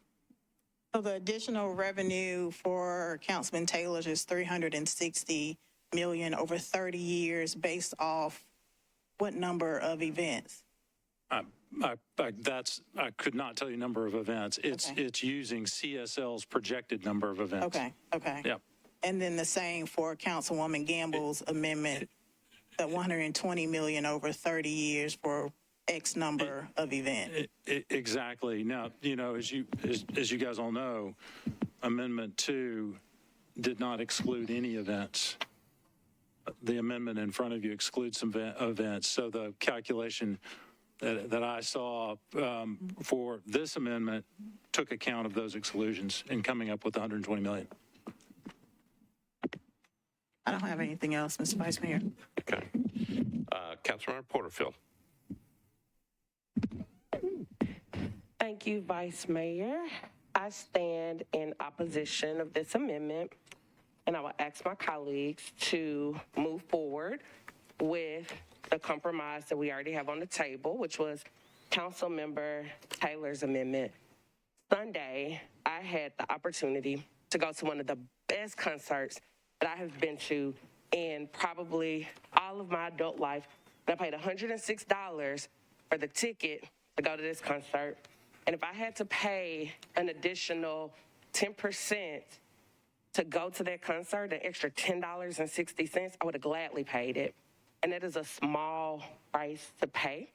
That is not an amount that's going to be a deal breaker for people. We have to make sure that we are doing what's in the best interest of Nashvillians. And we already have a general fund in which we can allocate our funds. Money going to the Nashville Needs Fund. And again, I do believe that people think that this is the best route, right? And there's just a difference of opinion there. But money going into the Nashville Needs Fund ciphers money from the general fund, puts it in the Nashville Needs Fund, and then another entity gets credit for paying for what the taxpayers would have already been paying for. So we don't have to have the money taken away from the general fund, put in a separate fund, and then the Titans get credit for the money that would have already been going to the taxpayers to the general fund anyway. So it doesn't make sense to me. That will never make sense to me. There is an option if the Titans don't want to pass this off, the expense off to promoters or users, they can pay the rent themselves. And most people, they can't afford a rent, they just don't live there. That's what we have to do. We can't afford rent, right? So they have an option. They can pass it off to the actual users to make it more equitable so the people that are actually using it are paying for it and not the people that live out in our communities. And what I've heard time and time again from people in Southeast Nashville, from folks in District 29, is what does it do for us out here in Antioch? What is it doing for us? Because they don't feel like this does anything for them. And the last thing I want to say, Vice Mayor, again, I understand that everybody is taking these hard lines in the sand, but every single thing that we've tried to pass tonight to help protect the voters and the people in Nashville, everything we hear is that it's going to kill the deal. So why would we present a deal that's on life support anyway? If every single thing is going to kill the deal, maybe this isn't as good of a deal as everybody thinks it is. Thank you, Vice Mayor. Councilmember Bradford, you're recognized. Thank you, Vice Mayor. I'm rising in opposition to this amendment. You know, we've already heard many times over tonight the benefits of the Taylor Amendment and why we voted on it, you know, because it was for the public wants it, the public needs it, our city needs it.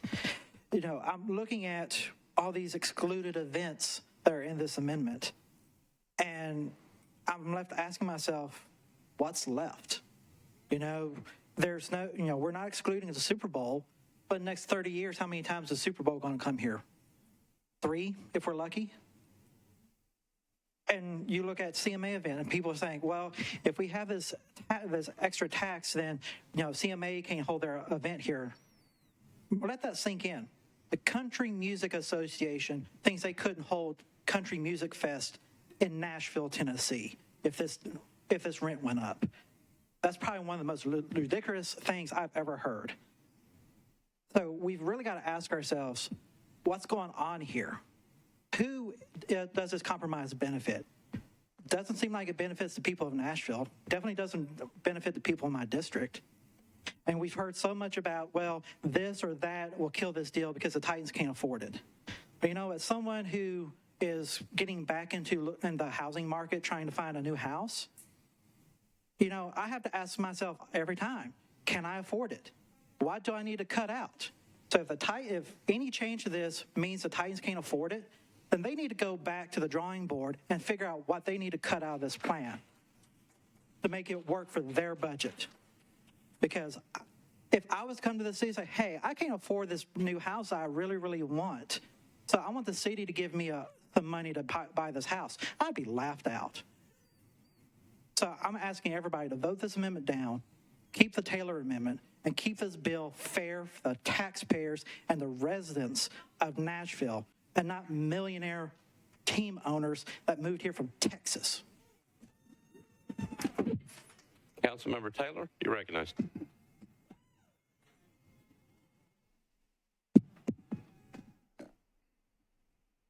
So I don't get up here and talk a lot about things. So when I do, I think it's really important. I care for my district, generally what I talk about. So when I do something of this magnitude, I believe it's really important not just to me, but folks in my district, and specifically with this, the entire city of Nashville. I'm looking at, we all get these emails every week about the Hub Nashville request. What comes in the Hub Nashville? And when I look at mine, specifically in my district, and also looked up across the city, the things that stand out at the top are trash, recycling, litter, public safety, streets, roads, sidewalks, property violations. It doesn't, I can't see on here if it says stadiums. And so with that said, we know that these are dollars in the general fund that can go to those things that people are asking for, that people are needing, people are calling all of us about. And with this new amendment, we lose that, right? We send it to nonprofit organizations to figure out how we're going to help the city of Nashville. And unfortunately, as a nonprofit guy, it's what I've done for 16 years of my career. We help people that are in need, but not everyone necessarily is in need within the way that nonprofits help. However, when I look at this Hub Nashville report, it's telling me that people that may not receive nonprofit help are needing help from the city of Nashville, and Amendment 2 does just that. Amendment 3 doesn't. When I look at it, when we think about college events, and Ms. Darby, I'd like to ask, if the NCAA hosts their national championship in football or a Final Four tournament or anything of that nature, is that excluded from the current amendment that we're discussing now? I believe it would. It says any college event would be excluded. Thank you. And so when we talk about a compromise, my intent with Amendment 2 was the compromise. We hadn't negotiated this on this floor. Many people say it's already been negotiated, but this is our process here in this body. This is how we negotiate. No one called and asked my district, myself, if we should negotiate about the deal that was in place in October. And so now we take it upon ourselves as council members to negotiate in this process on this floor. That's what we're doing. And so before I take my seat, I like telling stories, right? If you've ever talked to me, you know that. So my story is very simple. I used to work for the Boy Scouts, a nonprofit. And one of the things that we'd always tell our campers at a camporee or anything of that nature is that we want to, and Councilmember Pulley is a strong Boy Scout leader. When we leave our campsite, we want to we want to leave it in a better way than we found it. And my intention on this body is to do just that. I came to this district and I want to leave it in a better shape than I found it. No matter how good of a shape or bad of a shape it's in, we've got to do that. And I think this bill will do this amendment that we already had. Well, I was right. The bill that we have in front of us as amended right now will already do that. And so I'm asking colleagues to help us keep Nashville, or find Nashville in a better place than we arrived to it. So thank you. Thank you, Councilman Taylor. Councilmember Swope. Thank you, Your Honor.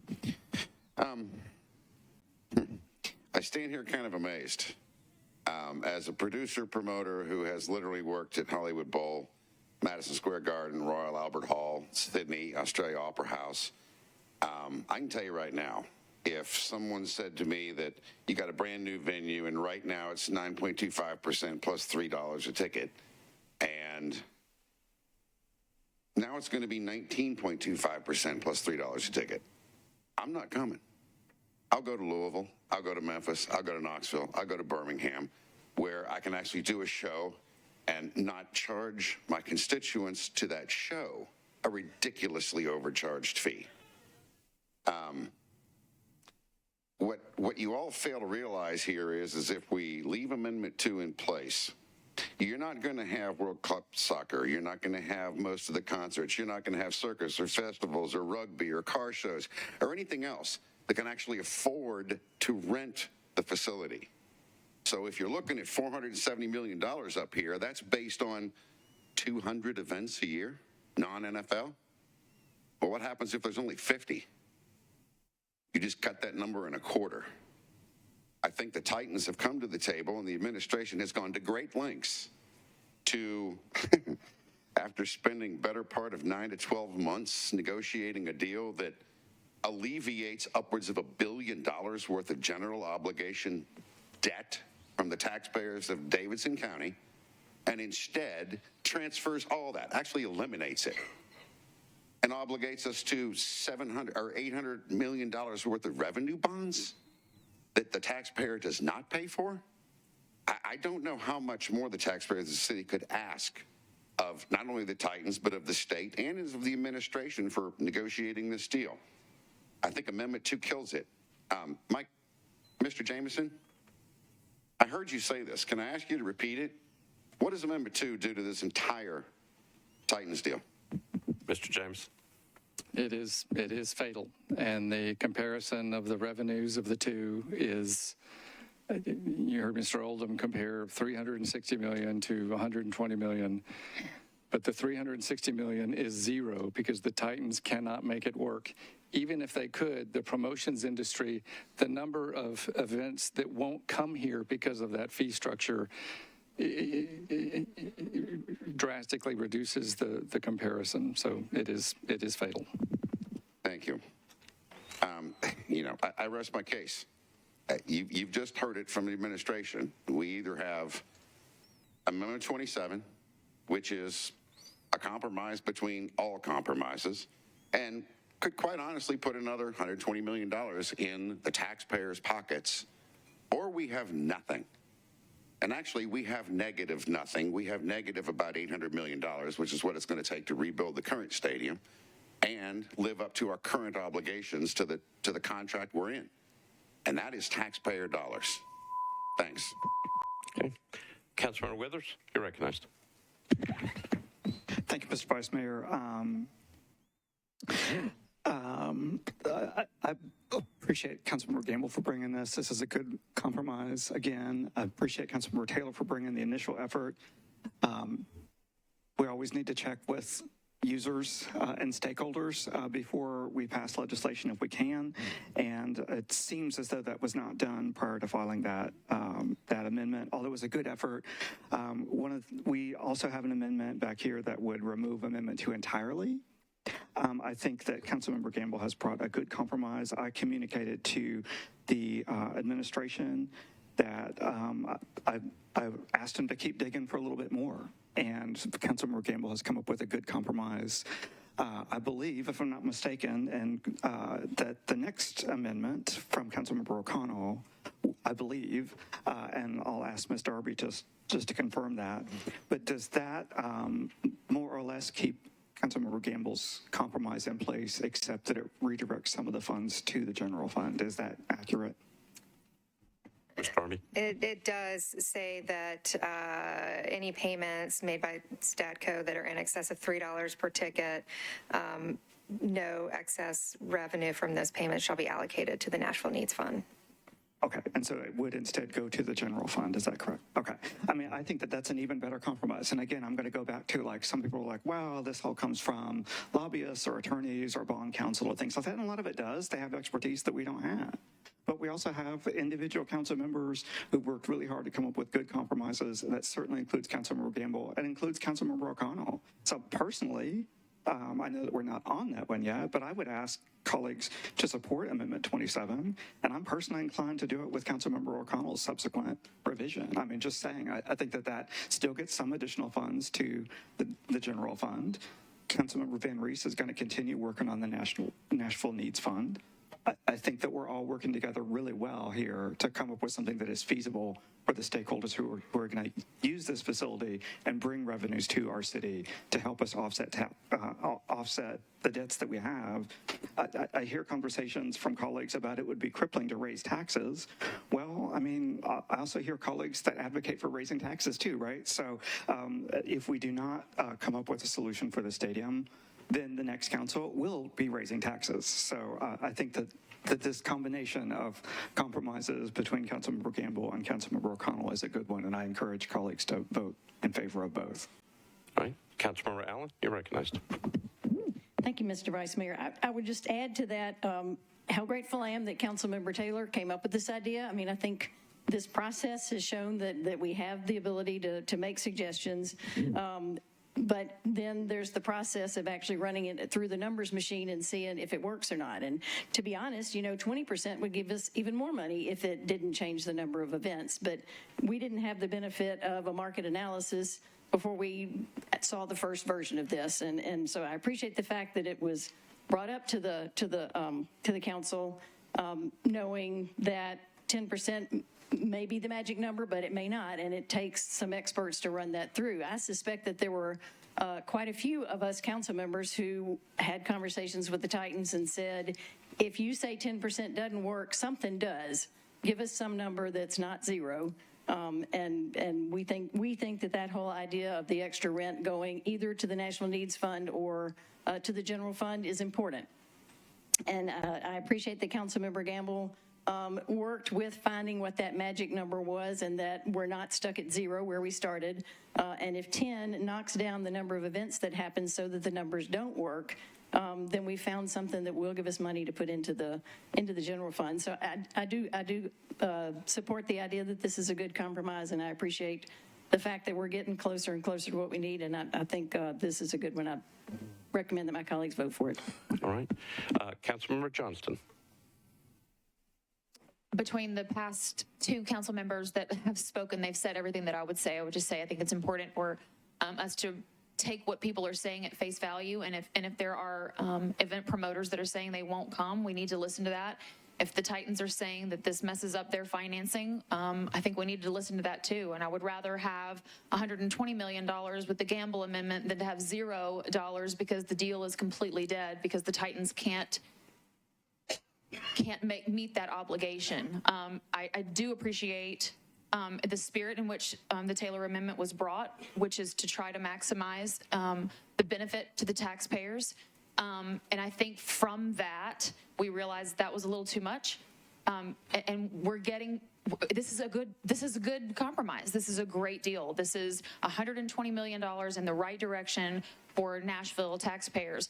But the fact that the amendment as it stands right now with the Taylor Amendment on this bill completely takes this deal out of commission is way too much of a risk for me.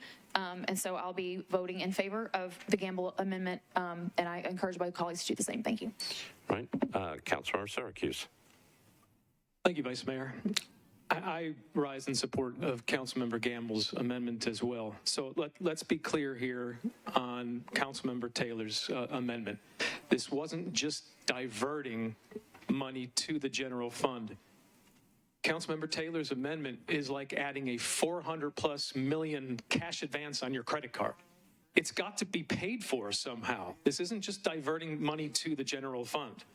And so when you compare the large events that are critical to making this deal work, I've talked with CAA, Creative Artists Agency, the CMA, ACM. CMA is not leaving town, all right, but it does greatly impact their ability to fund music education in this city.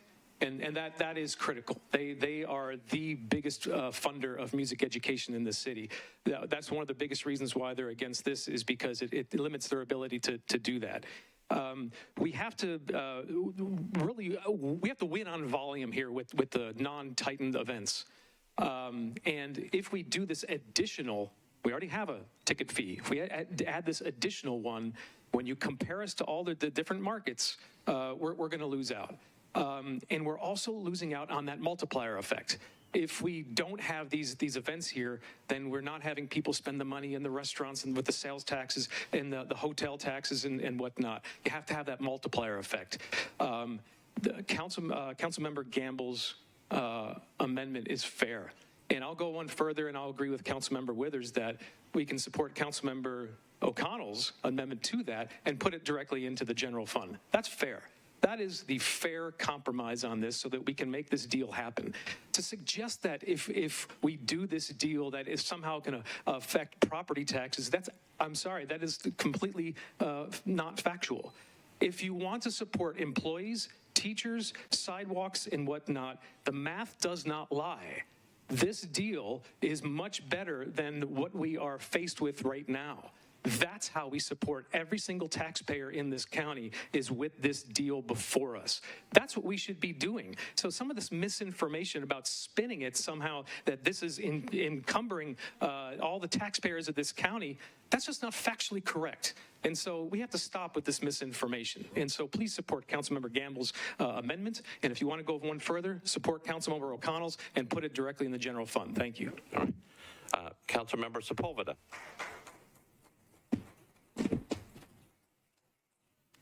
Thank you. And I'm going to ask Vice Mayor if you could clear the queue and start all over, because I don't know where I was in the queue and I waited a while. And that's, I would just like some transparency when looking at this. So I'm going to be voting against my colleague's amendment and supporting Councilmember Taylor's amendment for a couple of reasons. I'm the last one here who's still in their 20s, and I just wanted to give you guys some perspectives about buying tickets. At the end of 2021, I bought tickets to go see a group, and I won't name the group, but if you know, you know. And it was at SoFi Stadium, and we were just coming out of severe COVID, and I paid close to $400. And a $10 fee was not going to stop me from seeing it. A $20 fee was not going to stop me from seeing it. $100 wasn't going to stop me from seeing that. I made a whole trip out of it and spent a couple of days in LA just to see that group. People are willing to pay for things they want to see. And I think we need to stop peddling that groups, that big events won't come here, because that's just not true. That's not how we work. I don't know if we understand fandoms, but we need to. I mean, it's just what it is, right? And la verdad, no me importa. No me importa lo que dicen todos los de la industria. If we could afford a full-time translator, you guys would understand what I said. So this one's for free. This one's for free. I don't care what the industry is saying to us regarding Councilmember Taylor's amendment. What I care about is our constituents. What I care about is the people of Nashville. I want to do what's best for them. And it's just not true. This amendment that we're talking about is going to benefit them. It's not going to benefit us. We know that people are willing to pay for it. I'm one of them. I'll pay. If it's a group I want to see, if it's a game I want to watch, I'll pay. I paid a bunch of money to go see soccer games for when the national Mexican team has come, right?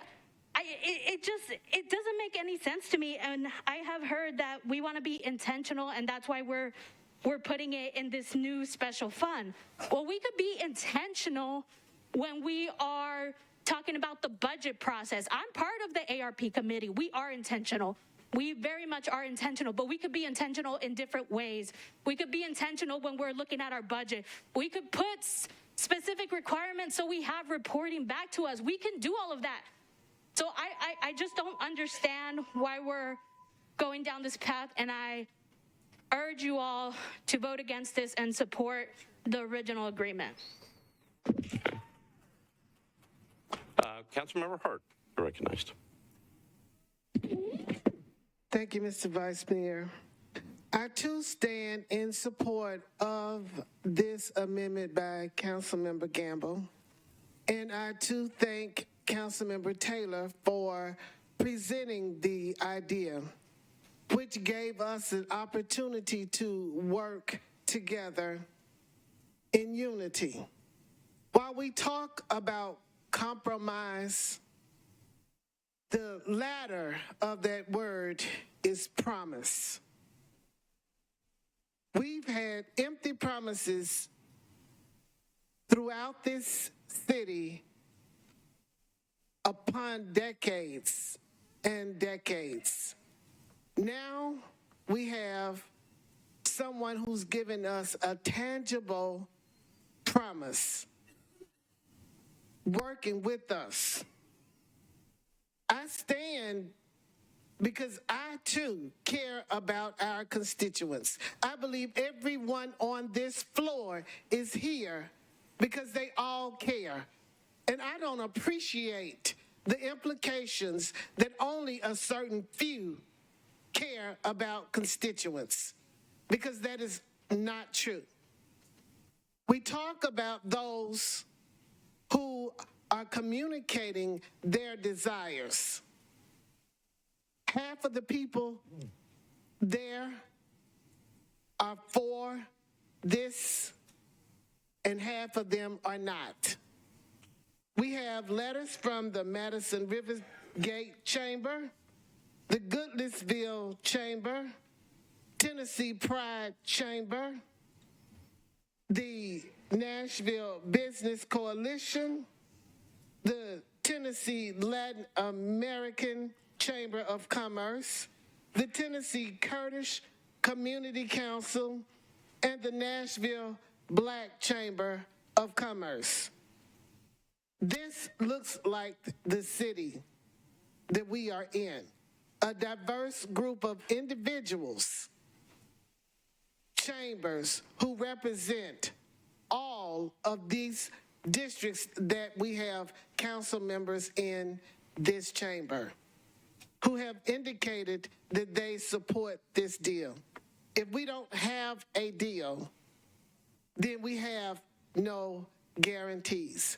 I think we need to think about our future and what the East Bank development will bring for us to be able to take care of the needs of our constituencies. Thank you very much. Thank you, Councilmember. Councilmember Nash, you're recognized. Call the question, please. All right. So we're on the previous question, not on the amendment, on the previous question. All those in favor of the previous question say aye. Aye. Opposed, no. Previous question prevails. We are on, let me make sure I got the right number. It's amendment number 27, Councilmember Gamble's amendment, along with others. Councilmember Gamble has moved amendment number 27. It was properly seconded. Mr. Clerk? So again, if you're for Councilmember Gamble's amendment number 27, you'll vote aye. If you're against it, you'll vote no.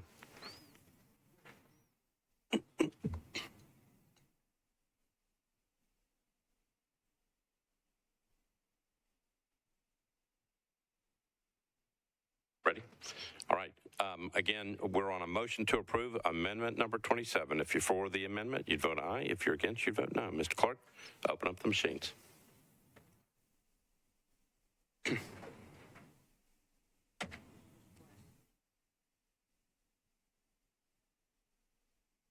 Okay, hold on. Councilmember Stiles, you got problems? You good? Okay. Everybody good? Councilmember Pull? No. IT? All right. Anybody, if you got a problem, raise your hand.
Okay.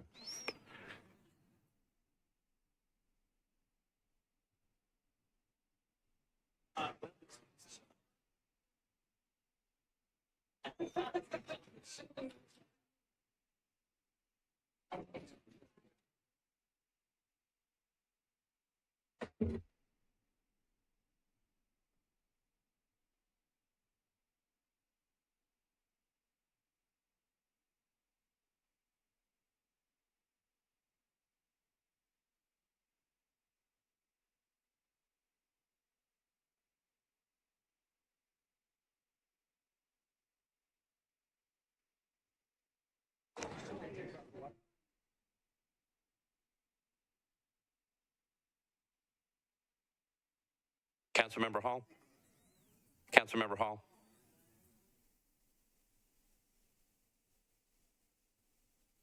Good. Okay. All right. Listen up. All right, Mr. Clerk, close the machines, take the vote.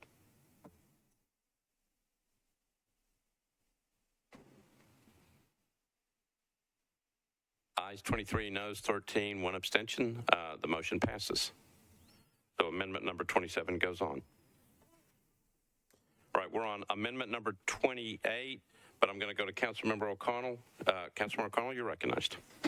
Thank you, Mr. President. I was pleased to hear support for the possibility of redirecting some measure of the good done from the compromise into the general fund. I think in light of that, I'd love to see if we could try to take these in order of the quality, and I think proposed late amendment 32 is there, and I'd like to see if we can suspend the rules to take that one, and then I wouldn't need to run item 28.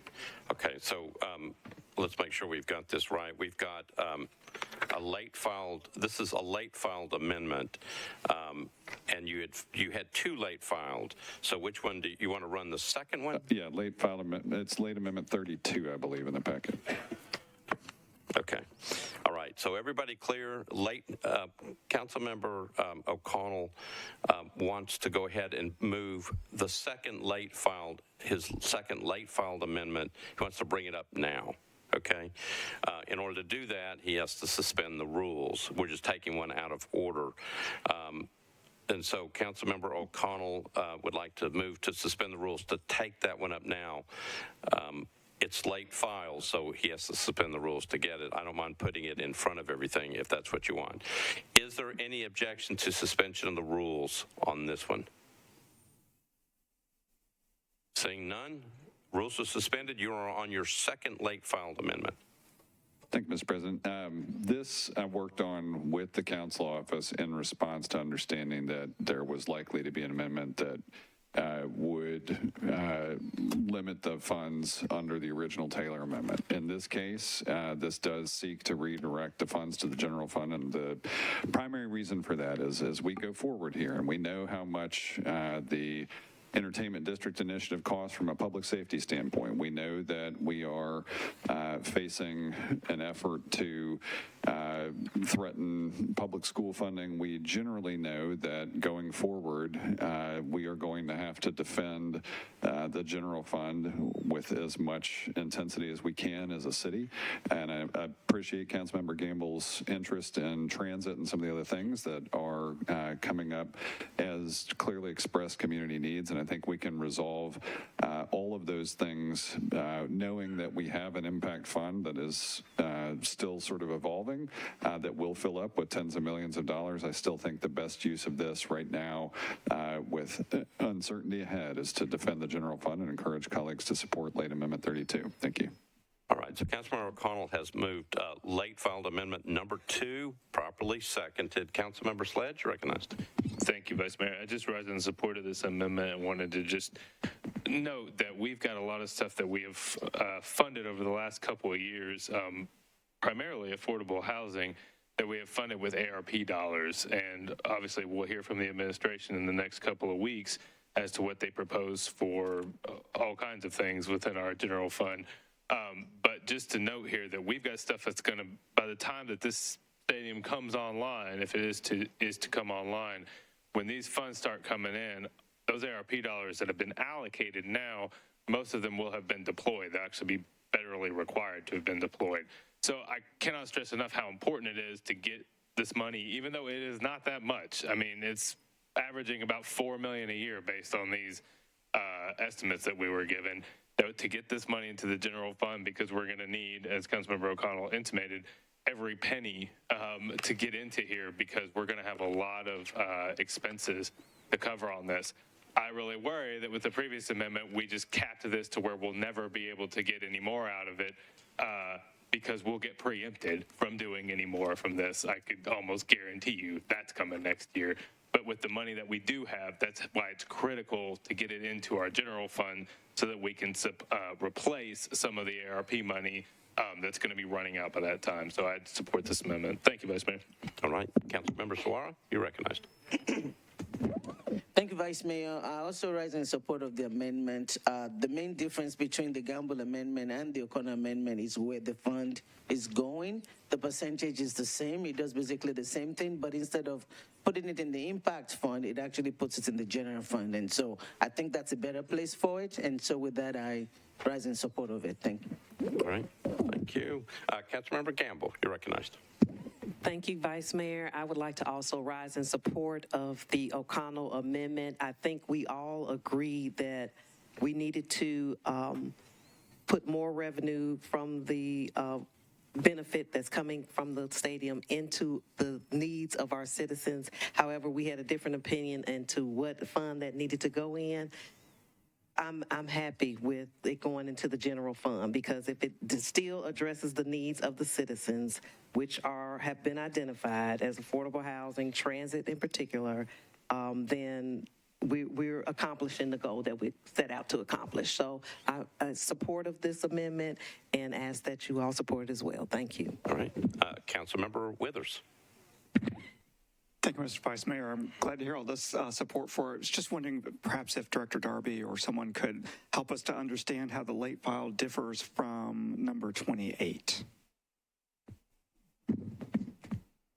Ms. Darby.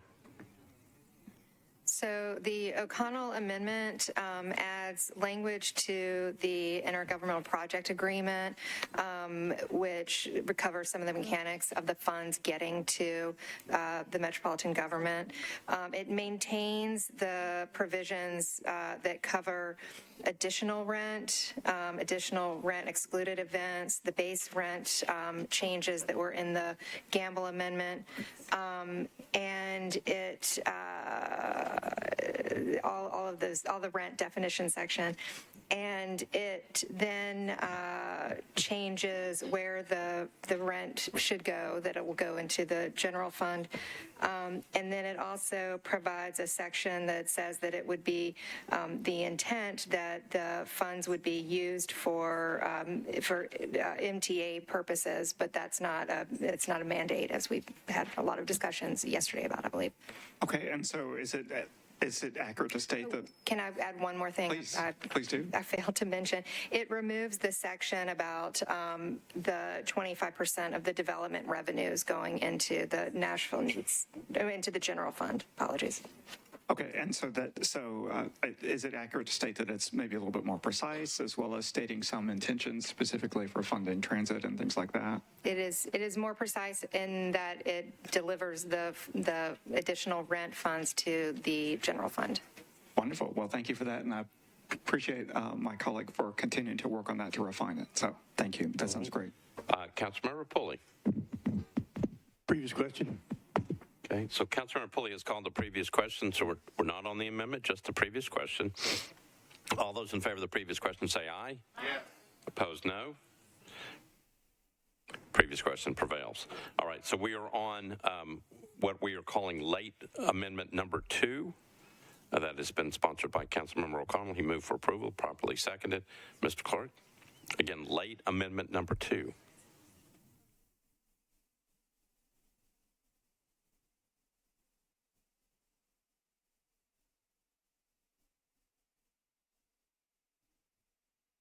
Okay, ready? All right. It's a motion to approve late amendment number 2. If you're for the amendment, you'd vote aye. If you're against it, you'd vote no. Mr. Clerk, open up the machines.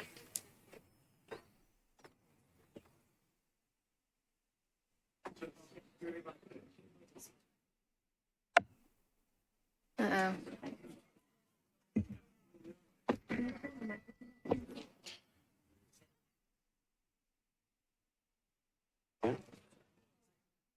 I know. Just yell at me.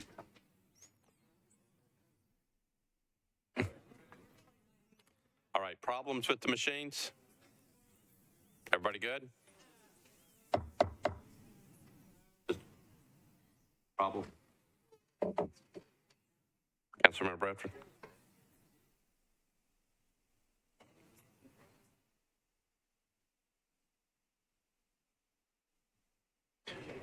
If you're having trouble, just raise your hand, okay?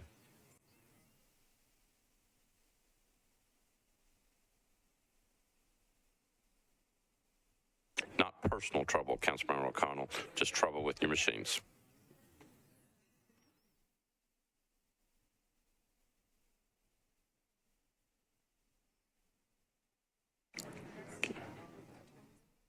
Councilmember Pulley, still, he's right there.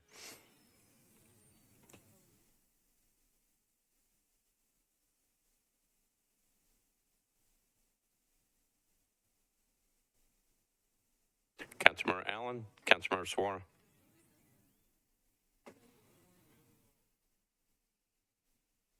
Okay, Councilmember Suara, you got it? Okay. Everybody good? All votes are in. Mr. Clerk, close the machines, take the vote.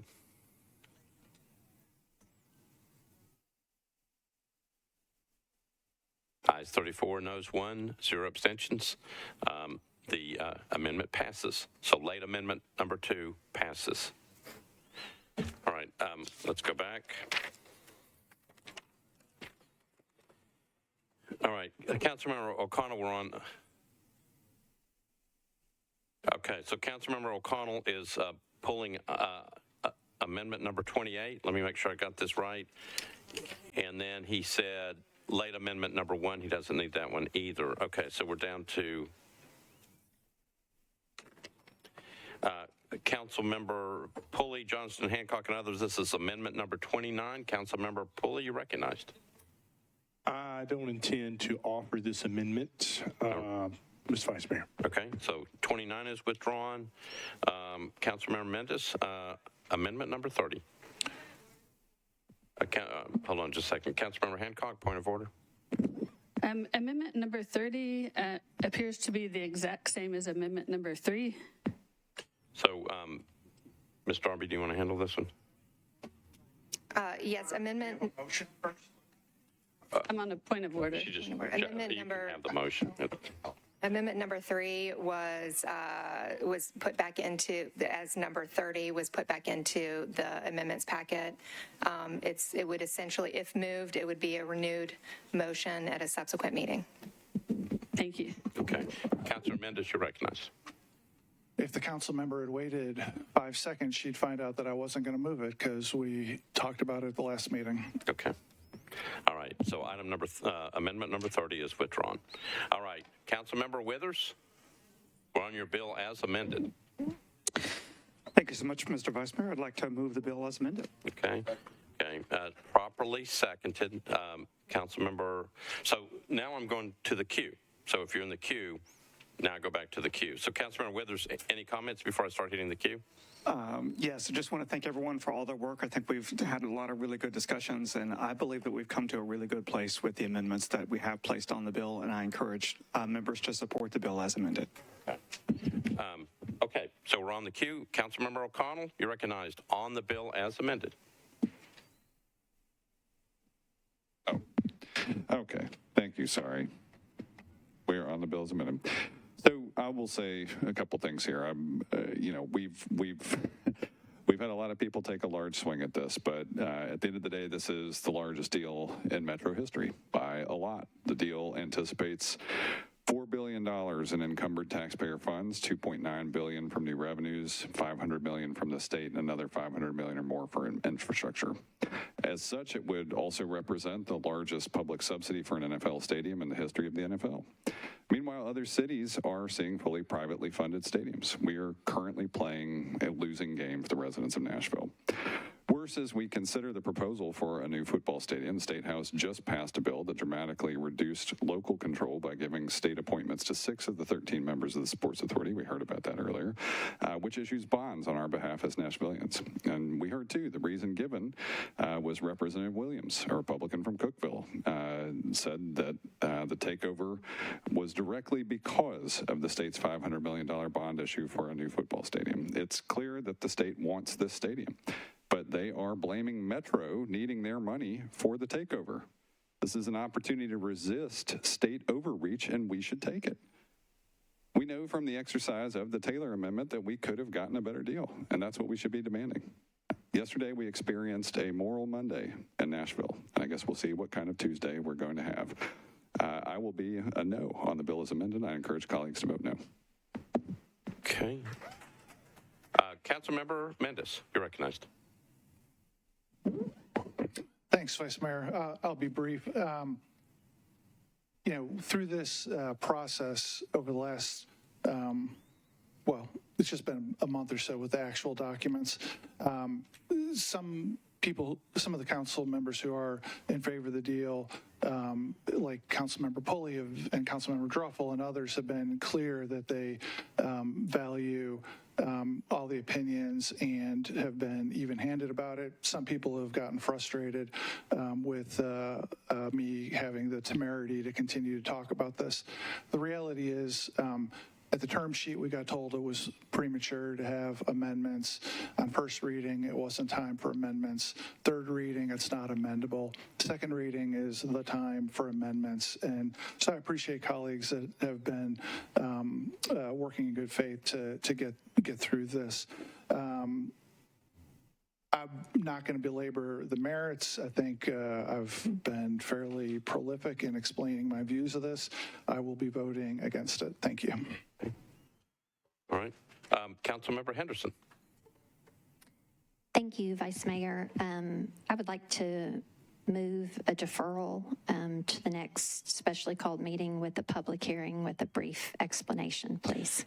All right. So I've got a motion to defer to the special meeting, and then you also want to have a public hearing. Yes, sir. And when do you want to have the public hearing? At that same meeting, sir. At the same meeting. Okay. So I got a motion on both and seconds on both. Okay. And would you like to speak to me, for me to speak to both of them together, or are we going to? Well, we're going to have to vote on them separately. As Director Darby said, I think we do the motion to defer first, and then we'll do a motion for a public hearing second, because they require different vote totals. I appreciate that. I guess in maybe not speaking to them separately, but rather together, because they do go together, colleagues. We've put on a lot of amendments this evening, some for the good, some for the bad, some with a little bit of good that maybe could have been better. But in good faith, we worked all the way through all the amendments down to the bottom of the list. But to Councilman O'Connell and Councilman Mendez's point, and I think other colleagues among us, this is the biggest decision that we will make as a body, and probably our subsequent colleagues that will follow us. And, it just strikes me as really inappropriate and tone deaf that we would not have a public hearing on something of this magnitude. Citizens left, right, center, my constituents are calling out for that. My constituents left, right, and center are opposed to this deal. We came at this backwards as a city, all due respect. I know a lot of time has been spent and on this, and everybody's tired, and we had this many or that many East Bank Stadium committee meetings, and but we really have only had the final numbers before us for a few weeks, and really all of this is predicated in some regard on obfuscation, because we do not know what the actual amount to fulfill our current obligation is. Why is that still hanging out there, colleagues, as some mystery number? okay? And so because we don't know that, and because under the terms of the current lease, everybody's talking like, oh my gosh, if we don't pass this, we're going to have to write a big fat $800 million check out of the general fund next year. That's not correct. The revenue that is coming off the current lease, or rather deal that we have, I think is generating some 400 million some odd, a high $400 million number within the term of the existing lease. So there's a lot of stuff to absorb, colleagues. I mean, really, can we all say that we have read through every single question and answer through the work of the East Bank Stadium Committee, that we've thought through all the implications of the amendments that we have put on this evening? We came to the table backwards with a please, please, please, please stay, don't go. We should have come to the table and said, we don't care if you leave. We love you. Titans are awesome. That's great. But we came at this backwards, and thus we don't have the best deal for our taxpayers and for our citizens. And as such, I would say that we need to defer second hearing to the next meeting, have the public hearing, and then we can take up whatever special committee thing we need to do to get this done in front of the budget in good faith. Thank you, Vice Mayor. With that, I would renew my motion for a deferral and a public hearing, but bifurcated with the deferral first, please, sir. So it's a motion to defer to the special meeting. So this would be to move the second reading of this bill to the special meeting, which is set for April the 25th, and also have the public hearing at that same special meeting. It'll be two votes, but you want to have the motion to defer to the special meeting and also have the public hearing at the special meeting. Yes, sir. As I understood it from my point of order earlier, we have to do it in that order. And so I would say if the deferral motion fails, then we're having a public hearing for the bill on third, which I still think is important and worthwhile. And if the deferral motion, if the deferral motion fails, then we're having the public hearing on third reading. If the deferral motion is successful, which I genuinely hope it is, I hope we will all dig deep and think about how important that is, then it would be the second hearing, or rather second reading with the hearing at the special meeting, Vice Mayor. All right, so we're on a motion to defer to defer second reading of this bill to the special meeting set for April the 25th. I've got people who have raised their hands. All right, so Councilmember Nash is first. Excuse me, what? Thank you, Vice Mayor. I was going off of this, and I know that I was in there to speak on what's in front of us, but now that this is in front of us, I was hopeful I'd still be next in the queue. Well, so... or I would have raised my hand, sir. Okay, so we're going to let everybody speak. The problem is this queue has been up there for like 4 hours, all right? So it was all done when the motion first came in. So people have been raising their hand to speak on the deferral motion. So I'll recognize you on the deferral motion. We've got people in front of you. Can we make sure nobody calls the question then? I can't guarantee anything, all right? So I'm going to go on how we do it. So Benedict, Councilmember Benedict, if you want to be heard on the, not yet, but if you want to be heard on the deferral motion, hold on. Councilmember Rutherford on a point of order. Thanks, Mr. President.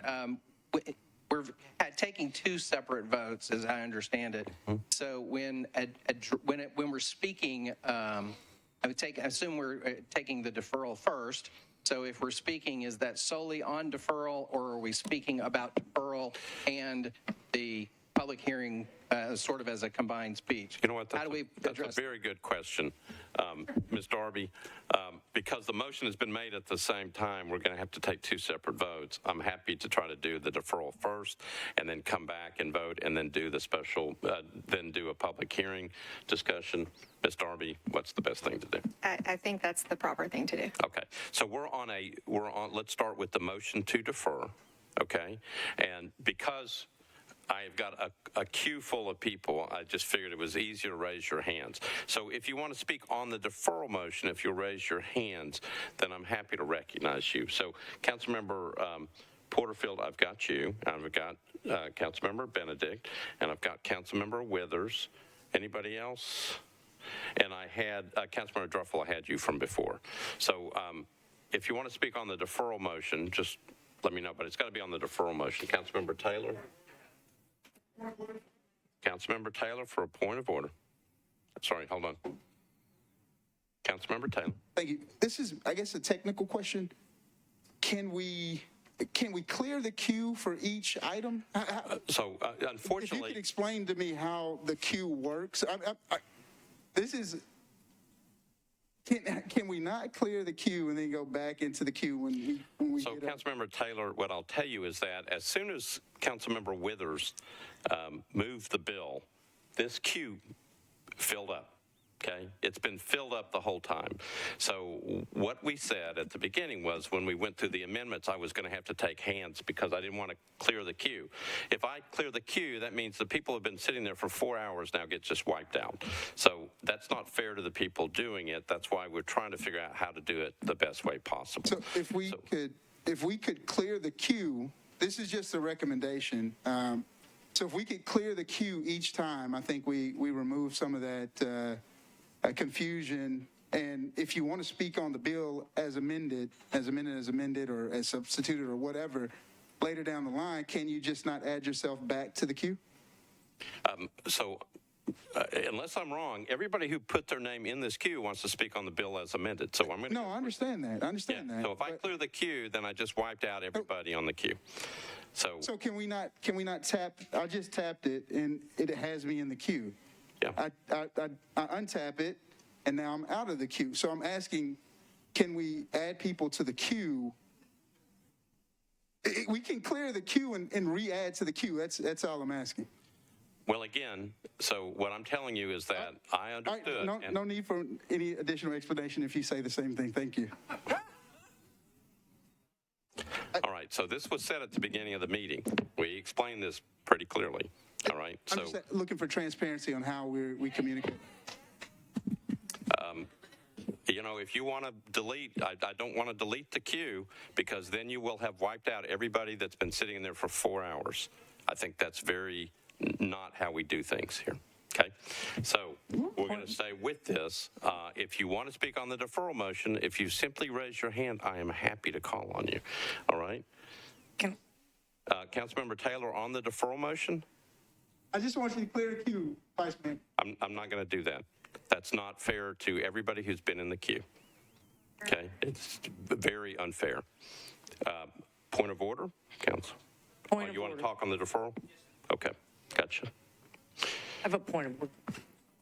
Councilmember Benedict, point of order. Thank you. So in the past, what has happened is that you'll go through the queue, Vice Mayor, respectfully. You'll go through the queue, so you look at it in this particular case, and Councilmember Henderson just spoke, and then I'm next in the queue, and you would say, Councilmember Benedict, on the deferral or on the bill? And I would say, on the deferral. So I guess I'm just asking that from the way that the queue is in line, rather than on this particular case raising our hands. I guess that's where I would have raised my hand sooner. I want to talk next is what I'm getting at. Because I thought I was next. Councilmember Benedict, I've got like 20 people in the queue. All right. So the best thing for me to do on a deferral motion like this is simply to ask people to raise their hands. If you want to, if you want me to clear the queue, then if people want me to clear the queue, I'm happy to do that. You just tell me that you want to do that. Vice Mayor, again, respectfully, I'm asking you to go to what you've done in the past. So we just had somebody in the queue speaking on the bill. We had somebody else in the queue, and then Councilmember Henderson was next in the queue, and then I'm after her. And she spoke on, and when she got up, she made the motions that we're discussing right now. Normally, well, not normally, in the past, what you've done is then gone down the queue to say, are you here in the queue to speak about the deferral? I think because what we've done up to this point with all the amendments, I totally get it. We agreed to that at the start. I totally get it. I thought that now that we're on the bill and we're working from the queue, which we were right before Councilmember Henderson, that we'd still be working on the queue. Just making my case, Vice Mayor. I am simply, you're going to speak in about 4 minutes. Okay? Thank you. So just hold on. Okay? We are trying to do the best we can. All right, we are now at 11:30, so just hold on.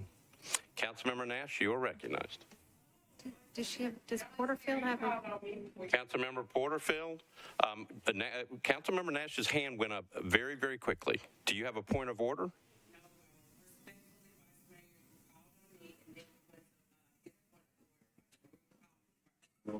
No, I just said Councilmember Porterfield is in the queue.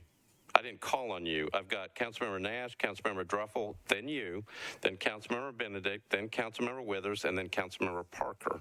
So the only reason you got called on was just to list the queue. Okay? But Councilmember Porterfield for a point of order. Thank you, Vice Mayor. Can you explain why we're talking about the deferral before we're talking about the public hearing? I wasn't clear on that. So the director has talked about this several times. So Director Darby, if you will explain it again. This is an incidental main motion. It has to come after it has to come after the main motion. So it doesn't come in during the pendency of a main motion. A motion for deferral takes precedence over a main motion. So Councilmember Henderson has made a motion to defer and a motion for a public hearing, kind of a joint motion. Because there are two different vote thresholds, we have to take them separately. But because the incidental motion can't come up until after the main motion or the deferral on the main motion has occurred, it's coming up second to the deferral motion. So there's a possibility that we will vote on deferring it before we ever have the vote on the public hearing. Is that correct? Yes. The other option was to have a vote on the main motion and then bring up the motion to have a public hearing. But the motion to defer was made, taking precedence over the main motion. So we have to have a vote on that before having the vote on the public hearing. So Councilmember Henderson's point earlier, so we did it wrong for the last meeting? The last meeting where we had a dual motion they can't be heard together because of the vote threshold.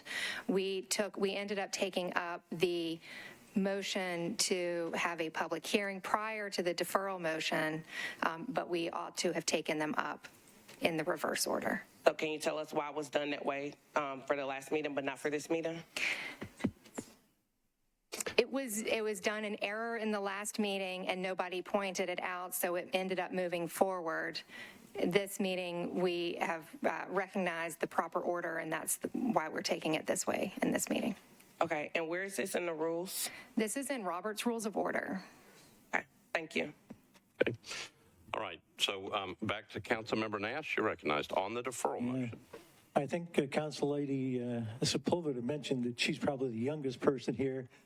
I think I may be the oldest, and I would like to certainly get through this bill before I go to my maker.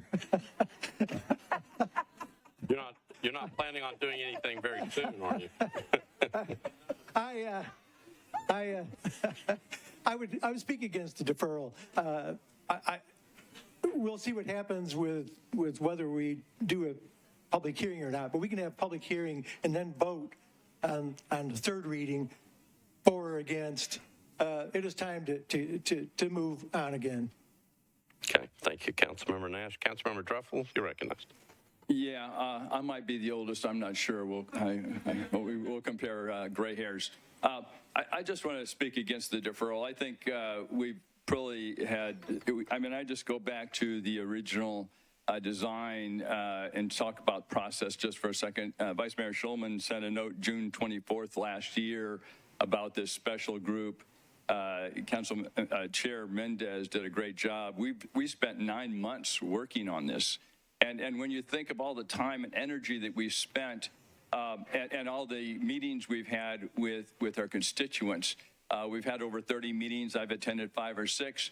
And consistently, we get the same messages. And one of the messages that I think I learned most from why people don't want it. And I understand it might impact their taxes. And I agree, I don't want this to impact their taxes. But it will if we don't do this right. And I think deferring or moving this and not moving this forward is a big mistake. So I'm against the deferral right now. Thank you. Councilmember Porterfield, you're recognized. Thank you, Vice Mayor. I just wanted to stand in support of the deferral, and we have had a lot of meetings on this. We had those East Bank committee meetings, and those were not too well attended by the body, understandably so, because we have tons of meetings, so I understand why. So no shade to anybody. That was not well attended overall. So there were some council members that were at all of them consistently.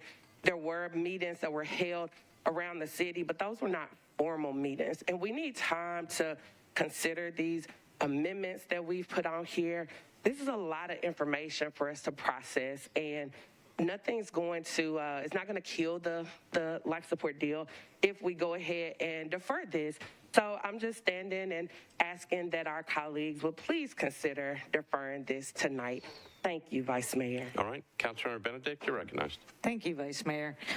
So I just tweeted a 6.5-minute video about slowing this down, because that's the main thing that we heard. And a constituent put together this video, and it has multiple people walking up to the podium at those East Bank meetings around the city saying, let's slow this down. What we need to do is go slower. Please take a look at the video if it's of interest to you. I am in support of this deferral, wholeheartedly in support of it. We have until 2038 to get this deal done, folks. We have until 2038 to get this deal done. We don't have to do it tonight. We don't have to do it on the 25th. We have time to do this. At no point have we received what the true renovation cost is based on if this were litigated. What is the obligation that the city has?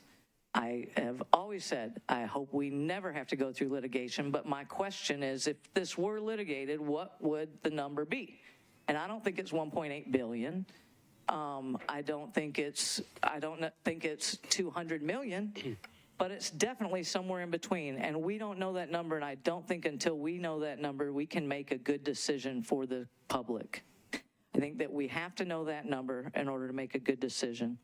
So I'm going to, I also hear from the public loud and clear. People have reached out to me. I have hundreds of emails, but more importantly right now, as I'm ramping up my campaign, I'm talking to people in the community more than ever. I'm in the community often, and I talk to people all the time, but I'm seeing more and hearing more from people as they're getting engaged with the election this year and with all of the things that we've had going on. And more people are saying, slow this down, go slow. Emily, please go slower. So I would not be serving my constituents if I didn't continue to push tonight to slow this down.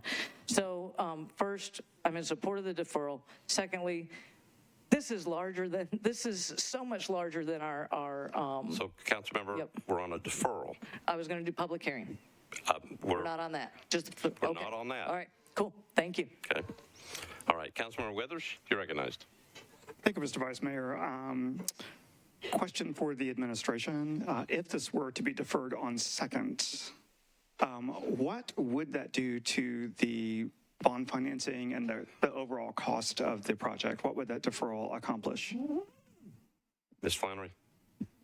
Thank you. So we're going to do a budget, and that will be filed no later than May 1st per the charter, and also prohibits us from introducing any debt issuances in that same timeline. So if you were to defer, we would not be able to contemplate a third reading final approval until post-budget, so early July. When Goldman Sachs was here back in February, they estimated that for every 1% increase in interest rates, that would likely be over $100 million. So the Fed and the interest rate setting board at the Fed has been very prescriptive. They will be raising rates. It'll just be at what aggressiveness and what that clip will look like. It will be in 25% and 0.25 basis points increments, but how many at a time, unclear. Thank you for that. It sounds like a deferral that would push this past the budget would be very costly to Metro taxpayers if it were to move forward. Certainly, it's unknown what the cost would be if this went out until 2038. I think that it would be completely irresponsible to do that. I was one of the council members who attended all of the East Bank Committee public hearings. We did have folks that weren't in support of it then. We also had people that were in support of it and are still in support of it. I'm not necessarily hearing a lot, frankly, from that's changed there. I think that the Metro Council has looked at, even for this, what we have 30 amendments tonight. We had amendments on the term sheet. We've had 30 amendments tonight. We've had lots of opportunities for amendments. I think we've gotten to a good compromise that clearly by our vote totals, most members of this council seem to be comfortable with. So I would stand against a deferral. We may have members tonight who are going to vote against the deal no matter what, and just go ahead and take your vote. So because dragging it out further is only increasing the risk exposure to Metro taxpayers. So I'm opposed to a deferral and would ask colleagues not to support that. Councilmember Henderson, point of order. You can't speak. Understood, sir. Point of order, you may call another specially called meeting, correct, in front of the budget. So you have called a special meeting on September. I don't think that's a point of order. Well, but I mean, it is an order of business of what, I think Councilman Withers, all due respect, asked a question to the administration. They asserted that third reading could not happen prior to budget, but Henderson, I'm asking you to clarify. That's really not a point of order, but I can call a special meeting. Okay. Okay, so you can call a special meeting. Councilmember Henderson? Yes, sir. Point of order is talk about the logistics of how we're doing things as you're asking questions. I'll come back to you. I appreciate that. Okay. So, Councilmember Parker, you're recognized. Thank you, Vice Mayor. And Councilmember Henderson just addressed some of my points with her point of order.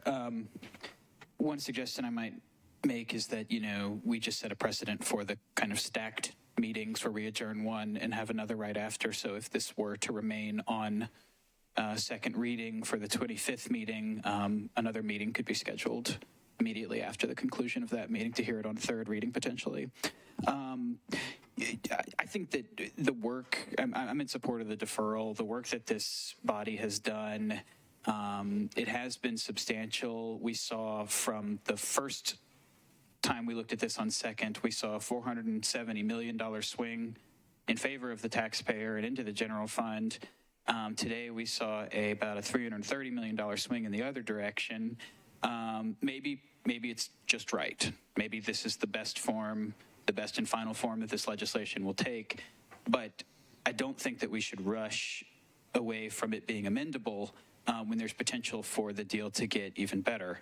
I think that giving it, a week for folks to analyze, process, and look at the deal as it stands is prudent and reasonable given how much, I appreciate that we've been working on this for 9 months, and that's part of why I would like to keep it amendable to make sure that we get everything as right as we can. And maybe there's no more amendments that will go on, but I do think we should keep it amendable, and we can do that stacked second meeting thing if necessary. So I think the deferral makes sense in order to keep working on this. I also, I do want to speak a little bit to comments from the administration about the interest rate environment. So this is on a deferral motion. But this was comments about the deferral and how it would intersect with the potential of rising interest rates. Councilmember Parker, you got to keep your comments to we're on a deferral motion, not talking about something else. Well, interest rates are going to go down at some point as well. Okay. All right. Councilmember Johnston, you're recognized. Previous question. All right.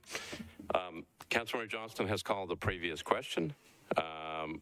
We're voting on the previous question. All those in favor of the previous question say aye. Aye. Opposed, no.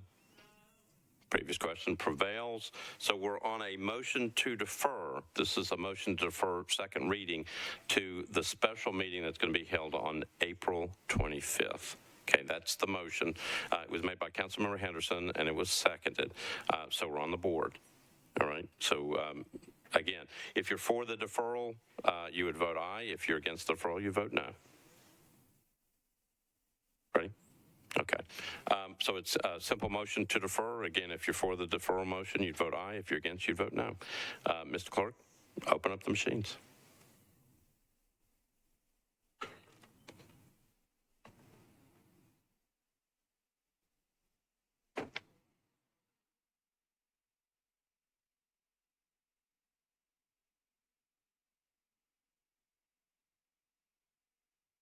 Councilmember Allen, Councilmember Nash.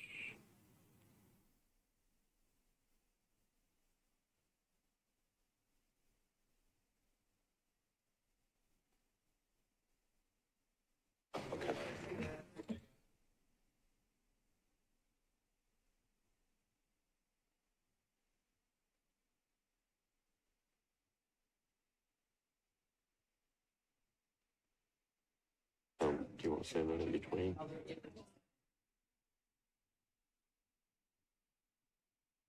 On the special hearing, how are they going to put the special hearing is set for? Wait, I know that.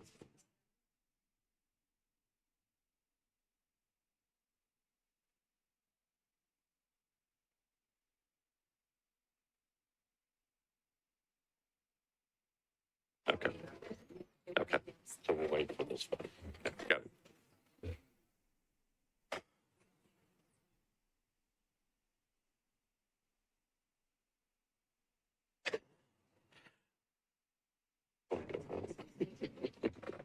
Everybody in? All right. Everybody's voted. Mr. Clerk, close the machines. Take the vote.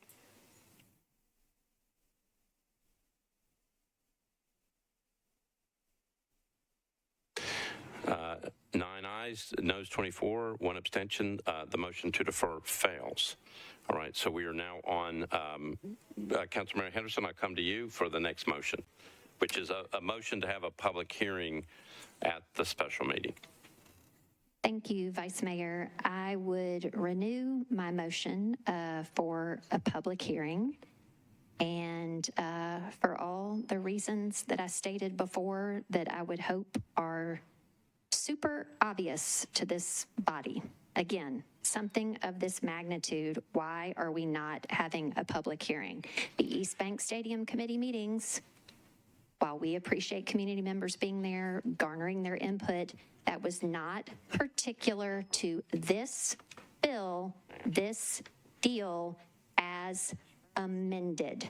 That is what we're going to be having the public hearing on. That's what it appears, sadly, the majority of this body is ready to advance. So given that, why would you not want to hear from the community how they feel about it or something that will be, on this city in a similar vein? Like here we are, colleagues talking about, this bad previous deal. And as I said today, two things can be true at the same time. We don't have a very good deal currently, and this deal doesn't make it better, in my view. And so I think there are a lot of people in the community that had that view. It is, again, important and prudent from a fiscal standpoint for this bill as amended to be within the public view online for people to review, look at, analyze, how do all the amendments work together, what are the implications. And so I would encourage you at this next meeting that we do please have a public hearing. Thank you. All right. A point of order for Councilmember Sepulveda? Yeah. Thank you, Vice Mayor. I voted yes for a deferral, and it didn't record my vote. Mr. Clark?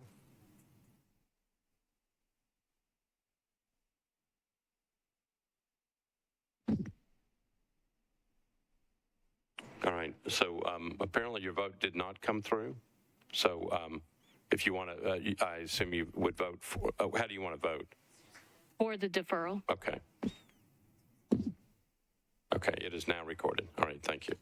All right, so let me make sure, point of order, Councilmember Nash? I understand where the motion to defer takes precedent while we're in the order of business. But I thought you had said that the motion for a public meeting would have to be made after we voted on the bill. earlier on the main bill. That was secondary. Ms. Tarvey? Yes, but we had voted, I mean, we had determined that the bifurcated motion, the dual motion would be bifurcated with the motion to defer heard before the motion for public hearing. Yeah, I get that. So the motion to defer was B. We should be back on the main motion again because the motion for a public meeting would come after that.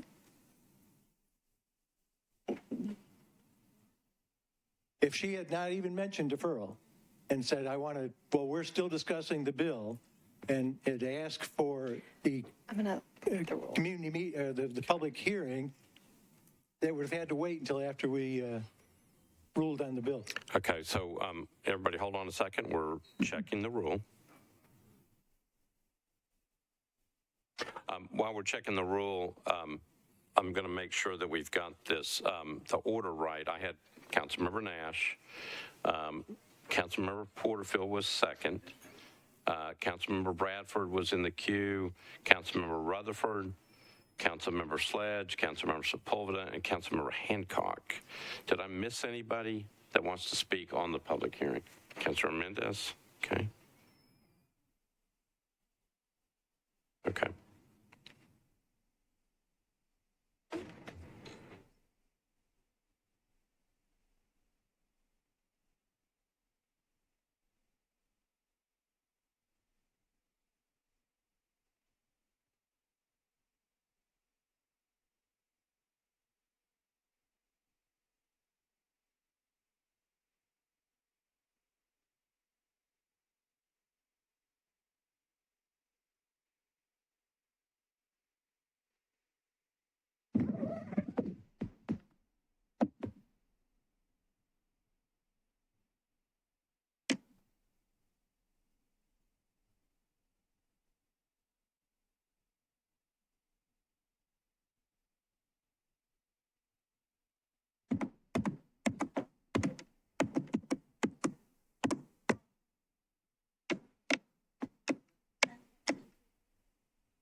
Point of order, Vice Mayor, are we in recess or what's happening right now?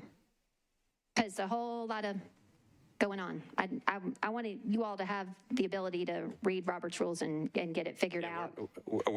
We are not in recess. So is this appropriate back here? Well, nothing's happening right now. We're just checking the So we're all just going to, okay.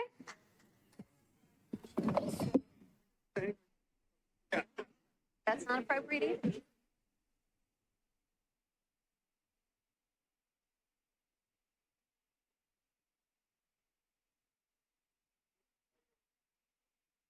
No, we're not in recess. We're just, we're in. there something? Go beyond the time as they Put a time.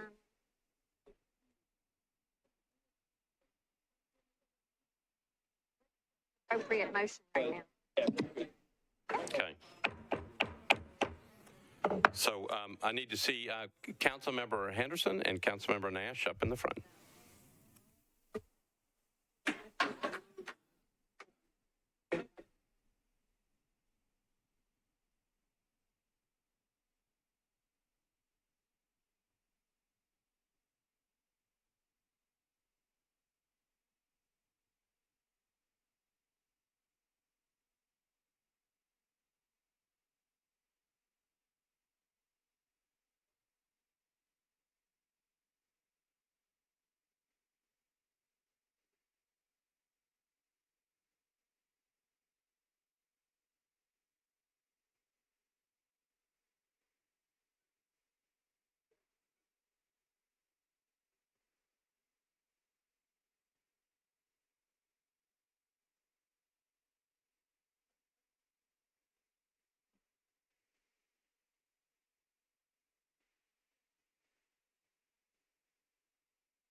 up and I gotta say Robert's rule is a little tried to do how to go.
Right there.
You doing right? Good? You been doing good?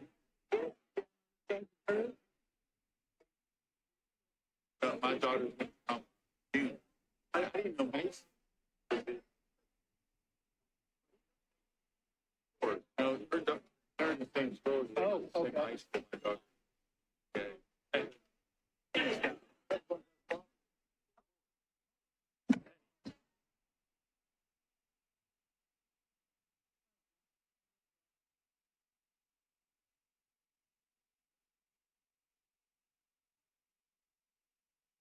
Uh-huh.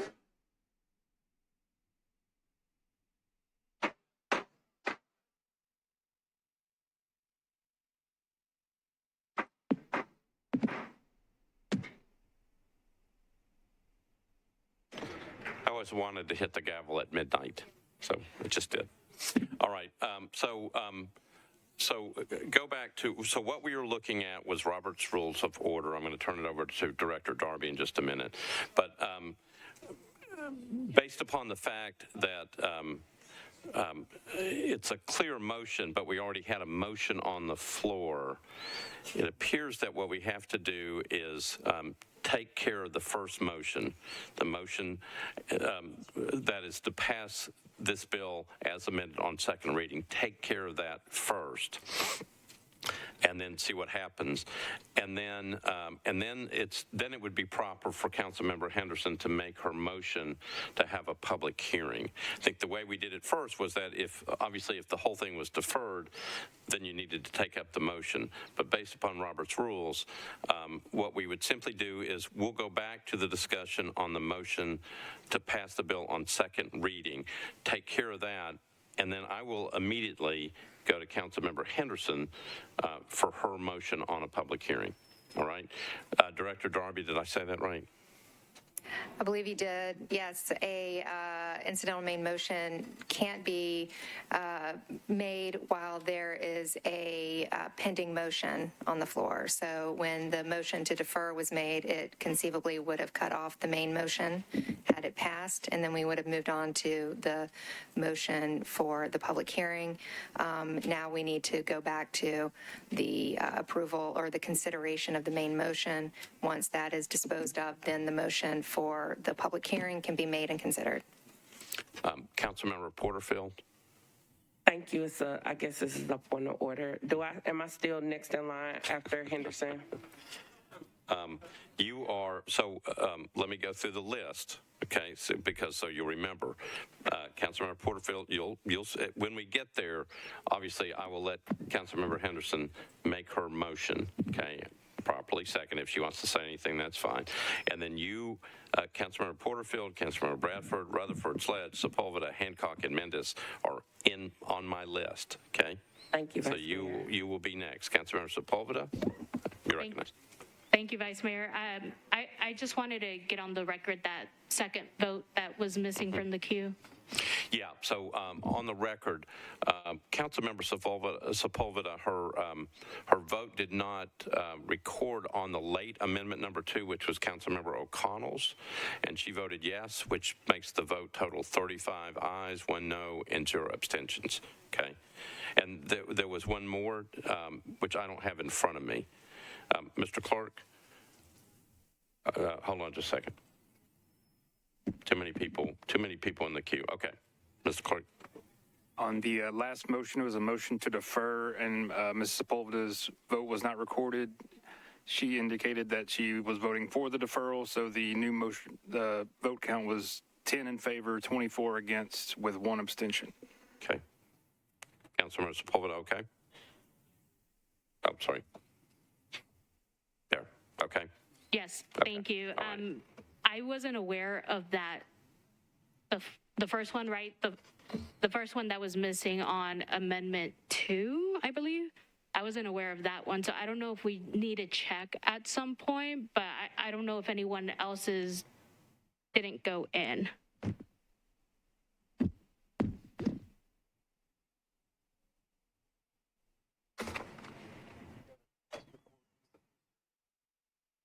He did leave, yeah. Okay.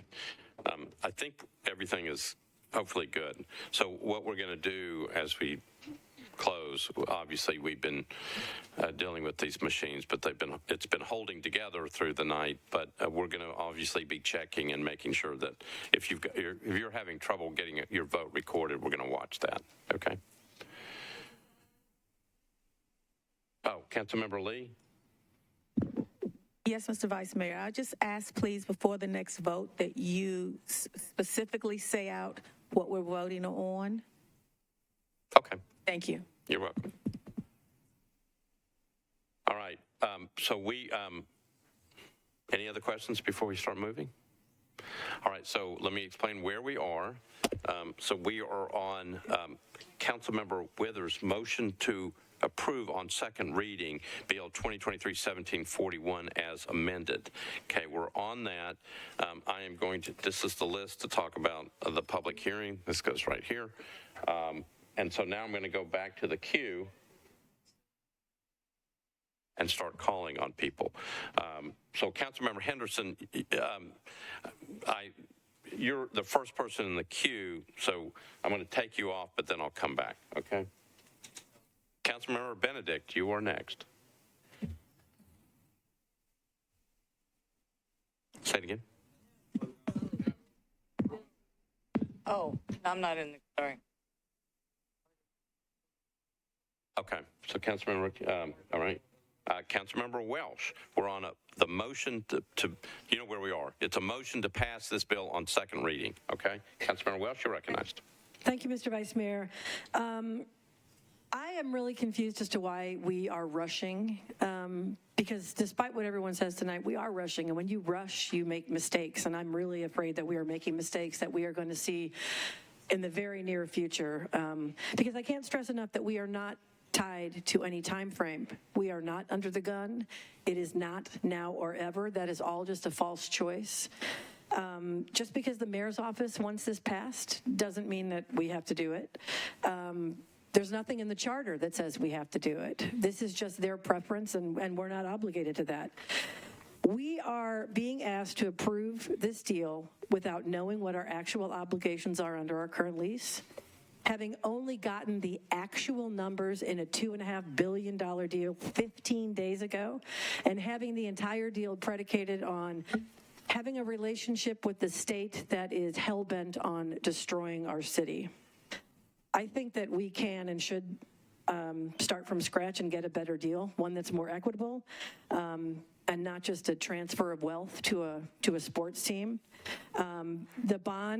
The bond issue and the interest is also kind of a false flag. I mean, interest rates to a city on bonds are much less than market rate, and frankly, if we had to pay a little more in interest, it's still going to be cheaper than taking this bad deal that is screwing over our city.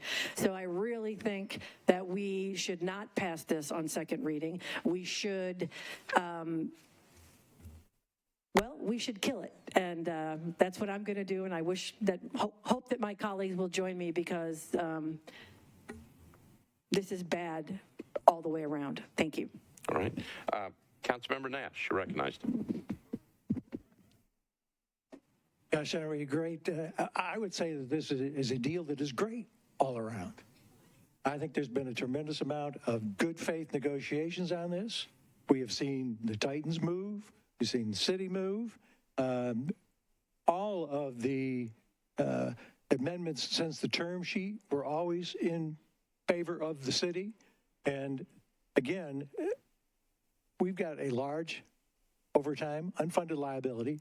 And although we haven't got an exact figure of what a remodel would be, because you never know till you really get into it, we know that the minimum we heard was $800 million that represents that unfunded liability.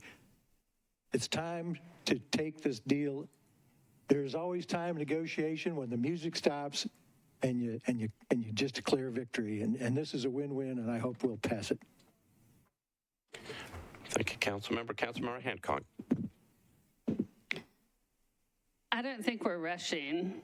I had my first meeting with the director of the Sports Authority on August 8th, 2019, 1 week after I was elected. That's when I first learned about the obligations we were locked into with our current lease. And I knew we were looking at tens of millions of dollars short term and hundreds of millions long term. Fast forward to now, we're being given an opportunity to negotiate a brand new lease. We don't have to negotiate one. We can stay in the current hole we're in. But you know what would not be available without the new lease? 63 acres of prime real estate. Without the new lease, the stadium will remain surrounded by seas of empty asphalt for the foreseeable future, and area sales tax captures will remain minimal. Asphalt causes severe environmental problems. Because parking lots accumulate a lot of pollutants like oil, grease, and sediment, it's a major environmental issue for the runoff into the waterways, and the waterway is right there. What's more, there's the urban heat island effect where asphalt can raise temperatures by 7 degrees. This in turn puts a further demand on our non-renewable resources by, for example, leading to a greater demand for air conditioning in an unnaturally hotter area. We could instead use the 63 acres for the things the city is telling us they want: affordable housing, park space and greenways, river enhancements. These priorities mirror the Imagine East Bank Vision Plan, which had 50 community meetings with public input. Development of the East Bank would generate enormous tax revenues for Metro, including property taxes, sales taxes, and lease revenues. 50% of the local option sales taxes in the campus area sales tax zone do apply to stadium construction and related infrastructure, but the remaining 50% will be paid to Metro. 2/3 of that will go to Metro Nashville Public Schools. Revitalization of the East Bank has been a priority of East Nashvillians for 40 years. Council members recently received a letter from 6 of the previous East Nashville council members and Mayor Bill Purcell, all relaying their constituents' long-standing hope for this redevelopment. Even more, the stadium will be LEED Gold certified. LEED is Leadership in Energy and Environmental Design. This means a healthier, more productive place for us to have beside our river, as well as less stress on the environment by encouraging energy and resource-efficient building. So we save money, we help the environment, and we help the schools and the city. It's a win-win-win-win. Thank you, Councilmember. Councilmember Allen. Thank you, Mr. Vice Mayor. I'm going to vote for this. I have spent an awful lot of time working through an awful lot of information. I'm very grateful to Councilmember Mendez for creating the best open process that we've had on any major deal the city's ever done. We've had more information, we've had more community engagements, and we've had more time than on any of the other large projects that we've done. And I'm grateful for the opportunity to have studied it. Like many of you here, I attended a lot of those East Bank meetings. I attended every one of those 5 community meetings. I heard what the people said, and the overarching concern was we don't want our taxpayer dollars paying for a sports thing. We want our taxpayer dollars covering things that are important to us, like education and affordable housing. And as I see this, our current lease obligates us to $30 million on paying back a bond, to $30 million on maintenance that we were supposed to do that has already been paid for by the Titans, and we owe them that money. And we've got an obligation for the next, however, whether they renew the lease or not, at least another 12 years, possibly, of doing maintenance and getting it back, doing the capital repairs on that, which could be, as we've heard, anywhere from $300 million to $800 million to some number. No, we don't know that number exactly, but we do know that it's coming from our pockets, that it's not coming from other sources of revenues that are being made available to us only for the proposed enclosed stadium. So I think in the long run, we have a choice of either spending a lot of taxpayer money, keeping an old stadium working in whatever condition we can, and that money could be going towards the very things that the community has said mattered the most to them, which is education and housing. So if those people don't want to pay for sports, that's great. We have a deal that makes the sports fans pay for the sports, and I think that it makes sense to look at the numbers of that, and instead of just having a knee-jerk reaction and acting like all tax dollars are the same, they're very different. The proposal puts this on the backs of the tourists and the people that are staying in hotels and the people that ought to be paying for this. So I know an awful lot of work has gone into it. I think it's a better deal because of the scrutiny that it's gotten. I think a lot of great suggestions have come from the council members, and I appreciate the fact that many of those have been incorporated. And I hope that we can move this forward tonight and continue to have good discussions and keep moving on this process. Thank you. All right. Thank you, Councilmember Allen. Councilmember Suara. You're right. You're next in the queue. You've been there for about 4 hours. What are we on? So we're on, this is a motion to approve the bill on second reading as amended. Thank you, Vice Mayor, and I wanted to thank everyone that attended to me out there. I became woozy. I wasn't able to eat after my fasting until about 11, so, but I'm here now. I wanted to stay for this vote. I just wanted to say that I'm in support of this deal overall. I think Councilmember Allen said some of the things that I was going to say if I have my thoughts together.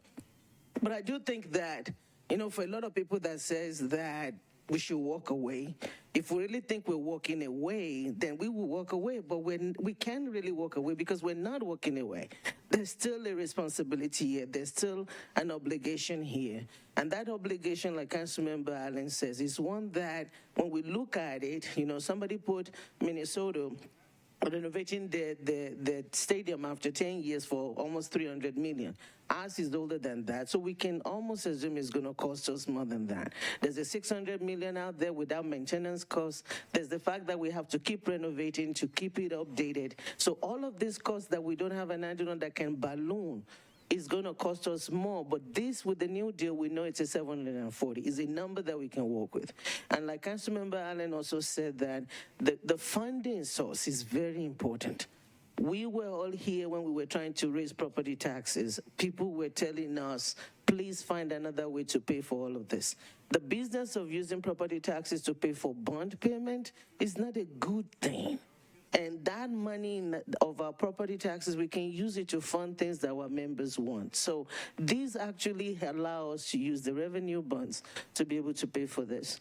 A lot of people said use that money that the state is giving and the revenue bonds to pay for housing and all of that. We cannot do that. We cannot just divert that just because we want to. I will also say this before I sit down, that of the concern that people have said about the state and not trusting the state, that was one that gave me pause. But since the time that has happened, the comptroller has come and opined that once we dedicate money to something, the state cannot come after it. But now let's say we cannot trust them, and they try to. We just passed an amendment tonight that says if they did that amendment number 10, then the Titans will cover it up. So there is nothing here. And remember, we also passed an amendment that says if we have to pay the money, then we will get our money back. So we've put a lot of guardrails here. We're mad at the state. I don't like the state don't like us, but we cannot, because we're mad at the state, do something that is worse for our residents. I think at the end of the day, we should think about what is better for the people that we serve, and this is a better deal than the current deal that we have. So with that, I'm in support of it, and I ask everyone to do so. Thank you. All right, thank you, Councilmember. Councilmember, have you gotten something to eat? Yes. Okay, you're okay. All right. Councilmember Pulley, you're recognized. Thank you, Mr. Vice Mayor. I just want to state briefly, first of all, I think it's important to recognize all the hard work that council members on both sides of this issue have really engaged in trying to work on this deal and understand this deal. And I appreciate the perspectives of both sides of this. I'm not going to repeat what was said. I think Councilmember Allen did as good a job of summing up my feelings about this as I could myself. So I'm not going to repeat that. I do want to say that my support for this deal is wrapped up in the fact that I'm 100% convinced this is the best deal for Davidson County taxpayers.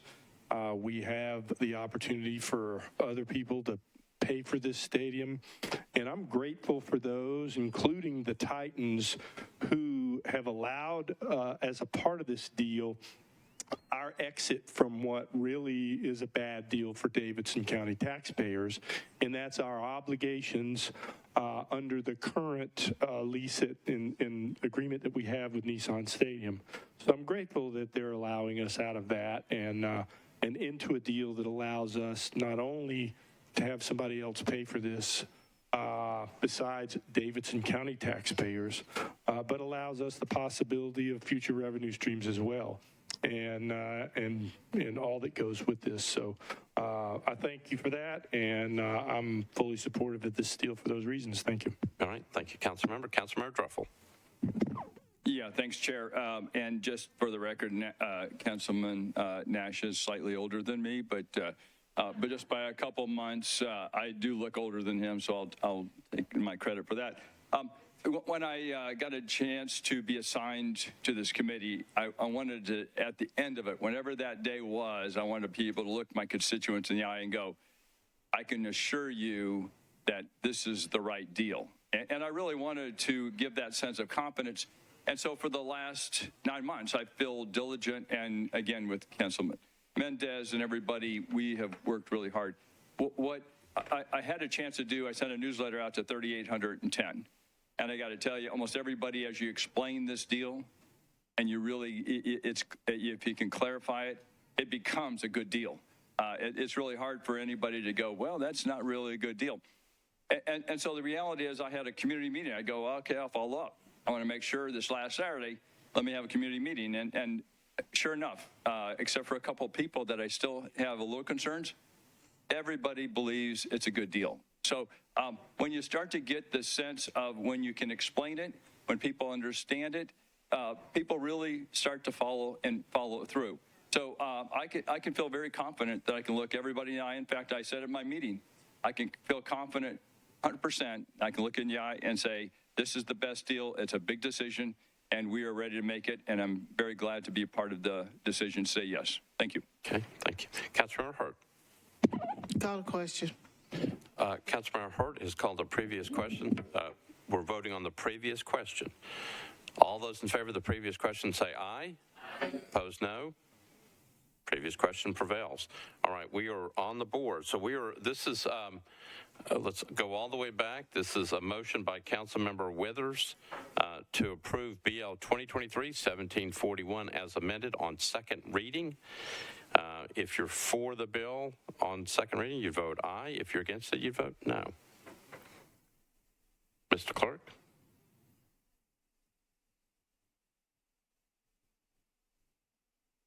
Yeah, that's right. So I'm supposed to tell you before we vote that apparently there's a delay in the system.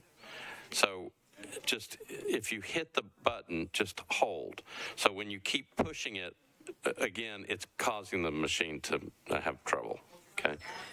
So just so what they said was touch it once. There's a little delay in the system. Just touch it once, and then we'll be watching it this way. And we'll be watching Councilmember Sepulveda to make sure she comes through. Okay? Okay. Mr. Clerk, you ready? Again, this is a motion to pass the bill on second reading as amended. If you're for the bill, you vote aye. If you're against it, you vote no. Okay? Mr. Clerk, open up the machines.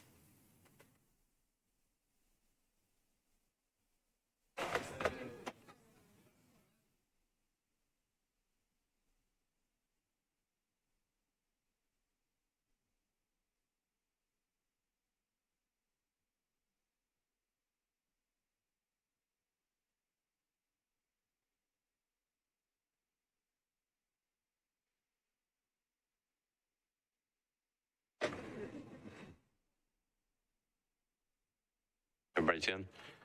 Mr. Clerk? I'm just checking. Councilmember Sepulveda in? Okay. All right. Mr. Clerk, close machines, take the vote.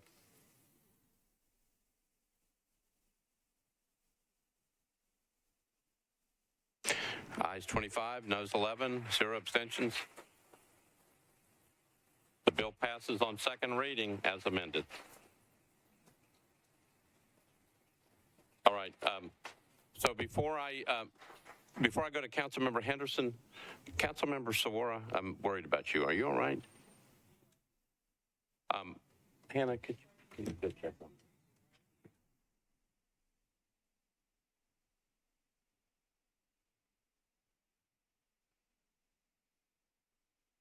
Okay, hold on just a second.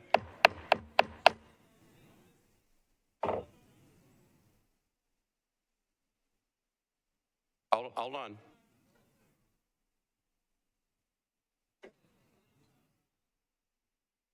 Okay. All right. Councilmember Sawara, you okay? Okay. All right. Councilmember Henderson, you recognized for a motion. you, Vice Mayor. Here we are. And so given that the bill is now on third at our specially called meeting on the 25th, it is the bill as amended for similar reasons as I've spoken to before, but with the hope, kind of reading the room, as much as I hate to potentially have the perception that we are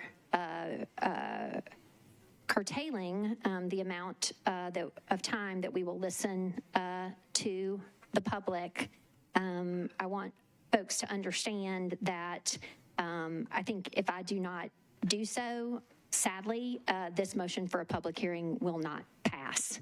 So with that in mind, I, Vice Mayor, would like to move a public hearing to be no more than 4 hours, with 2 hours for, I hate to even think about it this way, each side, so to speak.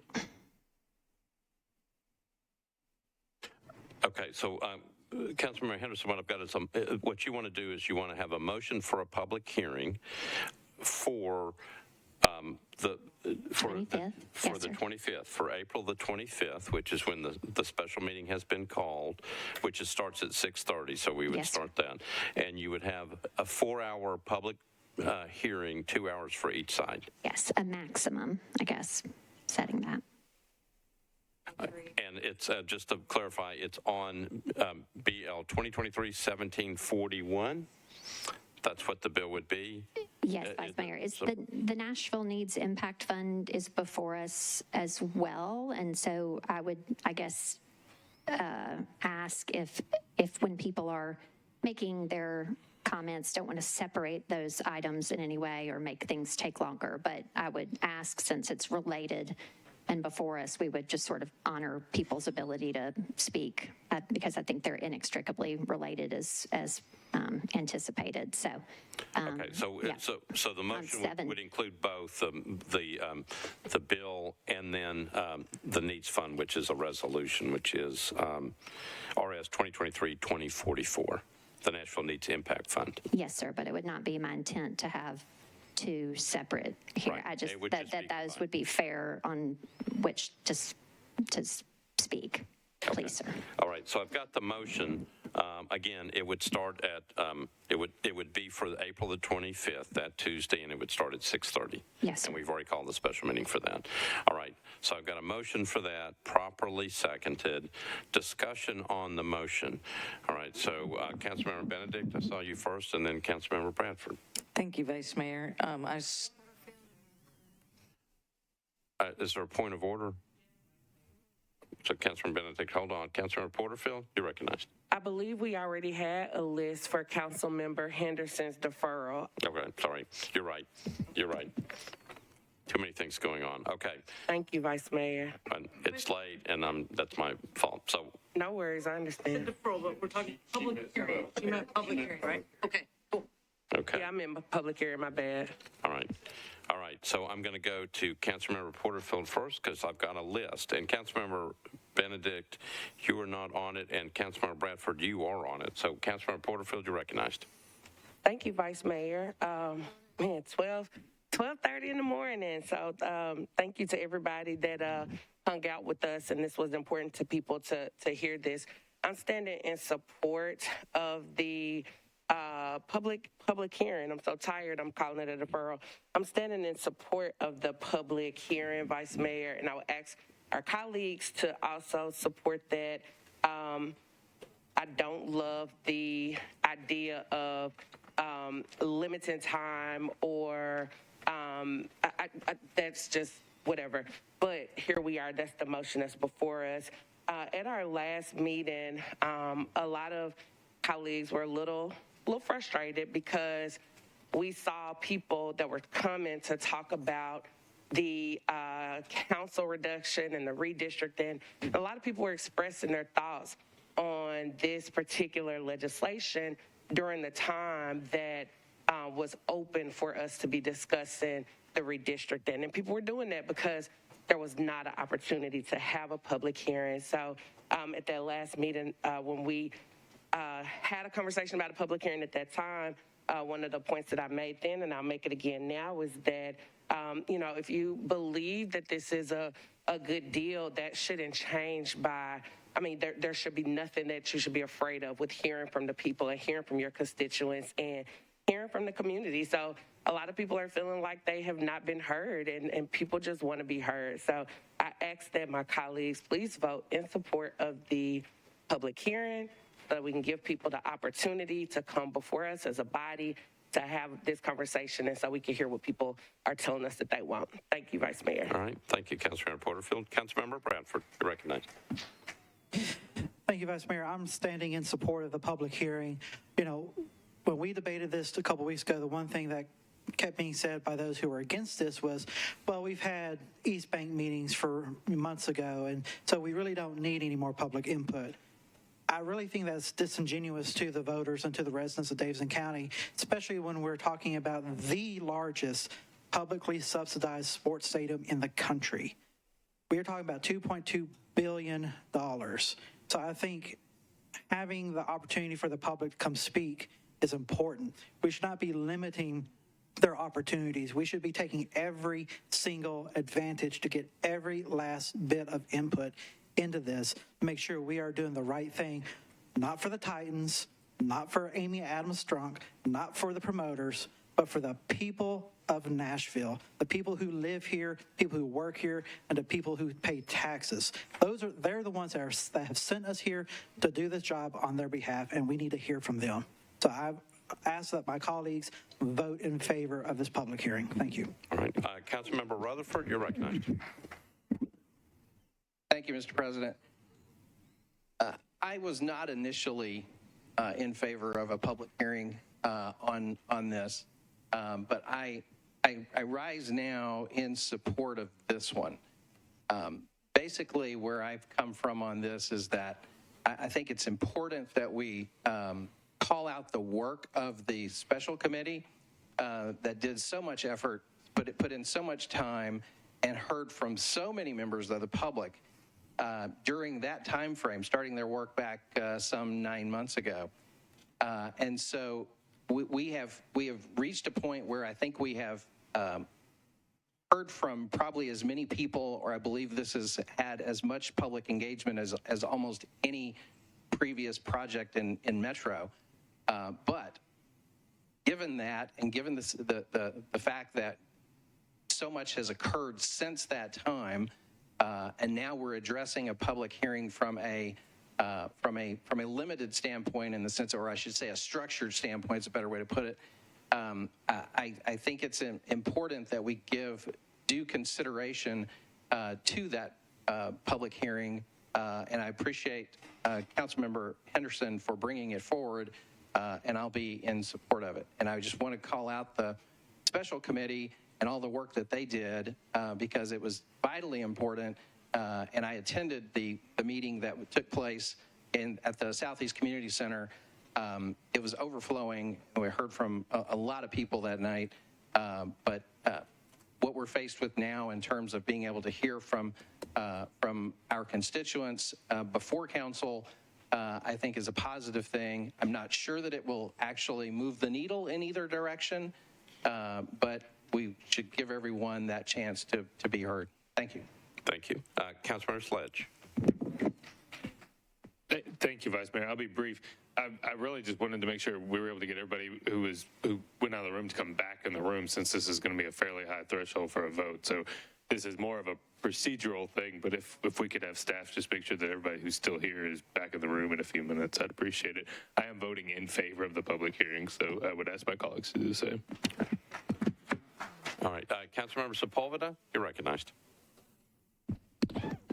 Thank you, Vice Mayor. I'm going to be voting in favor of the public hearing. I know that we've been working on this for a very long time, but as a reminder, there's still some barriers that some people in our community have to figure out to be here, and I think giving them another opportunity to be able to attend, especially when we will have an interpreter, is very important, since we haven't had that for any public hearing yet. Even during our hearings that Councilmember Mendez put together, which we are thankful for, but we do need to have a public hearing where we have an interpreter. And so I would ask you all to support a public hearing. Councilmember Hancock? Previous question. Councilmember Hancock has called the previous question. We're not voting on the motion. We're voting on the previous question. Everybody in favor of the previous question say aye. Aye. Opposed, no. All right, previous question prevails. We're on the board. So it's a motion by Councilmember Henderson to have a public hearing, 4 hours, 2 hours for each side, to discuss both BL 2023-1741 as amended and the resolution RS 2023-2044 about the Nashville Needs Impact Fund, and it would be on April the 25th, Tuesday, April 25th, at the special meeting that's already been called. That's the motion. If you're for it, you'd vote aye. If you're against it, you'd vote no. Mr. Clerk? And remember, don't hit your machine. Just hit it once. Okay. Mr. Clerk, open up the machines.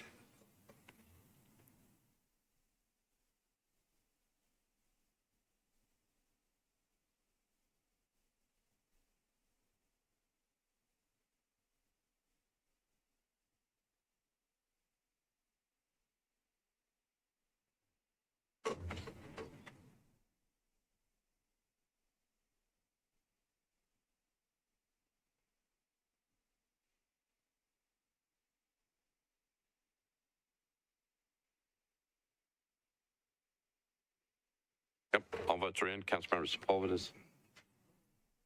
Okay. All right, Mr. Clerk, close the machines, take the vote.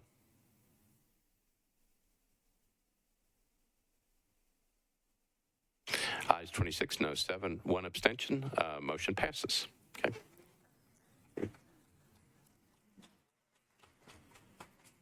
All right, we are ready to proceed.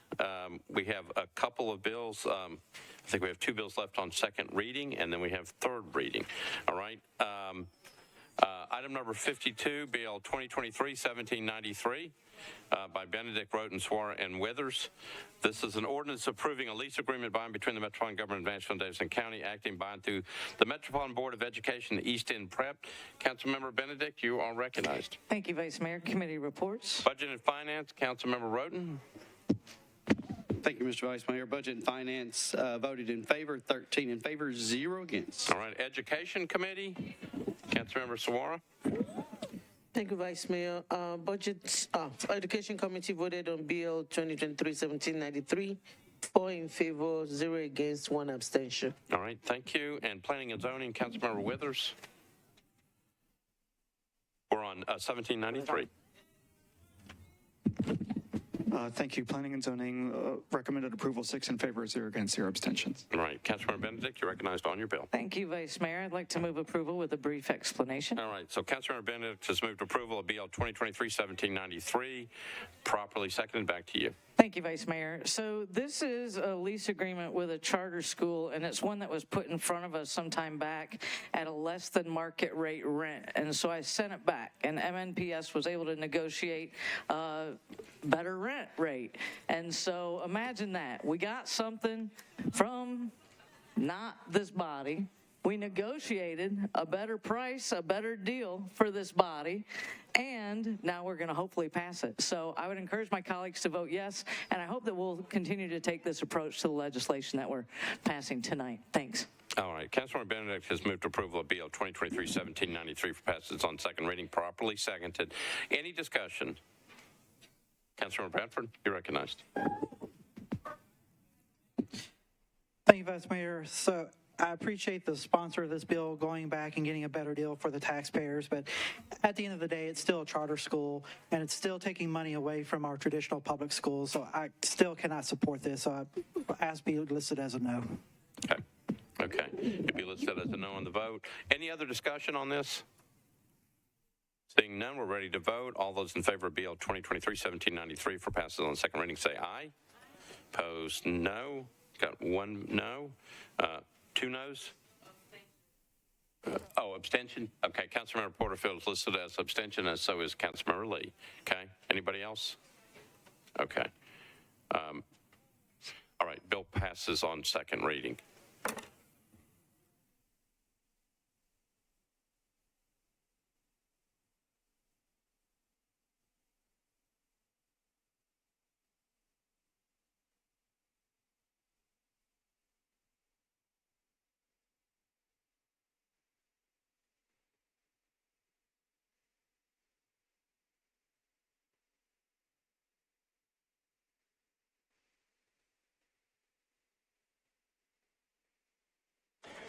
All right. We are on item number 62, BL 2023-1803 by Councilmembers Cash, Withers, and Pulley. It's an ordinance authorizing the Metropolitan government to abandon existing public water main, fire hydrants only, except new public water mains for two properties located at 2600 Just Neely Drive and 2555 West End Avenue. Councilmember Cash, you're recognized on your bill. I think it's an automatic deferral. Okay. Is it automatic deferral? So it'll be deferred one meeting, all right? I believe that takes care of all bills on second reading. We are now on third reading consent, okay? These on the bills on third reading consent, there's a bunch of them. 1607 is on consent. 1631 is on consent. 1712 on consent. 1713 on consent. 1714 on consent. I believe 1717 is going to be deferred. Councilmember Toombs, that's yours.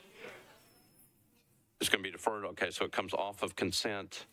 All right. 1742 on consent, 1760 on consent, 1761 on consent, 1762 on consent, 1763 on consent, 1764 on consent, 1765 on consent, 1766 on consent, 1767 on consent, 1768 on consent, 1769 on consent, 1770 on consent, 1771 on consent, 1772 on consent, 1773 on consent, 1774 on consent, 1775 on consent,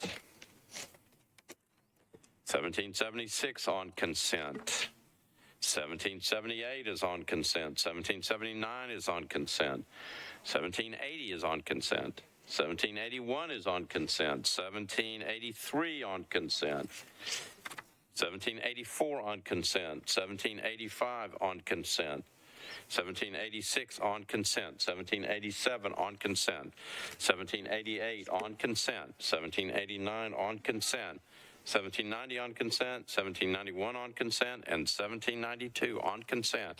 Councilmember Toombs, you're recognized. Don't tell me you're taking stuff off. Sorry, Mr. Vice Mayor. 1780, number 93. All right.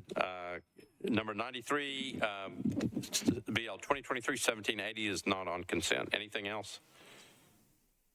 Anything else you see you want to take off? Okay. All right. Anything else needs to be taken off consent?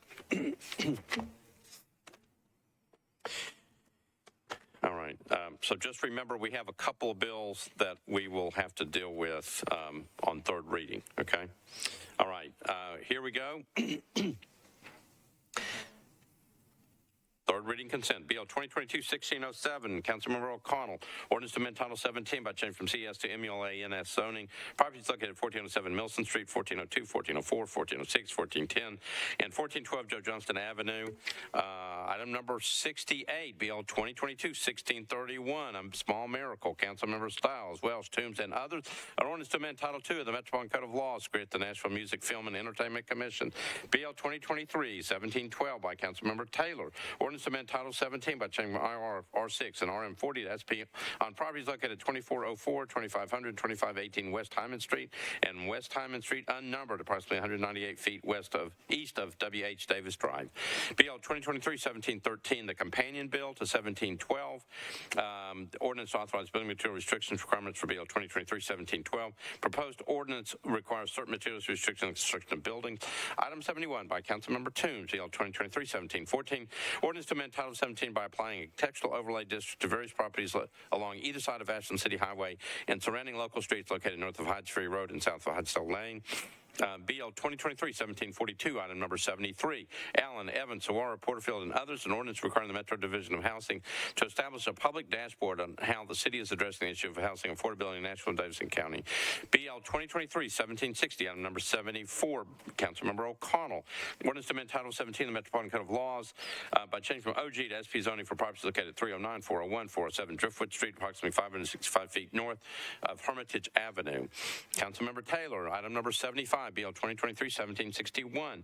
Ordinance to amend Title 17 by applying a detached accessory dwelling unit overlay district to various properties located north of Clifton Avenue and south of Jefferson Street, zone RS5, R6A. Item number 76, BL 2023-1762. Benedict and Allen. Ordinance to amend Title 17 of the Metropolitan Code by changing from R6 and MUL to SP zoning for properties located at 1500 Porter Road and 1510 Branch Street. And the companion bill, BL 2023-1763. Ordinance to authorize building material restrictions requirements for BL 2023-1762. Proposed ordinance requires certain materials to be restricted in the construction of buildings. Benedict and Allen are the sponsors. Item number 78. BL 2023-1764 by Councilmember Van Rees. Ordinance to amend Title 17 by changing from R10 to SP zoning for property located at 253 Nesbitt Lane, near the southeast corner of Heritage Glen Drive and Nesbitt Lane, zone R10, 9.88 acres. And the companion bill by Councilmember Van Rees, BL 2023-1765. Ordinance to authorize building material restrictions requirements for BL 2023-1764. Proposed ordinance requires certain materials to be restricted in the construction of buildings. Item number 80, BL 2023-1766 by Councilmember O'Connell.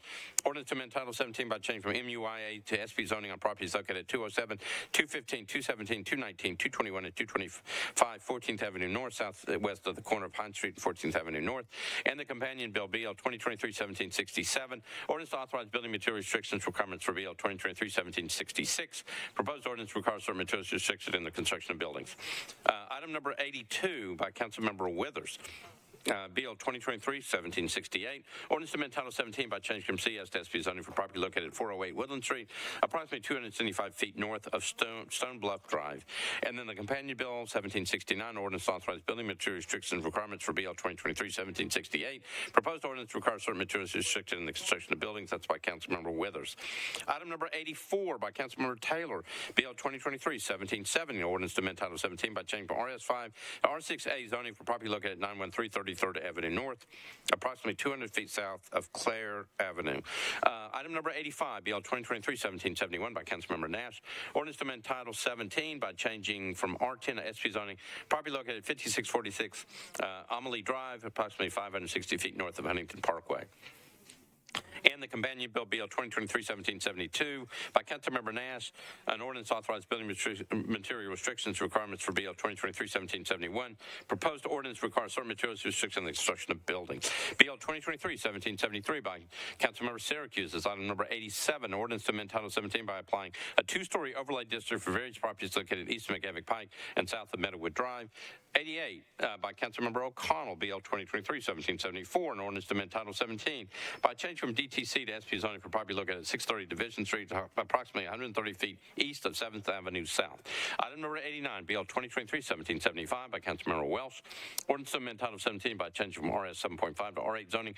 Properties located at 232 and 233 Wheeler Avenue at the western corner of Wheeler Avenue and Tibbs Drive. Item number 90, BL 2023-1776 by Councilmember Hancock. Ordinance to amend Title 17 by changing from RS40 to RS80, zoning for various properties located on Pawnee Trail. It's 15.53 acres. Item number 91, BL 2023-1778 by Councilmember Toombs. Ordinance to amend Title 17 by applying a neighborhood conservation zoning overlay district to various properties located west of White Creek Pike and north of Mormons Arms Road, zone RS10. And the companion bill, BL 2023-1779 by Councilmember Toombs. Ordinance to authorize building material restrictions requirements for BL 2023-1778. Proposed ordinance requires certain materials restriction in the construction of buildings. Item number 94 by Councilmember Toombs, BL 2023-1781. Ordinance to amend Title 17 by changing from RS5 to R6 zoning for property located at 1210 Katy Avenue, approximately 260 feet north of Ferna Avenue. Item number 95, BL 2023-1783 by Councilmember Sepulveda and Porterfield. Ordinance to correct the staggering of the Metropolitan Human Relations Commission as codified in Chapter 2.132 of the Metropolitan Code of Laws. Item number 96, BL 2023-1784, O'Connell, Roten, and others. Ordinance approving a participation agreement, temporary construction easement between the Metropolitan government through the Board of Parks and Recreation and 1000 2nd Avenue North LP for improvements within a portion of the Greenway. BL 2023-1785, O'Connell, Witherspoon, Pulley. Ordinance authorizing CB Ragland Company to install, construct, and maintain aerial and ground encroachments in the right-of-way located at 118 12th Avenue South.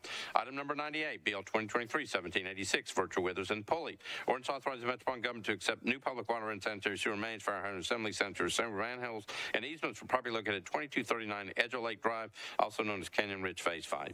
Item number 99, BL 2023-1787, Withers and Pulley, an ordinance authorizing the Metropolitan government to accept new public water and sanitary sewer mains, fire hydrant, assembly centers, sewer manholes, easements for two properties located at 4927 Buena Vista Pike and Buena Vista Pike unnumbered. Item number 100, BL 2023-1788 by Councilmember Sledge, Withers, and Pulley. Ordinance authorizing the Metropolitan government to abandon existing sanitary sewer mains, sanitary sewer manholes, and easements. Property located at 155 Lafayette Street, also known as the Tennessee Justice Center.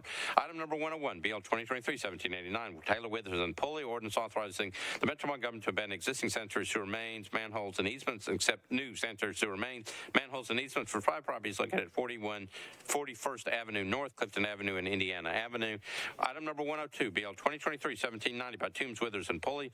Ordinance authorizing the Metropolitan government to accept new public water and sanitary sewer mains, fire hydrant, assembly, sanitary sewer manholes, and easements for three properties located at 839 West Trinity Lane and West Trinity Lane unnumbered. And item number 103, BL 2023-1791, Sledge, Withers, and Pulley. Ordinance authorizing the Metropolitan government to abandon existing public sanitary sewer mains, sanitary sewer manholes, fire hydrant assemblies, and easements, except new public sanitary sewer mains, manholes, and fire hydrant assemblies for property located at 2212 12th Avenue South. And item number 104, BL 2023-1792, Withers, Pulley, and Lee. Ordinance authorizing the Metropolitan government to accept new public water mains, fire hydrant assemblies for property located at 1620 Corporate Place. Those are the bills on third reading consent. Anything needs to be bumped off? Councilmember Swope, you're recognized. Sorry. Is 68 on consent? Let's see. 68 is on consent. Mark me as a no vote, please. Okay, it's got to be bumped off. Okay. So 68 will come off. Okay. All right. I've got anything else needs to be bumped off?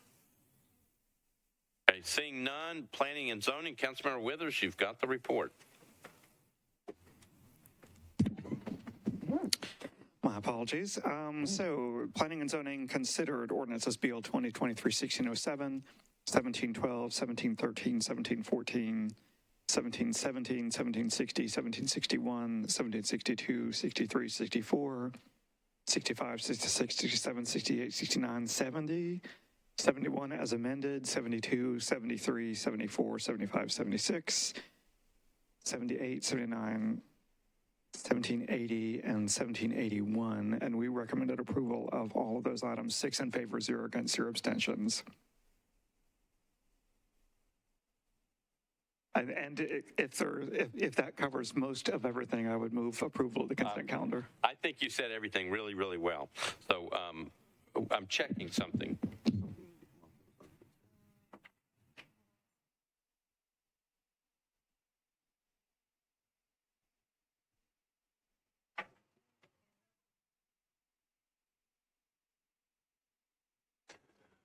All right, so what we're checking on is there are a couple of bills where the sponsors have left.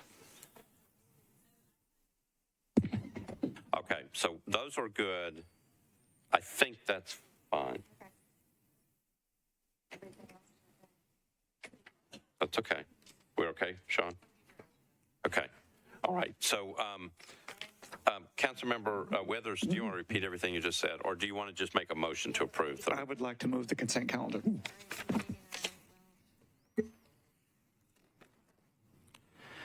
Okay, item number 89, which is on consent, BL 2023-1775. Councilmember Welsh is the only sponsor, so it's got to come off. Okay. What was that item again, please? It's item number 89, BL 2023-1775.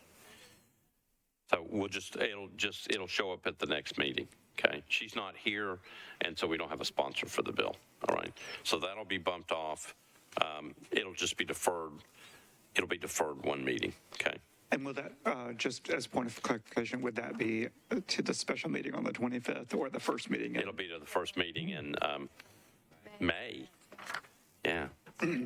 Yeah, it's spraying. Okay. So, all right. So there's a motion to approve all items on third reading consent. We bumped off the Councilmember Welsh bill. Properly seconded. Any discussion on third reading consent? Seeing none, all those in favor say aye. Opposed, no. Third reading consent is adopted. We're on item number 66, BL 2022-1471 by Councilmembers Parker and Welsh. Ordinance to amend section 16.24.03 and 17.04.060 of the Metropolitan Code of Laws to amend the definitions of dwelling unit and family. Both sponsors are not here, so it's automatically deferred to the next meeting. Okay.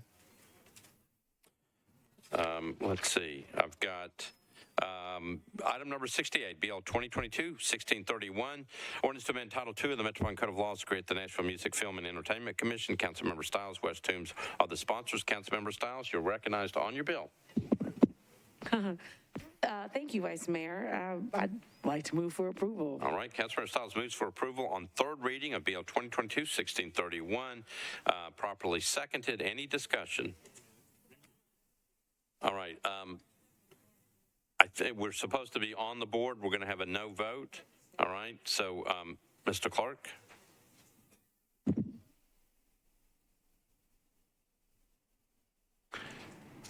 We're on BL 2022-1631 for passage on third and final reading.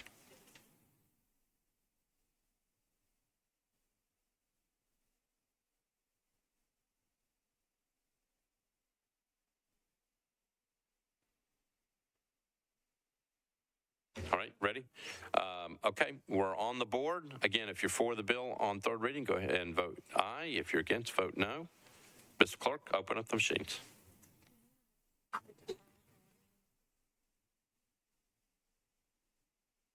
Yes.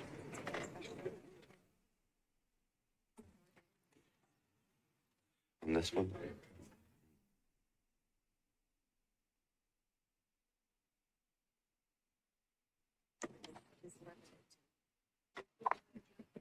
Did somebody complain?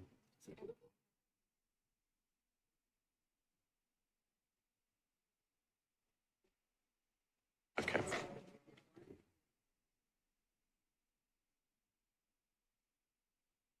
Councilmember Young? Just press it once. Is it good? Councilmember Sepulveda in there? Okay. All right. Mr. Clerk, close the machines, take the vote.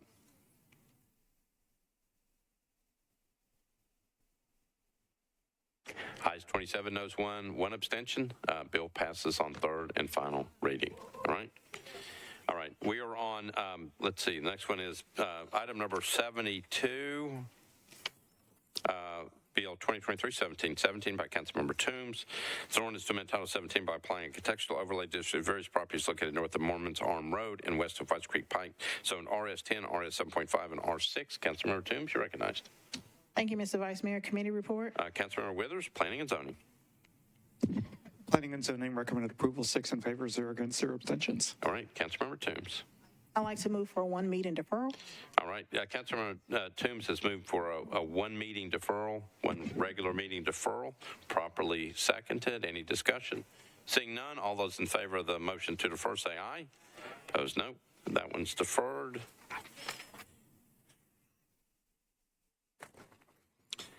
Let's see, where are we? And we're on item number 89. Item number 89 is deferred one regular meeting because Councilmember Welsh is not here. We're on item number 93, BL 2023-1780 by Councilmember Toombs.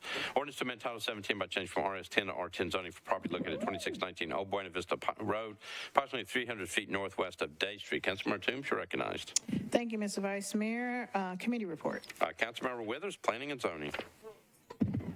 Planning and Zoning recommended approval, 6 in favor, 0 against, 0 abstentions. All right, Councilmember Toombs. I'd like to move for one regular meeting deferral. All right, Councilmember Toombs has moved for a one regular meeting deferral, properly seconded. Any discussion? Seeing none, all those in favor say aye. Opposed, no. The motion to defer passes. Remember, we have a special meeting on Tuesday, April the 25th, here at 6:30 p.m. I think that's it. Anything? Motion to defer, adjourn? properly second. All those in favor say aye. Aye. Opposed, no. We stand adjourned. The council has now concluded about a 6.5-hour meeting tonight. About 5 hours of that was taken up on the major item on the agenda tonight, even though there were over 100 items up for consideration, and that was the $2.1 billion Titan Stadium and Event Center that has been the subject of some debate in the community and in the council for probably about 9 months. The council voted 25-11 on second reading to move the bill along after a lot of debate.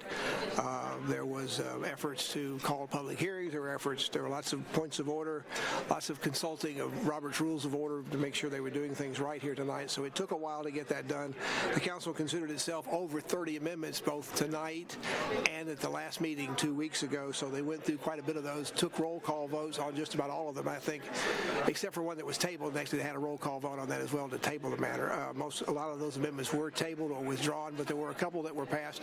And the biggest one that passed was one that would change an earlier amendment that how it divided up how much money was coming out of a new ticket tax. The Titans and Mayor Cooper felt like that was going to break the deal for them to some degree, so that was going to cost the Titans $470 million in revenue, and a conservative estimate, and other potential users of the new facility, including the Southeastern Conference and a group of prominent music industry executives, had all sent letters to the council opposing the amendment that had been put on. So a compromise one was drafted and was put on, and actually the council added a second amendment about that, making sure that the extra money that will still be going to the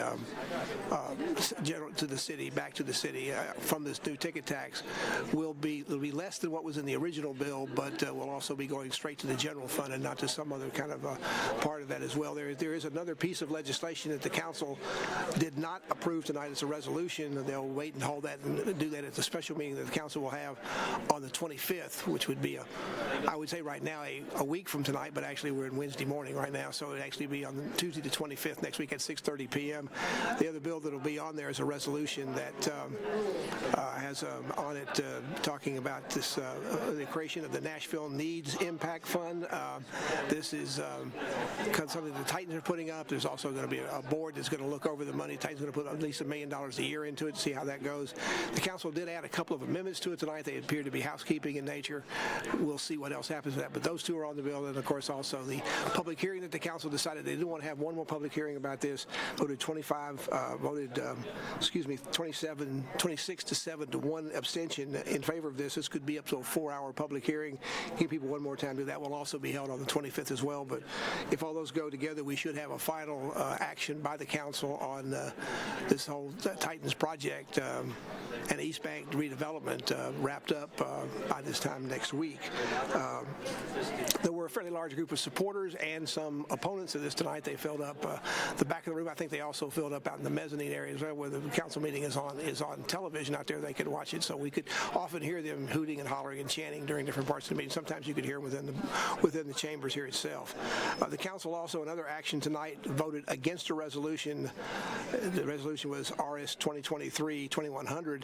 They voted against it 14 for, 19 against, and 2 against it. The resolution would have directed the Metropolitan Nashville Police Department to conduct an evaluation of the safety plans and measures of the Metropolitan Nashville Public Schools in the wake of the worst mass shooting here in Nashville, which happened at the Covenant School back on March 27th. The council is not opposed to doing that. They feel like that the schools and the police already work together on the plans they already have. They have already approved those on their own, all the security procedures they need to have. They didn't feel like there was a need to have them go back and redo all that again one more time. So that's not what's going to happen at this point. They rejected that particular amendment or that particular resolution. Council also did pass a resolution tonight that sets the date for April 27th for Mayor John Cooper to deliver the annual State of Metro address. Such an address is required under the city charter. It would be the 60th such address in Metro history, and the fourth and final one for Mayor Cooper, who's not seeking re-election this summer. Speech is to be given at the new James Lawson High School out in the Bellevue area. It'll be at 10 a.m. on Thursday, April 27th. It is an event open to the public.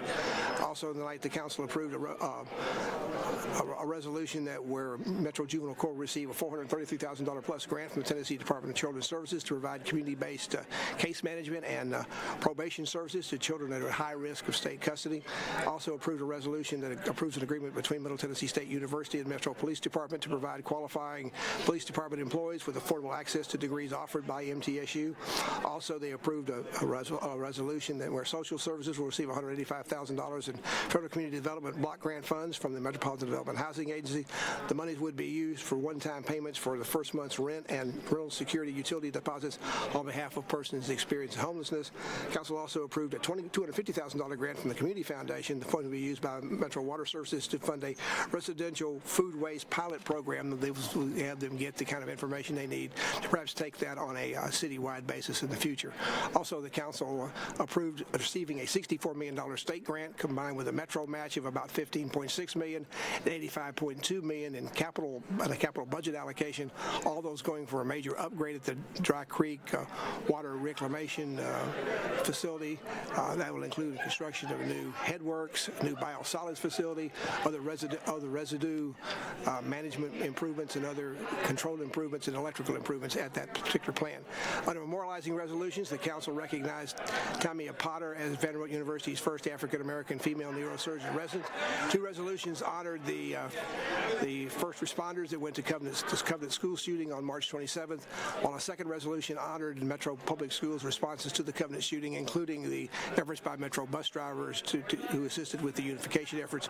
We also were told several other recognitions and laudatory resolutions are going to be coming to the council about people that were involved in this, and we'll be seeing those in the next couple of meetings.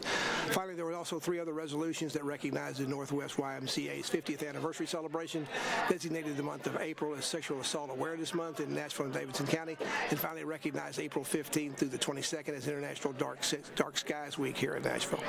The bills on second reading, besides the one that involved with the stadium tonight, there was another one up tonight for animal control. This has come up several times before in different forms. The bill was once again deferred where it's been deferred before. It's not been able to get past second reading. On third reading, the council once again wound up deferring again the bill that's been to them for quite some time to amend the definitions of what is a dwelling unit and what is a family. More specifically, the council has not been able to decide how many non-related people can live in the same dwelling. Right now, I think the law is 3. It could be, but they've offered everything from 2, 4, 3, 4, 5, and on up the list, and haven't been able to find 21 votes. The bill is going to come up tonight, but the two sponsors had already left when it came up on third reading, so the bill was automatically deferred again. The council did finally get rid of one of its chestnuts that's been on the bill been on the agenda for quite some time. They have voted to create the Nashville Music, Film, and Entertainment Commission. The bill was a compromise sought between those who wanted to have these groups covered versus others who also wanted the new board to focus on the TV and movie industries. This was a compromise bill between the two. They got together finally and put together a bill they could both agree on, and the bill passed on consent calendar night, which means that there was no debate about it. It went ahead and passed unanimously by the council. Will go on to Mayor Cooper for his signature. The council again is now in recess, as we mentioned, until 1 week from last night on Tuesday, April 25th at 6:30. They'll meet here in the chambers again to take up what could be final action on the Titans Stadium and the other bills that are also involved in that, the resolution that's also before the council. And also the council will hold up to a 4-hour public hearing, one more chance for the public to give their thoughts and ideas about this particular project. We'll probably take the public hearing first and then vote on that at the very end of it. So it might be a while before we get around to voting it, but that's what they're doing. By the way, the next regular council meeting is set for the first Tuesday in the month of May. That is Tuesday, May 1st. By that time, we'll be officially into the budget hearing, the budget season. The mayor is going to be presenting not only a state of Metro, but his budget to the council, at least an outline of that. When he gives his speech on the 27th, by the charter, the mayor must file his budget no later than May 1st. So by the time it's here on May 2nd, it may not be on first reading, but we'll be in the session, and the council will be looking at the budget, what to do in terms of operating budget and the capital budget. Between then and the first day of July, the council has to approve a budget and a tax rate no later than June 30th each year. And so we'll be right in the middle of what's usually one of the busier times of the year for the council, and it's already been a pretty busy year in 2023. When the council meets again a week from tonight, the Metro Nashville Network will be here to provide live coverage. Until then, I say good morning. I'm Pat Nolan, and good morning from the council chambers. Tonight's meeting of the Metropolitan Nashville and Davidson County Council has been coming to you live from the council chambers at the historic Metro Courthouse. It's been a public affairs presentation of the Metro Nashville Network.